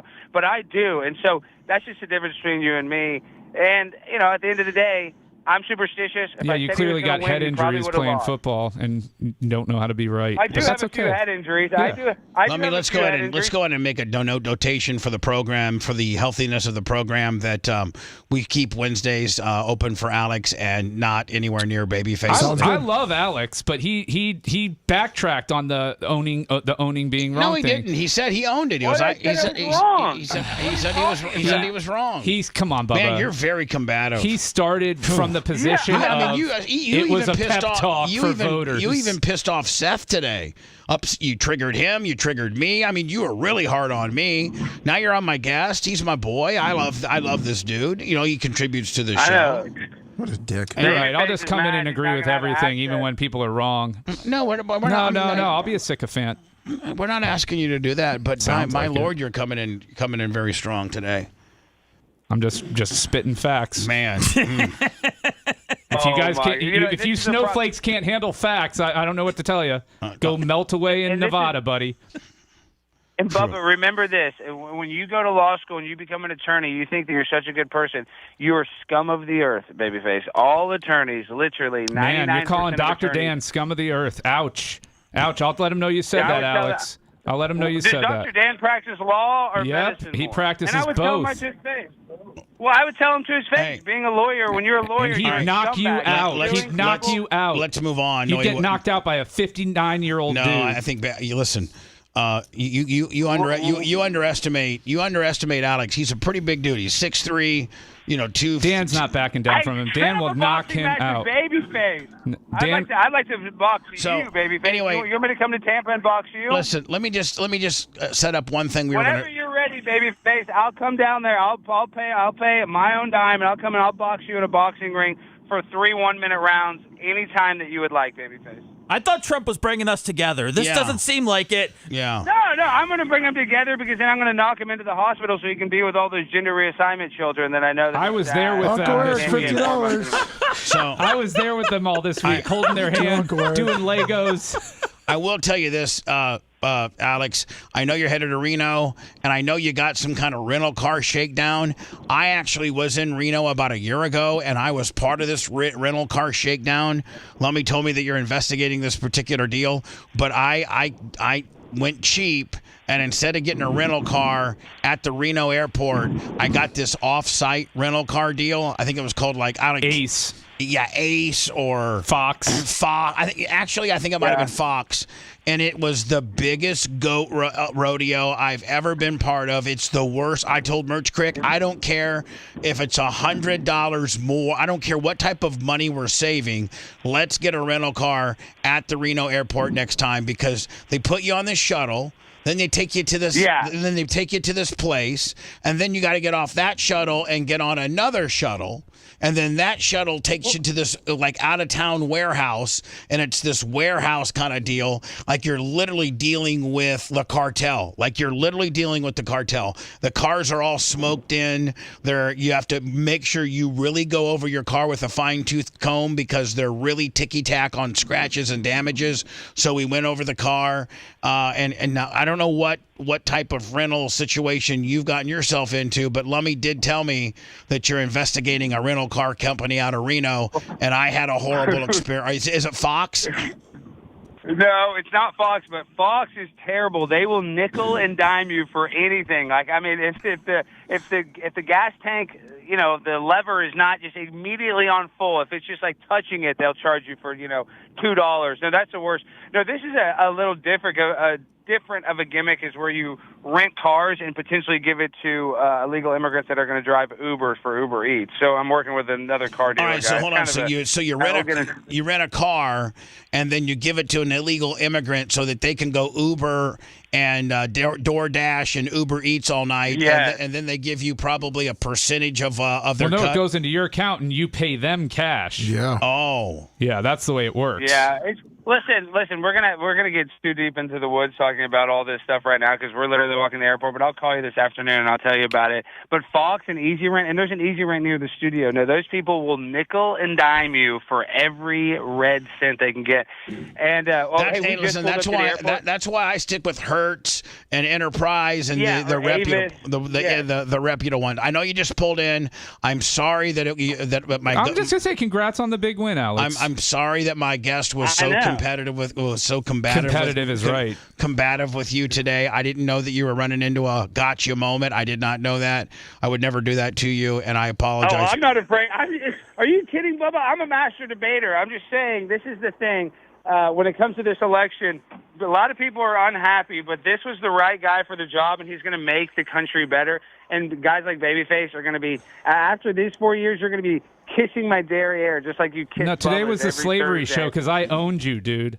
So go have a good flight. Okay, so you're pro-slavery now? That's disgusting. Oh, you're right on that one. That was a good turnaround, Seth. That was no turnaround. That was a That's good turnaround. The joke. That was a heat reversal. That's not a heat reversal. That was a heat reversal. Seizing on the original joke. No, man. No. You can't score yourself, bitch. I'm scoring it. The people that are not participating in this conversation are scoring it, and we're scoring it. And that was a bottom line heat reversal. Bubba, I'm gonna need to see a rematch. I think this is that even for today. Exactly. I think we need to do a podcast with these two people. Yeah, I'll do it any day, but I want to do a boxing match. Babyface, let's go box. No, that's what unintelligent people do. They try to make it physical. So I knew that's where you're going, Alex. You big dope. No, but see, this is the difference between you and me. Is I'm very humble. I'm probably one of the most humble. Oh, so humble, so humble. You just claimed that you're the reason Trump won. That you were out there giving pep talks and touring the country, and he owes you. Give me a break, humble. Get out of here with your fake humility. Come on. I'm the most humble person in the world, and I would never. And this is a very humble world. I'm smart, and because I'm so humble and I'm so gracious, that's why I'm able to still be Box friends people. with you, even after all the dumb things you said. I love you, Alex. I got nothing but love for you. I'm the most humble person that you'll ever talk to. Yep, it seems like all it. right, well, listen, I'm gonna you two wild cats. I have to step in the middle here, or we have some time issues. I did see your little piece with Glenn Beck when you were live from the Kamala deal, listen, I kind of like those glasses that you were wearing. I kind of like that. Yeah, and I'm about to post my. Kind of those old City Council. Those old school Run DMCs that you were working with. I love them. All right, well, those glasses are my new disguise, but I'm going to post I went to the city council meeting, but it was about mathematics, and I went absolutely crazy, so I'm going to post that video this afternoon, so be on the lookout for that. And, being so humble, I just want to say I love you guys, and my prediction might have been wrong, but at the end of the day, I'm a winner. So I hedged my bets, and I came out on top, so God bless America, and God bless Donald Trump. We'll talk to you soon, Safe buddy. travels. Thank you. Love you. Bye, Alex. Wow, Brian, man, coming at everybody today. Brian, honestly, look. Brian, I gave him the benefit of the doubt, and Brian, he immediately went down a road where he wasn't eating crow. I don't know what you did differently today, other than spend the majority of Tuesday night in the hospital. He woke up in Trump's America, Bubba. If you want 24/7 on-demand Bubba and the crew, go to BubbaArmyHQ.com. Right now. The Bubba the Love Sponge show will be back after this.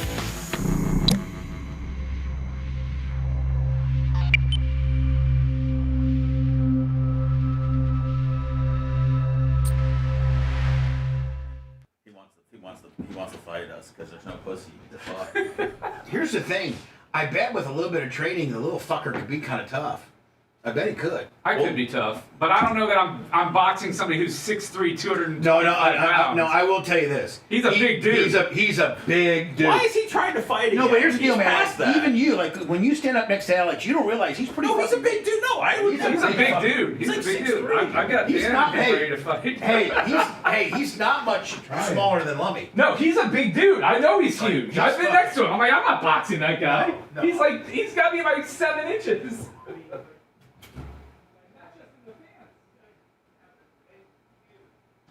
Hey, it's me again. Good old Stein.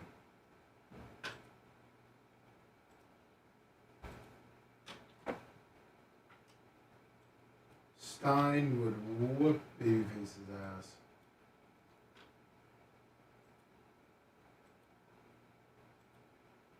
I think the only person here that Brian would have a chance against would probably be Tuttle.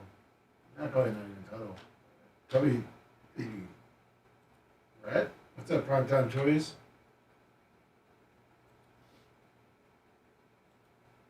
Other than that, I don't even know who would have a chance.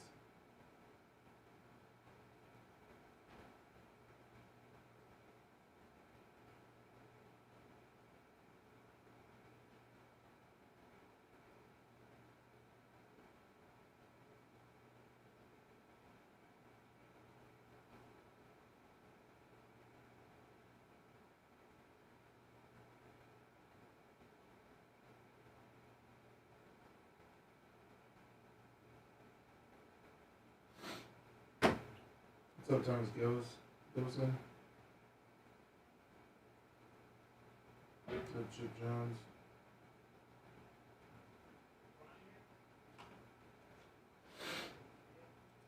I had to pee. Everyone left. It's my fault. I should have went last break. Brian's not in here. Okay.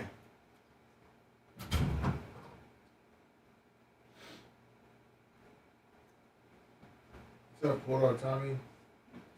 You sure did.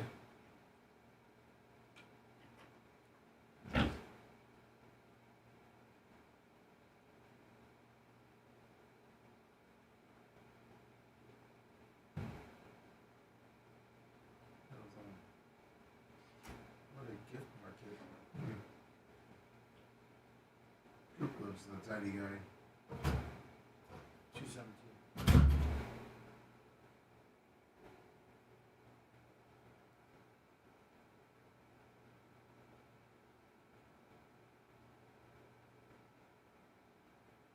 They always should be for everyone Magnum DUI.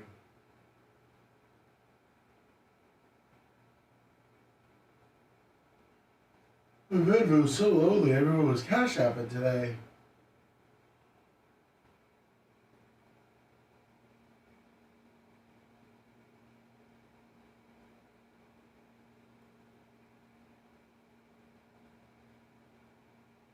Which one? Oh, John from Naples. Is that CD really fucking you up then?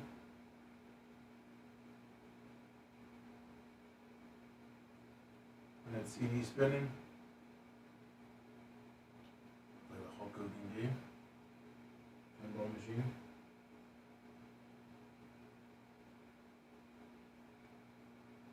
You know what, Steve, you're gonna do? Yeah, that took a big turn. I think saying I'm going to Mexico. I'm going to the cartel part.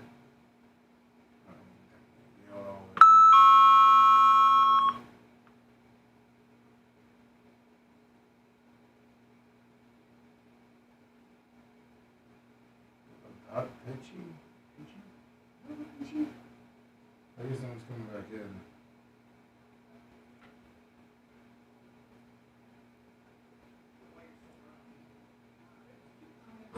Ready to one immediately because it was cheap. And the other one wasn't me going after you. I The other one know. was just me trying to. But I've taken him very well. I mean, No, you know, you me did. and Seth, And I regret me and it Seth for got a us. little bit of a. I'm scorned. We have a little bit of a, you know, Wrestler on the ropes. Hosts that have been attacked by co-hosts. Does You know the number card I got, but you know she's not even in the WNBA anymore.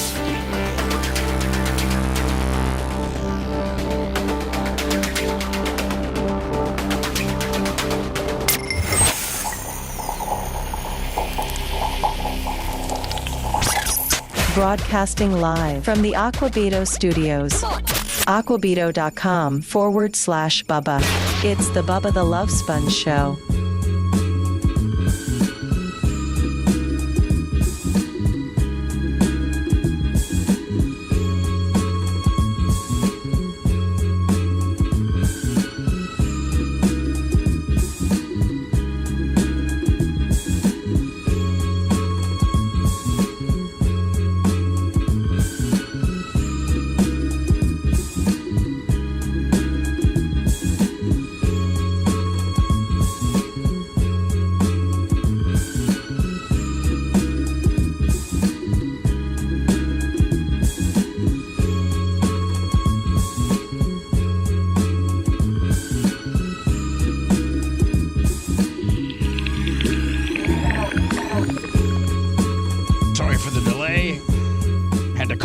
Brian down.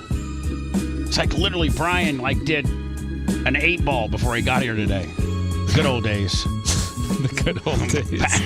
Back when Brian ran a little looser. Not that he's ever going to admit that, and I'm not asking him to. We know how you used to be, buddy. I used to party with Donald Trump Jr. You, let's just be honest. From where you are in life today with your lovely wife, your beautiful child, your successful law practice, is a far. Was he a mountain sniffer? But he would chalk it up. What? That's cocaine, Bubba. That's mountain sniffer. I'm not mentioning anything, but like when he was running hard in college and going out to Vegas with the boys. I didn't run hard in college. I waited until I graduated, and I ran semi-hard. Well, I knew he was a sexual deviant, Bubba, but not a cokehead. Your first years at working for Adams and Diaco. You were their star in the bullpen, but you're like Harvey from Suits. No, he's like he was like the other dude from Suits. Yeah, the other guy, the real smart one that faked his way through Harvard and all that kind of deal. Yeah, but Brian, you used to run a lot harder than people would ever imagine. I had a good time. I had a good couple years in there where I was single-ish. Ryan, MBSC, $20, Babyface Brigade. Thank you, Babyface Brigade. Let's Hulk up this last hour. Get the donations in. It's been a little slow, except for my girls. And then Ryan, MBCSSSC. Hi, who's this? You're on the air? Hello? I think Napa Mike came in with a nice PayPal. Oh, thank you. Shane Brown, I'm gonna see him later, right after the show. Thank you. Hello, you're on the air, and I know you're there. I got you potted up. This is Bubba. Whoever the caller is, you're on the air. So please speak up. Iggy McGillicuddy, $20. If you don't speak up, I'm gonna have to hang up, and we're gonna go to my next story. But I can hear you. Waiting on the. Hello. Okay, no problem. A story about, I don't think publicly, I think Joe Biden wrote something. He did. About Kamala's, speech, but I don't think that he went on camera. And Brian, what happens now? What is it? You got 31 days in December. You got 30 days in November, so that's what, so call it, what is it, probably 75? 76 days away, so 75 days. You nailed it. All right, 75 days away. So what happens in the next 75 days? Now, I was talking with Sumo last night, Sumo's big Trump guy, and he's like, God damn, I'm going to tell you right now, they're going to try to kill him. They're going to try, they already tried to kill. So do you think that because this is a very contested election, emotions are high on both sides of the fence, from those that won to those that got beat? Obviously there were arguably 2 attempts. Was the golf course incident considered an attempt? It was an attempt. They didn't get a shot off on him, but it was an attempt. Yeah, sure. Anytime so, somebody puts together a plan and goes to execute it, I guess you can call it an attempt, even if it wasn't even remotely successful. And especially if you are armed. Right? And, so... John from Naples, 20. Elton Driggers, 20. And had plans and such. So 2 attempts. 1, let's just be honest. 1, we are, whether you like them or not, just as a country, when I say we, you don't want to see any you don't want to see any politician or anybody assassinated. Oh God, no! That's like, that's the end of the country. I mean, Right, when you start like- getting presidents picked off, Right. and political opponents picked off, I mean, whether it's a senator, whether it's a congressperson, whether it's a mayor, whether it's a person that's running for a former president that's now running for president, whether it's the existing president, whether it's John F. Kennedy. I mean, let's not forget John F. Kennedy got killed. Let's not forget that what was the guy's name in Milwaukee? That I keep referring to. Teddy Roosevelt got shot. John Lennon. John Lennon got shot. Mark David imagine Chapman. that. Let's not forget Ronald Reagan got shot. Yep. And if you, I was talking to Roger Stone privately one time. At that point, Roger was running one of the biggest lobbying firms in all of Washington D.C. And if you and him and Reagan were close, I mean, Roger was making an extraordinary amount of money. That if you wanted to get a meeting or get some type of message to Trump, to Reagan, you went to Roger's lobbying firm. He had Reagan's ear. And when I saw Roger about 5 months ago, and he's like, people don't realize that was the media. That's kind of when the media worked together a little bit. The media worked together and never exposed John F. Kennedy for the sexual deviant that he was. It was well known that he had, was it frickin' frack or? Yeah, frickin' Well, frack they the protected sisters. Clinton until they couldn't anymore. Right. I mean, they the media couldn't was do it at that point. The media was way different. They protected until they couldn't. They protected John F. Kennedy. And here's the thing with the Reagan deal.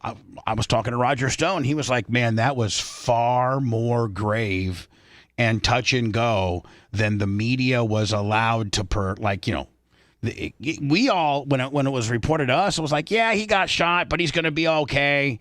There was a really, there was a 50-50 shot chance he wasn't going to make it out of surgery. So he got shot. I don't think, didn't somebody try to shoot Gerald Ford? Yeah. I think somebody tried to shoot Gerald Ford. And then I don't think since then. Well, Bush had a shoe thrown at him. Yeah. Some stinky Iraqi threw a shoe at him.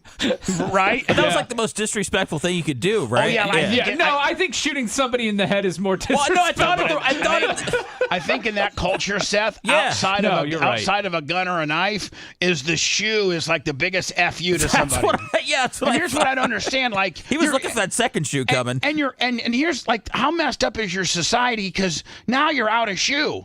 Like, what, you got to roll around with one shoe now? Or you bring an extra. Yeah, I mean, You're ready. You know when you're going to throw the shoe. He would have thrown the second, but he couldn't get a second shot off because the Secret Service was so fast.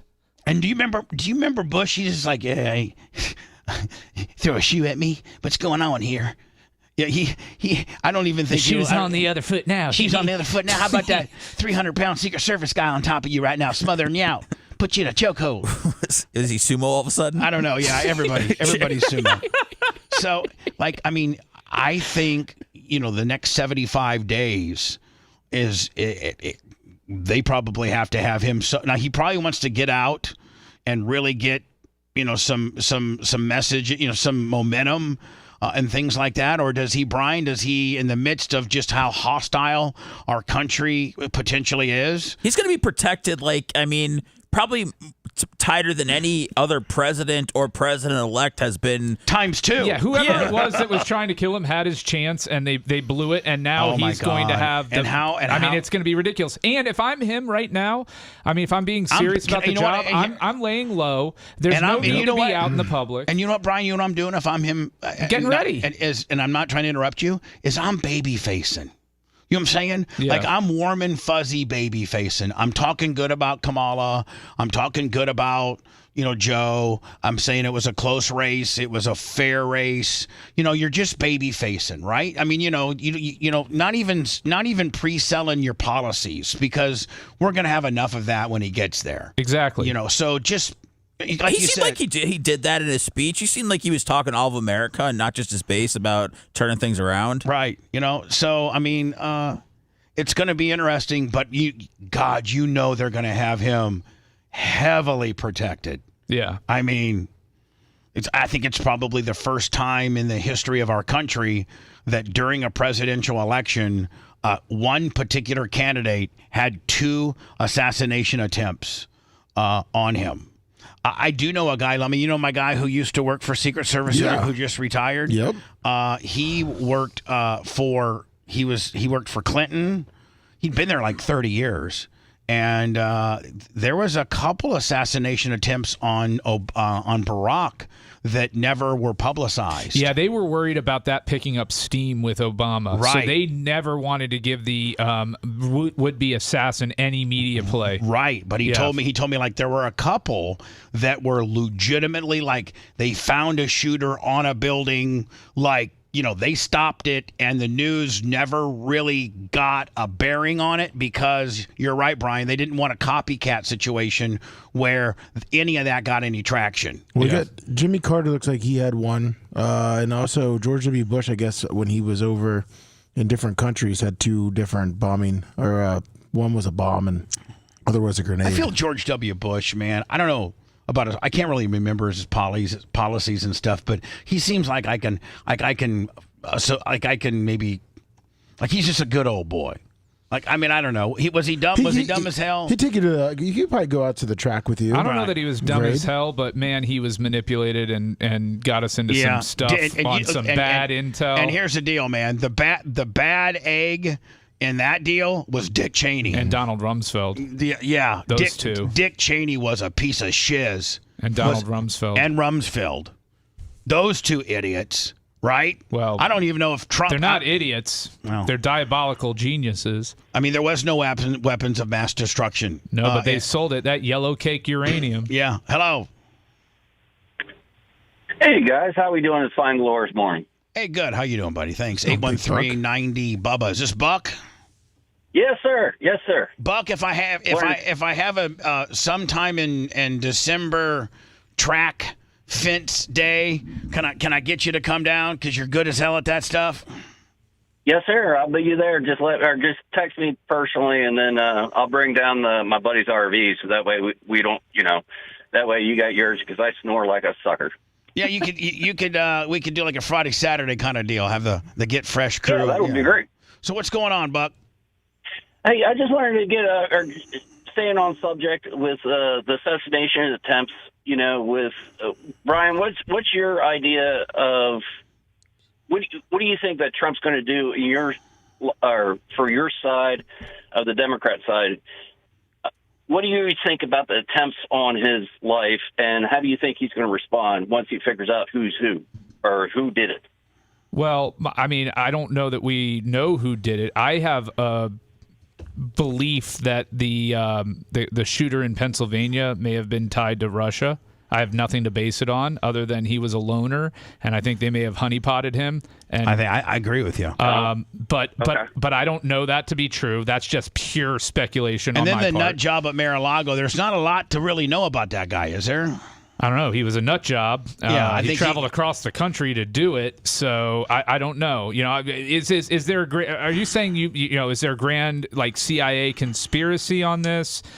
I would say no, because I think they would pull it off if they really wanted it done. But who knows? Okay. I don't. But as far as what Trump's going to do about it, I'm sure he's going to want all the information. Well, I don't think he can really do anything about it. They're going to prosecute both to the absolute fullest. But I did talk to my guy from the Secret Service that I spoke of, and he is. I'm going to be honest with you, Brian. He had 30 years in. He had an opportunity to go another however longer. He liked Donald Trump, and he worked under their administration. But the minute that Biden won, he took his retirement. He did not like Biden because Biden was going to bring in all of his boys that worked for him during when he was a vice president. My guy could see the writing on the wall, so my guy got out. So when the Butler, Pennsylvania attempt went down, I was in contact with my guy, and my guy is going to tell you the truth. I'm like, listen, is this an inside job? Did the Secret Service? He's like, no, this was a complete dereliction of duty. This was a complete understaffed situation. For the last 2 public appearances, he's asked for what they call an A-level, deal, and he was given B-level. It was on that day, last minute, Kamala and for the First Lady both made impromptu trips to Pennsylvania, which took resources away from Donald's detail. And this was not an inside job. This was a dereliction of communication and duty. That's it. Like it wasn't it wasn't an inside job. It was just people having their heads up their ass, not paying attention. That's what he said. And he's, he's formerly, But what's the kid's motivation? I don't know. That's the thing. Okay, I didn't break that down.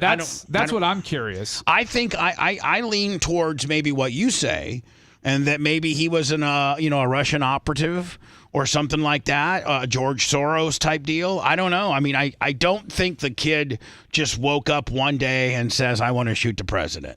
I think that there was something other than just the kid's disdain for Donald Trump. I think there's something else. Will we ever find out? I don't know. I think they'll fast track him to federal prison. And can you be potentially put to death for the attempt of assassination on a president? Who? This guy? He's dead. Oh, that's right. I'm sorry. They sniped him. I'm so sorry. Damn it. I was thinking about the guy from Mar-a-Lago.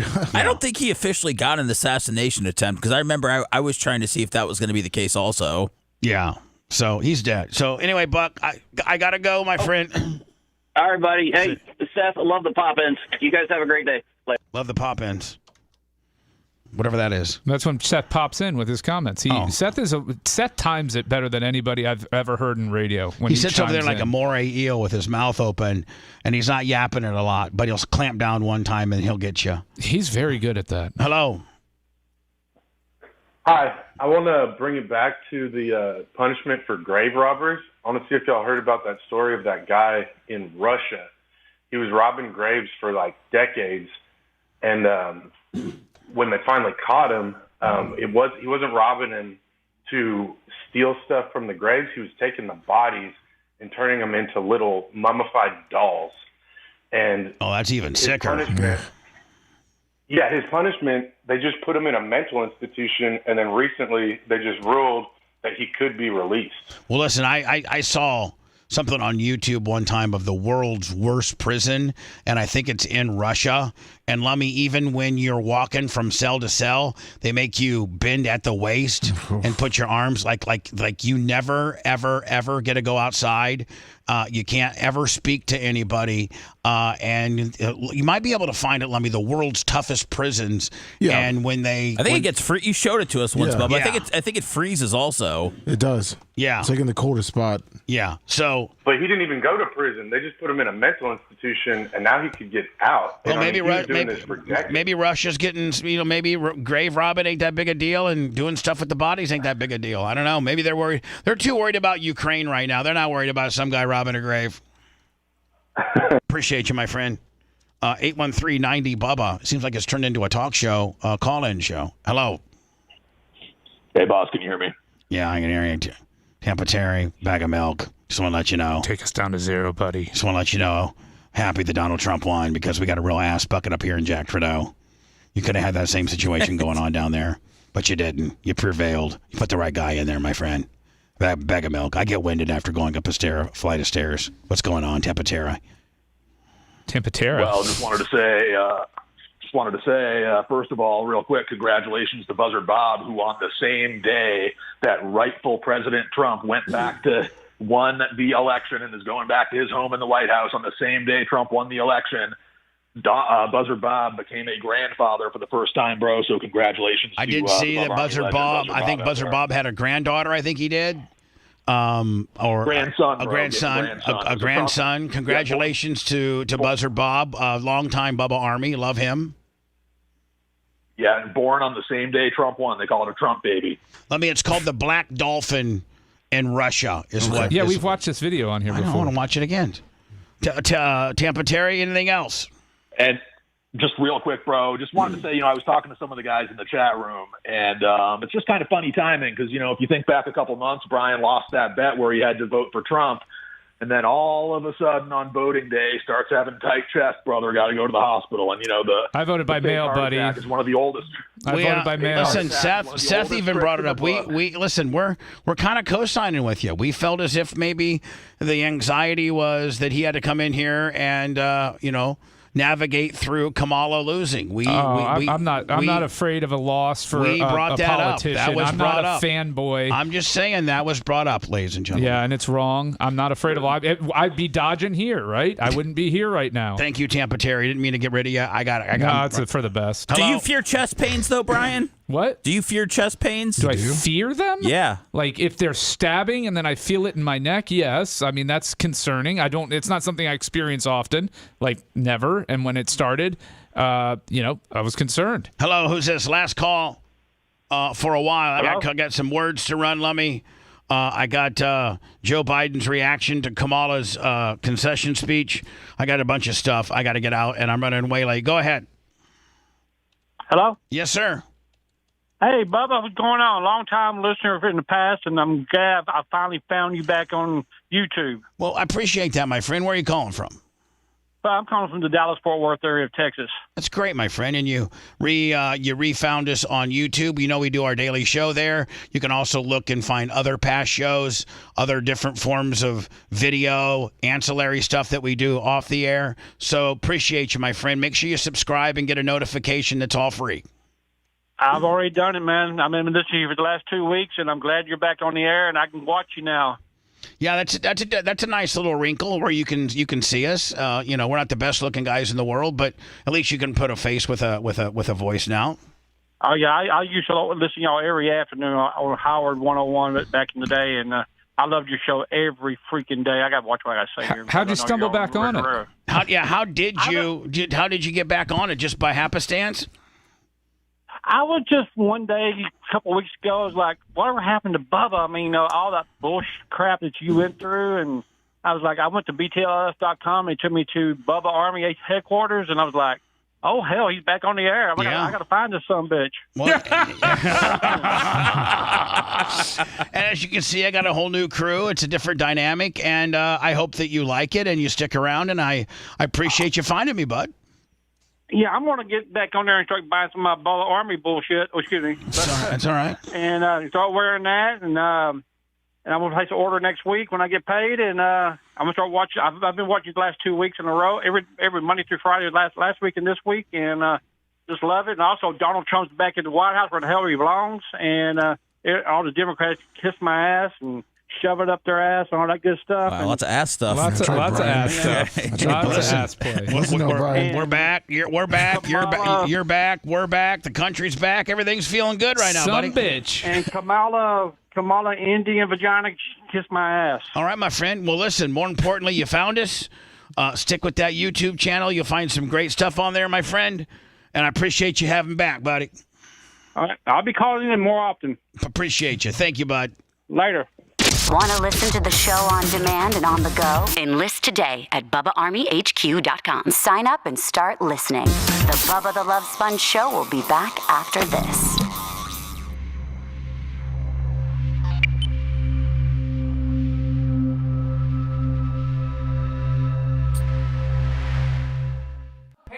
And Joe Biden, the shove it up your ass. Is Taylor Swift, Eminem, and Travis Kelce, and Cher, but not Jason Kelce. He's a good Christian boy. Now, Brian, let me ask you a question. Why does a guy like George Soros, why does he get so heavily involved in American politics?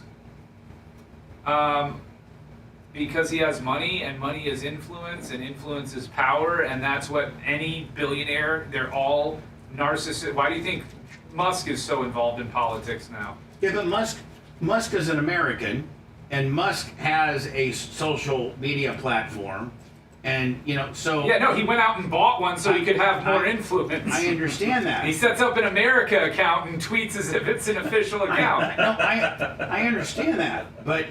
I can understand. I mean, George Soros is Hungarian American. He's as American as Elon Musk is. He doesn't live in the country, though. But he has dual citizenship. So he's as American as Elon Musk. What's he most noted for with regards to the businesses that he owns? Hedge fund managing. Oh, okay.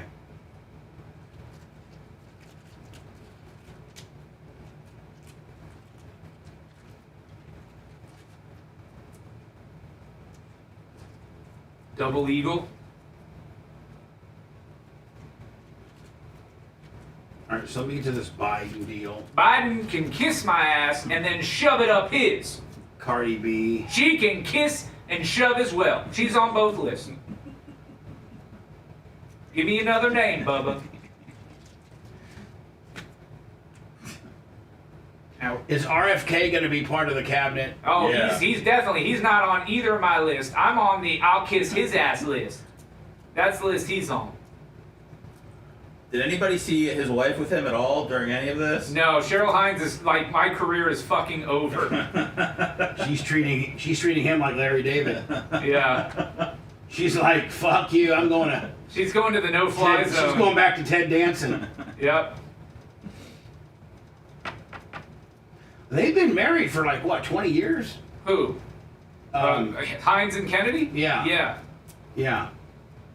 So she was married to him when she was doing it, when Curb was... Yeah. You know...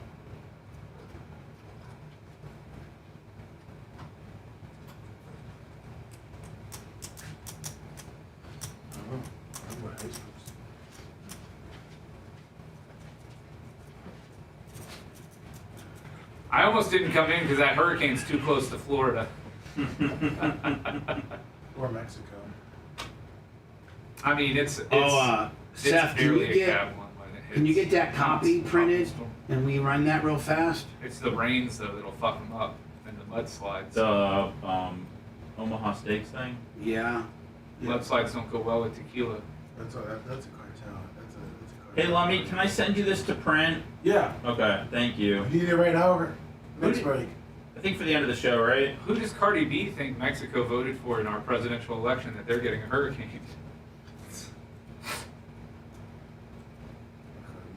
Cardi B said, motherfucking leave her alone. Motherfucking? Yeah, she's How about Angel Reese popping off, too?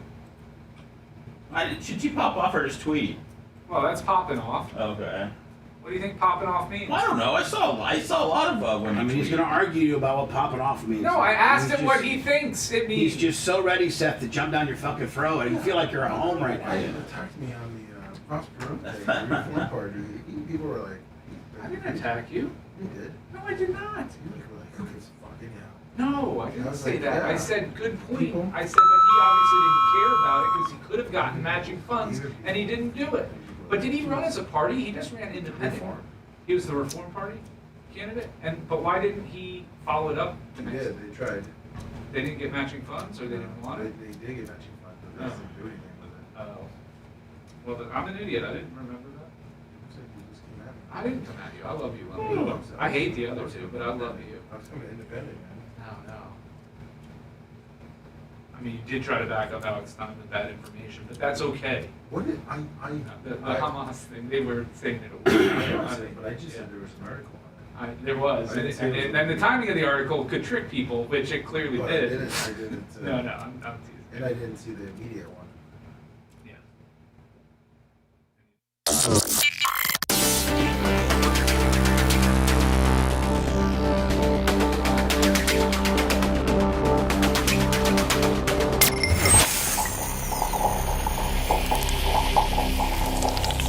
Broadcasting live from the Aquabedo studios. Aquabedo.com/Bubba. It's the Bubba the Love Sponge Show.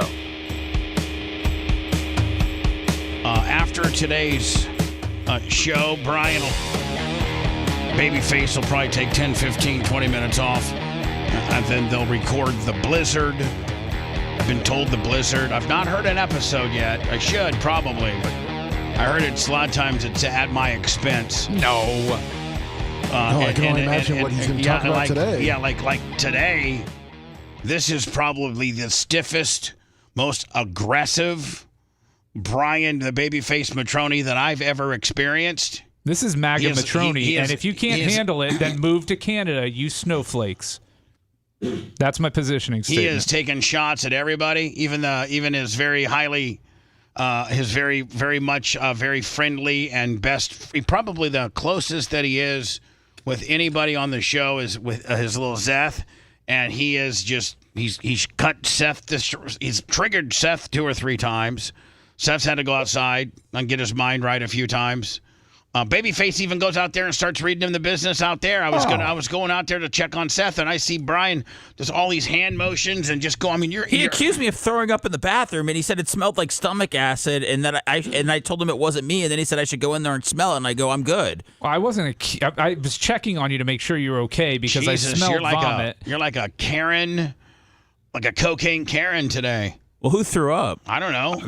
It's either throw up or they had very, very acidic fecal matter. Well, oh my God! Which bathroom? the gym or gym the other one? The gym one. Looks like maybe a courtesy flush may be needed. Well, it had me concerned enough that I went out to check on Seth. And I was midstream too, so I really got panicked when he asked if everything was okay. Oh, you talked to him while he was peeing too? Big time. Oh, yeah. That's a no, Brian. He'll roll right up. He doesn't care. Jeez. He's lost all of his show etiquette and various ground rules we have around here. He's been through a lot, though, in the last few days. I know, but my God, we should send him a bill for therapy because he's getting it all out on us. Remember that iodine or whatever they put down his body that he tasted? I think that might have made him angry. That burned his butthole? Yeah. Oh, yeah. Dude, it is crazy. He's going to be able to go to Hunter Law today and be nice to all the employees that work for him and with him.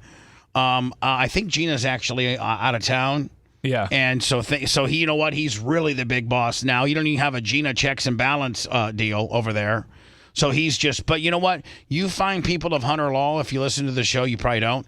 But you're going to probably you're going to get the good Brian because he's already taken it out. We're like the battered women. We've just taken all of his wrath, all the wrath that you could potentially have gotten today at work. We're like Jesus. We died for your sins today. We took it all. Bubba's so beaten down, he's going to go ship out some merch after the show. Yeah. President Joe Biden has given a statement. So let's just. Now, Brian, will they hide him for the next 75 days? Like, is he done? I mean, I think. Will they hide both of them, or will they still try to roll her out because they have aspirations of her being? Oh, she's never running again. Like no way. Like you're gonna say that there's not a chance in hell she's the 2028 candidate. No. Zero. After getting her ass kicked this bad, zero. They'll put her out to pasture. Yes. She said she wants to run. Yeah. And I want to roll in the sheets with Charlize Theron and Margot Robbie. Doesn't mean it's going to happen. So do they just pretty much, head these guys out to pasture, especially him, but maybe her too, now that we know that she has aspirations of running for 2028, but the party is like hell to the no.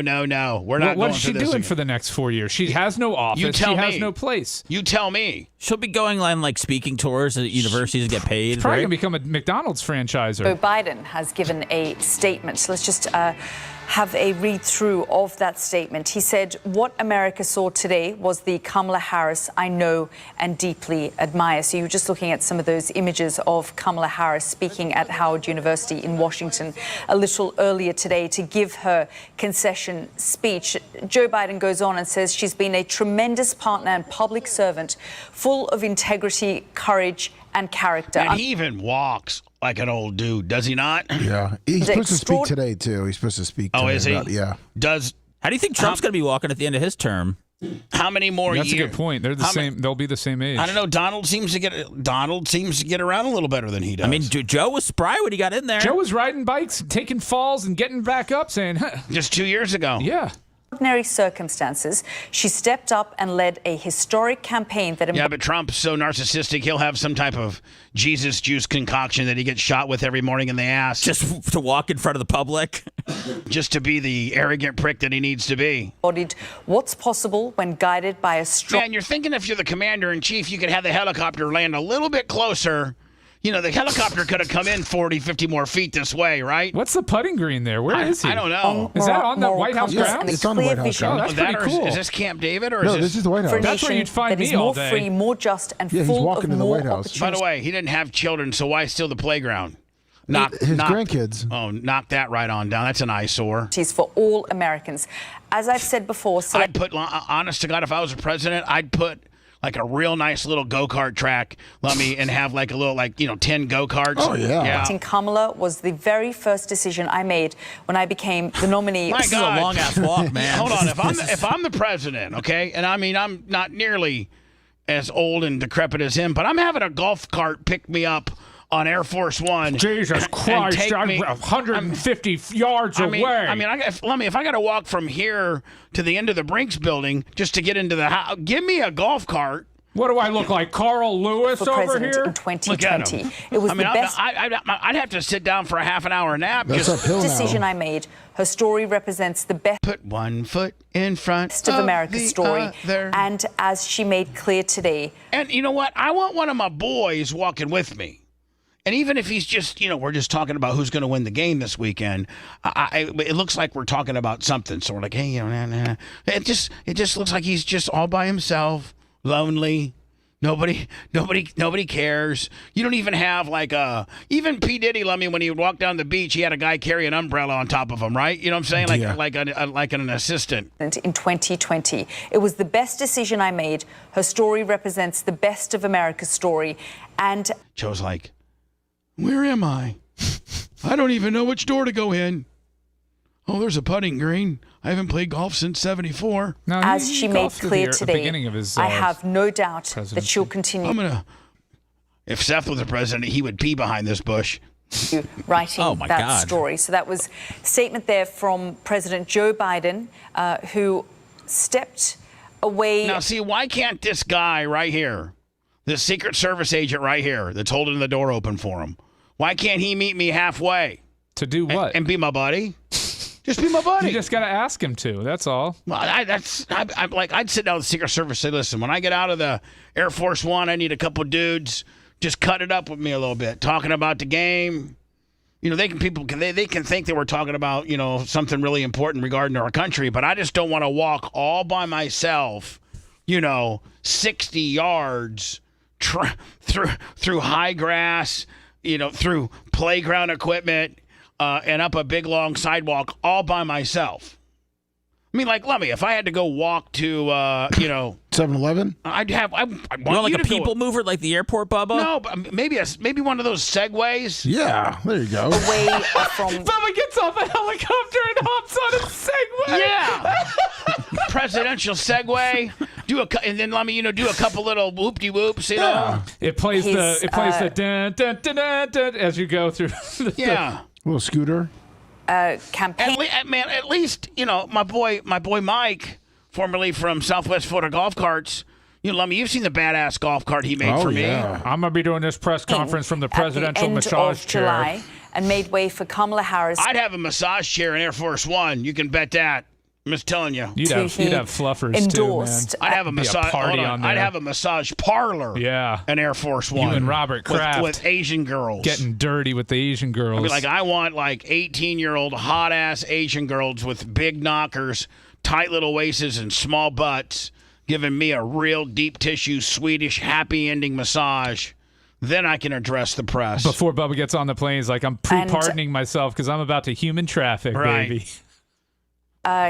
She has obviously now. I'd be like, Lummy, you're my chief of staff, or I don't know what the hell you are, but yes, sir. You need to find me some legal American, Asian, 18-year-old massage therapists that want to take my wiener around the farm. Get the Yakos on him immediately. Yeah, whatever it takes. Okay, I gotcha. This election, this statement from. I'm kind of into. Lately, I've been looking at some porn with small-breasted, natural breast ladies. Really? Just because the merch crick's got such gigantic knockers that I'm kind of maybe going to the. You're over them? I'm not over them. Merch crick, take those out, and then 3 months later, you need those back in. just put them to the side. President Joe Biden, he said what we saw. Is he checking in? And heard from Kamala Harris today is the Kamala Harris. By the way, Joe didn't write any of that. Joe didn't write any of that. No. Joe can't write. Joe can't write. By the way, Cardi B, she's so mad. I know she did some kind of face, filter that made her look stupid. And she's so mad about Kamala Harris losing that she's blaming it on all the southern states. And she's hoping that we get hurricanes. smart. Wasn't it like? I mean, didn't Trump win almost every state? I mean, yeah. Like, why are you gonna wish this upon North Carolina and South Carolina and how about Arizona and Nevada? Are you gonna wish bad things upon them? No, you dumb bitch. This is why some of y'all states be getting hurricanes. That's all I'm gonna say. God, you're stupid. Don't give her attention. You're just stupid. That was a Just tough goatee. Absolutely stupid. Just with the face filter and just you know what, Cardi B, you're stupid. Offset tore that thing up, Bubba. What's that? Offset. Yeah. Offset should have gagged her with his. He did, and then he gagged other women too. Then she Some of divorced y'all him. states be getting hurricanes. Why are we? That's all I'm gonna say. She's just saying, some of you states that didn't vote for Trump be getting hurricanes. That looks like an alien with facial hair, which is actually interesting if you think about it. She is an alien bitch. Hello. This has got to be quick. Whoever it is and what you want to talk about, it's got to be quick because I'm running late and I can't go over today. Who is it? What do you need? Hello. Bubba. Yeah, quickly. Hey, just real quick, I've been a fan forever. Listen, I love you to death. Hey, first thing is, can I help you out with some sponsorship too? All you have is race car people. I'll do it for free. Get some nutrition people in there for you. And the second thing is, just real quick, and I love your car parts. The second thing is too, and listen, we agree. I'm a huge Democrat, but just finish your show on how you guys can just, again, not debating. He won fair and square, but how can you guys look past? He got convicted of this and that. I mean, listen, I'm convicted felon myself. I'm not throwing stones in a glass house, but it is what it is. I mean, listen. Here's the deal. I've been on trial 4 times as well. I'm 4-0. I mean, if you look what he got convicted of, a lot of it's a bunch of nonsense. And first of all, that sexual thing in New York was 30 years ago from a woman that was in a second floor department store. There were no witnesses. That was a complete shove. That was a complete nonsense deal.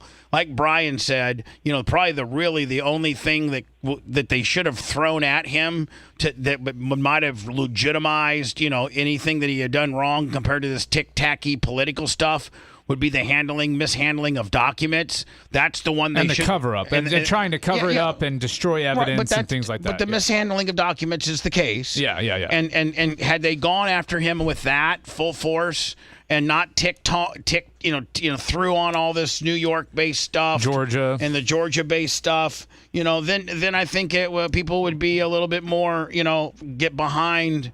The stuff that he did wrongly, but since they just absolutely went overboard, and the state of New York is doing everything they can in the Good Old Boy Network to bury this guy. I mean, listen. The people that support Donald Trump, me, Lummy, whoever else on the show potentially voted for him. I mean, we only had one other alternative, and we didn't feel that alternative. Hold on, we didn't feel that alternative was a better situation than him. Do I think that he's got a lot? I think he has a lot to learn. I think that he can learn from his first presidency and not be nearly as narcissistic and being a little more compassionate and being a little more even-keeled.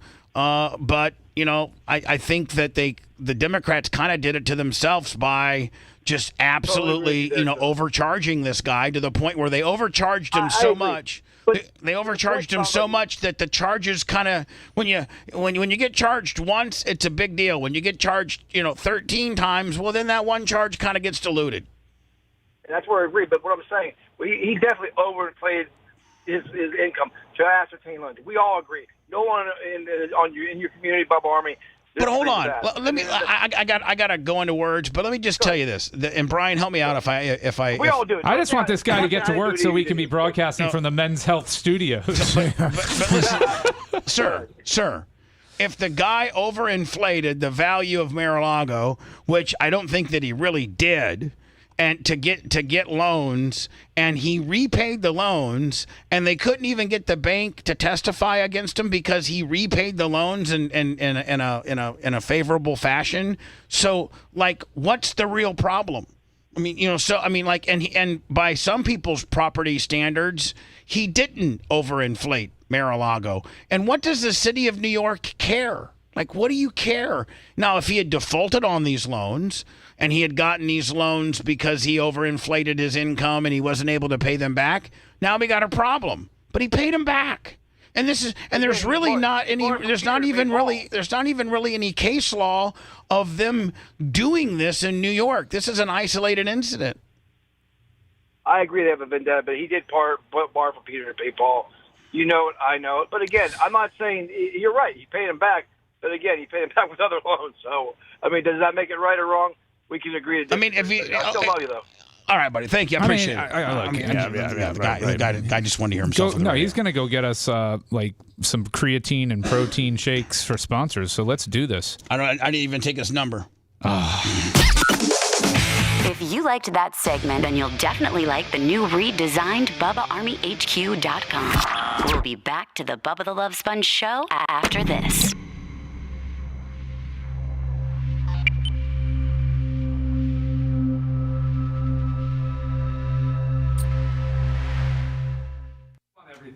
But it is a crime to interfere and obstruct a federal investigation. Letitia James is speaking here about. I mean, look, On you know. the other side, the last like 5 presidents about all. Yeah, but did Biden return the documents? No. I'm saying, did Biden return the documents that he was said to that he wasn't supposed to have? It appears that he did, and it doesn't appear that he tried to destroy the evidence or obstruct the investigation or negotiate the peace safe return. Yeah. Well, but it's. Again, I didn't go after Biden. I said, No, I'm just saying, but that's an example of somebody who's been called out for it. If they want to call out and go after Obama for it and he has stuff he shouldn't have, then they should return them to the National Archives. Yeah. Just attack Nazi, I even said Bush. See, right down the middle. No, I know. It's a new America. No, you didn't like Bush, though, did you? I voted for him. I didn't say that you voted for him. I said, did you like him as a president? He got us into some unnecessary wars. But his heart. You like them all? So you like Biden and Obama? Yeah, well, that's great. America. So why don't you support our president this election? I did. No, Biden. We have some news about. That's a good point. Touche. I'm just busting your chops. That's all you do. I mean, he's just fucking with everybody today.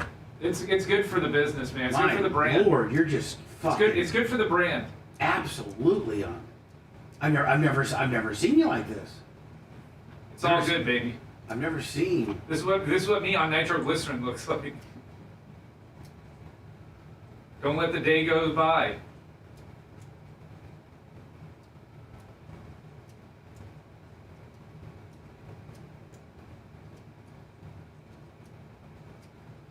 Jaywalking is a victimless crime, and people are convicted of that all the time. So speeding, that's victimless. It's not a crime, per se, but it can be, depending on how fast you're going. There's a lot of victimless crimes.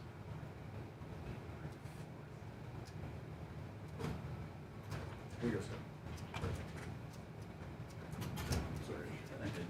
Thanks, man. Appreciate it.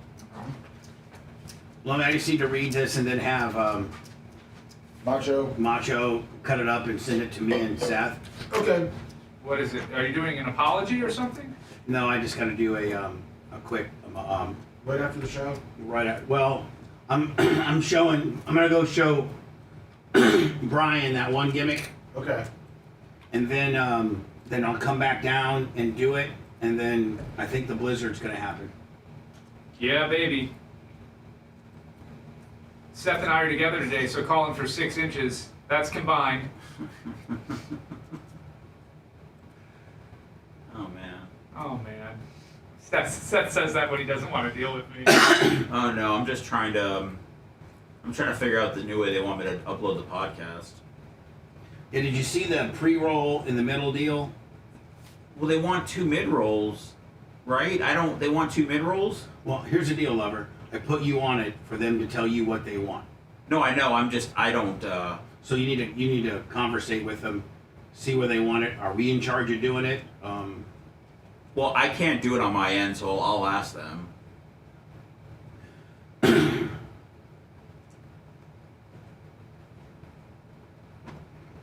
We can't put a mid-roll in? I can do one mid-roll, but I don't have the option to do 2 mid-rolls. But also I know that the mid-rolls play more than just one commercial at times, so... Let me see if this helps. I'll get with them today. Okay, bye. Cotton candy, sweet as gold. Let me hear that middle roll.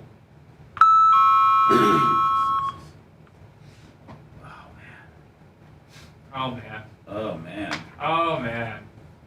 Is that what you sound like when you're ejaculating stuff? Oh man. I don't air check myself a lot when I'm jizzing, but I might. I mean, it's possible. No fucking potential stones unturned with him today. Yeah. It's getting it all. I don't know how much longer I have on this earth. I actually got a terminal diagnosis. I mean, you're acting like you got fucking 2 weeks to live. If I keep it up, that may be my life expectancy. That content house isn't going to go very good. Oh, fuck. I mean, I got a fucking text from Alex to say, what the fuck? Yeah, I wouldn't like to have gotten owned if I was a guest on a show.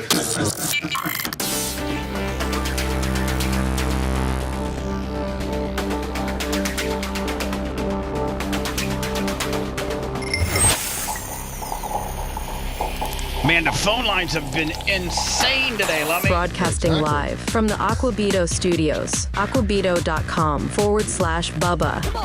It's the Bubba the Love Sponge Show. Lummy, this Saturday night I got the tour of destruction that's happening at Bubba Raceway Park / Ocala Speedway. Like a jet nitro car, school bus figure 8 racing, enduro, then racing with boat trailers. Nice. A demolition derby. It's crazy. That's where I'll be Saturday night. And then don't forget, a week from tomorrow, we'll be at the Content House on Friday, asking everybody to get there between 3 and 4, if you can. If I'm a little later than that, is that okay? Yeah, of course. I mean, you may not even be. I'm having a colonoscopy. By the way that you're running so hot today, I don't really see your life expectancy much past Wednesday. I mean, because you're just rolling it, man. You're steamrolling everybody. And then we're gonna lock him in a house with Dan for 2 days. Yeah, just steamrolling everybody, my friend. My God, I've never seen you like this. It's a new lease on life that he has, Bubba. I mean, he thought he was dying. He was told he's okay and he's gonna live, and now, he's coming out guns a-blazing. What's he got to lose anymore? Nothing. Various exit polling. I think that's out of Arizona. And one guy said, I didn't vote for Kamala because she wouldn't go on the Joe Rogan show. If I was Joe Rogan, I'd be using this as a PR campaign all day. Masculine identity. We've actually been hearing a lot of talk about the Rogan podcast, Joe Rogan podcast. In fact, a little while ago, we were talking to 2 guys. One of them... If I'm Rogan, Brian, I'm using this man as how much of a mover and shaker my podcast is in Americana.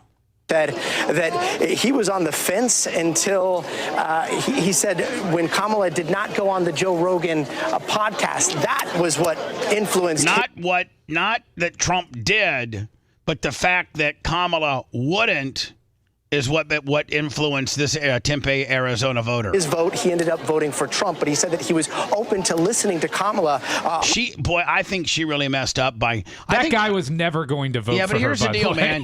Here's the deal, Joe. He wanted her on the Joe Rogan show. I know, but listen to me.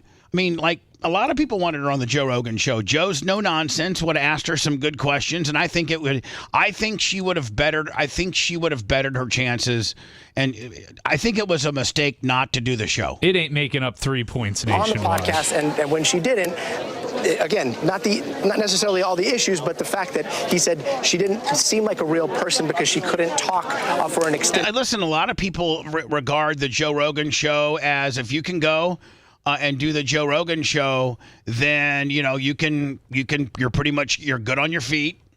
You're not going to give a bunch of softballs, and they put Joe. They put Joe as a pretty good. How about this? Because it seems Trump blew her out, and everybody's focusing on why she didn't win. How did Trump blow her out? What do you mean? I'm talking about there's been so much focus on what she did wrong. What did he do right to completely blow her out? I think that he resonated with white men, Latino men, and black men. Yeah, I mean, that's the bottom line is she couldn't appeal.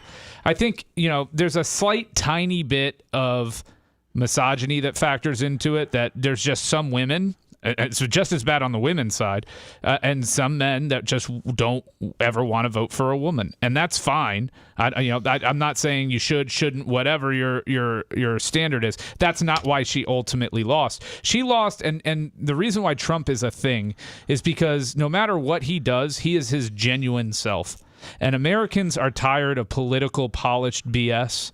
And I think that's clear. And when if she had gone on Joe Rogan for 3 hours, she couldn't have been in character for 3 hours. And that's the difference. She would have had to have gotten real at some point, and that's what people want to see. And that's where her weakness was her lack of realness.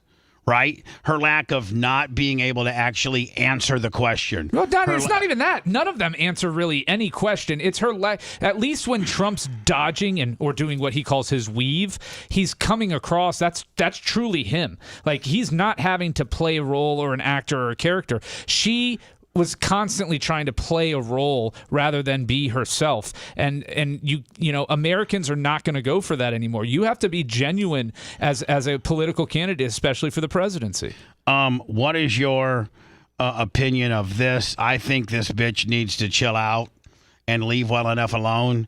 New York Attorney General vows to be ready for any attempts at retribution on a second Trump presidency. New York Attorney Letitia James is speaking here about how her office is going to respond to a Trump presidency. Let's listen in for a moment. And with other Democratic AGs across this country to make sure that we would be ready to respond to any attempt to roll back our rights. So here we are. We've studied their platforms. I don't know why We've identified certain possibilities, fact patterns. We've created contingency plans. So no matter what the next administration throws at us, we're ready. We're ready to respond to their attacks. Man, I don't think this plays well. Wait, is this getting ready for the? Was she saying get ready for the Civil War? Because I didn't get my musket yesterday. And but Paul taught you how to shoot a musket. Of course, Paul told me how to shoot a musket, right, but I just didn't have time to get it yesterday. Right. Musket's We're ready Depot was to closed respond at to any 4. attempts to cut or eliminate any funding to the great state of New York, as the governor outlined. So despite what has happened on the national stage, we will continue to stand tall in the face of injustice. This is the New York Attorney General, who also was at the forefront, Brian, of bringing him. And she's the one that did the charges on the bank stuff, right? It seems slightly dramatic, no? I don't know, man. To me, it just seems like if I'm her, I shut my mouth and don't make him winning the presidency about how you're laying in the woods trying to bust him. And you've gotten with other Democratic district attorneys, and that you guys are ready to bust this guy's ass. In my opinion, Brian, I need yours, your opinion on the deal, obviously. I don't know that that's her role and her job. I think that she's trying to make it her job and her role. Well, she needs to step down. First of all, you don't ever say the quiet part out loud. If you truly have a plan and your contingencies and everything, you don't telegraph it and say, "Hey, we're ready for you. Come attack us." Right. That's just stupid. We're ready to respond to any attempts to cut or eliminate any funding to the great state of New York, as the governor outlined. So despite what has happened on the national stage. Yeah, so she didn't care. She didn't care who won the presidency. She's ready to F with him at a moment's notice. We will continue to stand tall in the face of injustice, revenge, or retribution. We will continue to protect our most vulnerable and marginalized amongst us. Because it is my sworn duty and responsibility to lead that fight. Is the Attorney General of New York's job description to worry about what the president is doing? Well, if it's in derogation of the Constitution of the United States, yes. With the governor of this great state, Kathy Hochul. If that's the position. This is not the time to be fearful, New York, but faithful and steadfast. friends. What, to you? Faithful to you? And steadfast to you? No, to the Constitution, the rule of law. I mean, that's what she's probably Knowing that I, as the Attorney General, along with my entire team, which, by the way, has put this guy on trial 2 different times. We are guardians of the law. And we are prepared, my friends. Okay. To fight back. Maybe they cut him some slack and let him just be the president now. Yeah, thank you. I mean, like, for real, thank you. Because, right, don't have a conference the day after he wins by saying, we're waiting for you to mess up. We're looking to tie you up a little bit more. Now, maybe that's how you truly feel, but keep it off the airwaves. Keep your private conversations with other Democratic AGs from other states amongst yourself and like, listen, as soon as that son of a bitch messes up, man, we're there. Yeah, they're not great strategists. But no, I'm going to get on the air. I just don't think this plays well with anybody, whether you're a Democratic or Republican. When I got an African-American woman that's already saying, well, this is I'm laying for you. It's grandstanding at its finest. Hold on, Brian. When she's already been, like, she's already screwed with the guy 2 times prior. Right? Well, once, right? No, wasn't it twice? Wasn't she also the one that brought charges up on the sexual misconduct? No, that wasn't charges. That was a civil lawsuit. Oh, okay. Yeah. But the 30, the other one was her, but the bank deal. Yeah, the bank deal. Now, wasn't it 36 counts that they found him guilty on? 93. Does he now, as president, does he instantaneously just pardon himself? Well, no, that was New York law, right? That wasn't a federal conviction. Yeah, it was that a state law. That was a state conviction. He can't pardon himself from a state conviction. So what happens though? I think any sentencing would have to, or appeals would have to be stayed pending his presidency. This guy, I think. Let me. Did he get fired or is he done? I'm not 100% sure. We have some news about Special Counsel Jack Smith. This man right here. Now, Brian, describe who Jack Smith is. He is the special counsel. It's the prosecutor in charge of the 2 of the cases against Trump. For the Department of Justice. For the DOJ, for the Georgia case and the documents case out of Florida. He's resigning before Trump fires him, right. He says. So he is, again, he works for the DOJ, the Department of Justice, and he's overseeing two cases against Donald Trump. I mean, those cases are DOA for the DOJ because Trump's taking over. There's not going to be any conviction of him. But he's getting out before he gets fired. Yeah. Special Counsel Jack Smith, this man right here.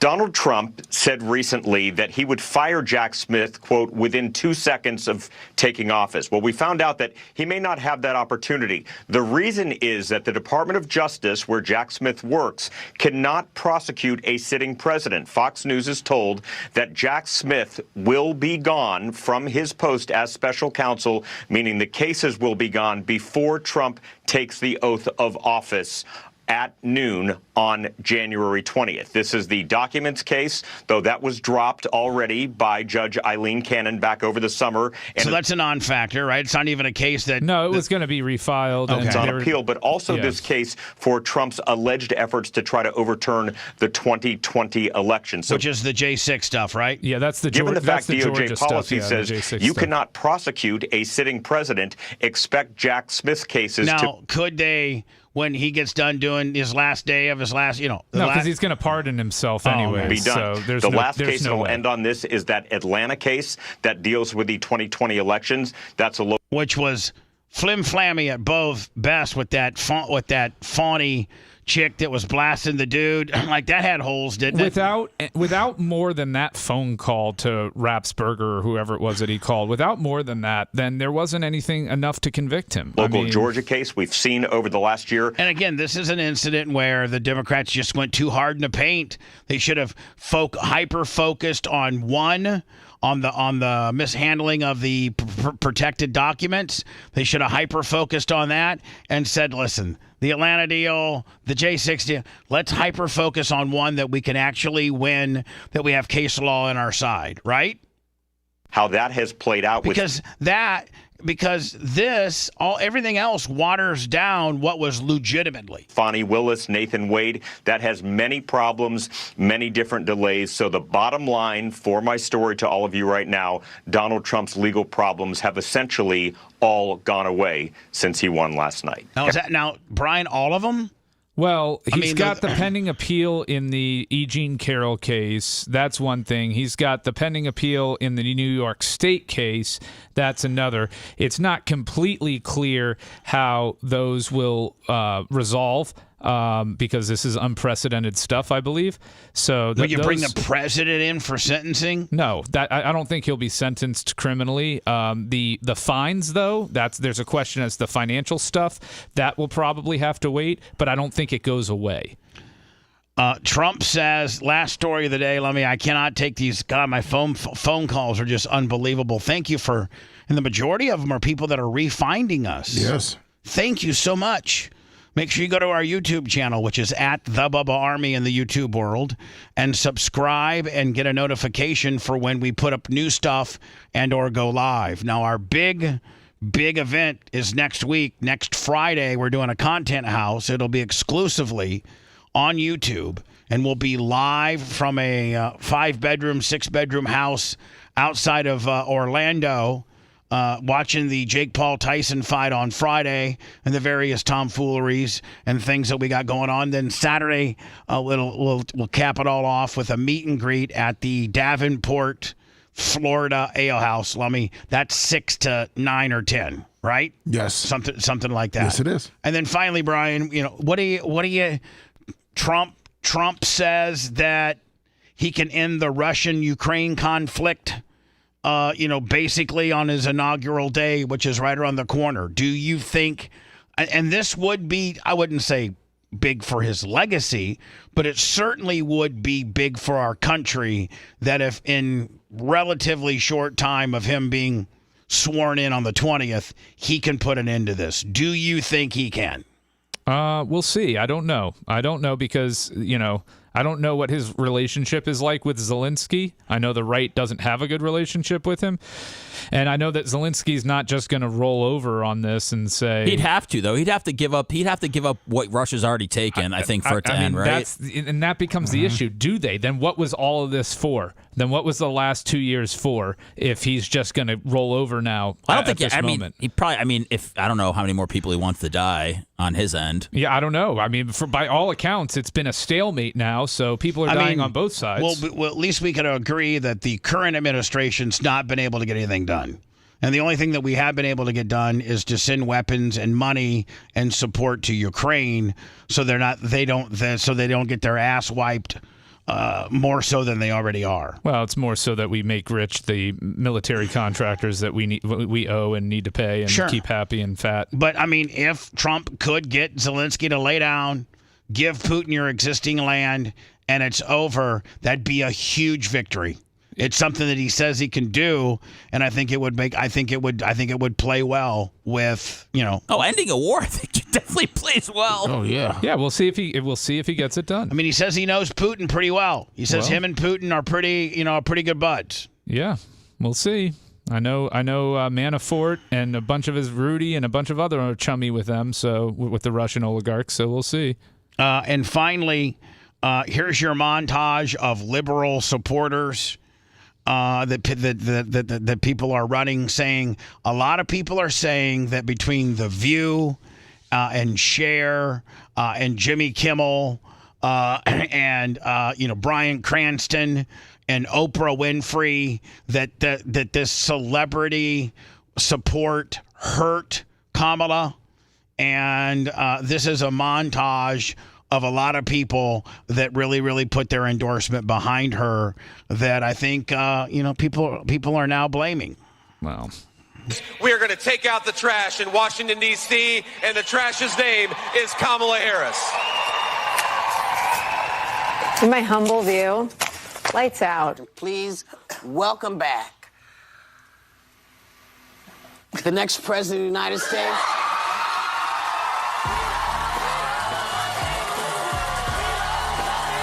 I think it's going to be a blowout, actually. I don't think it's going to be a close race. Right. I think there are going to be those Republicans. Yeah, you're right. You're right. So you know what, babe? You're right.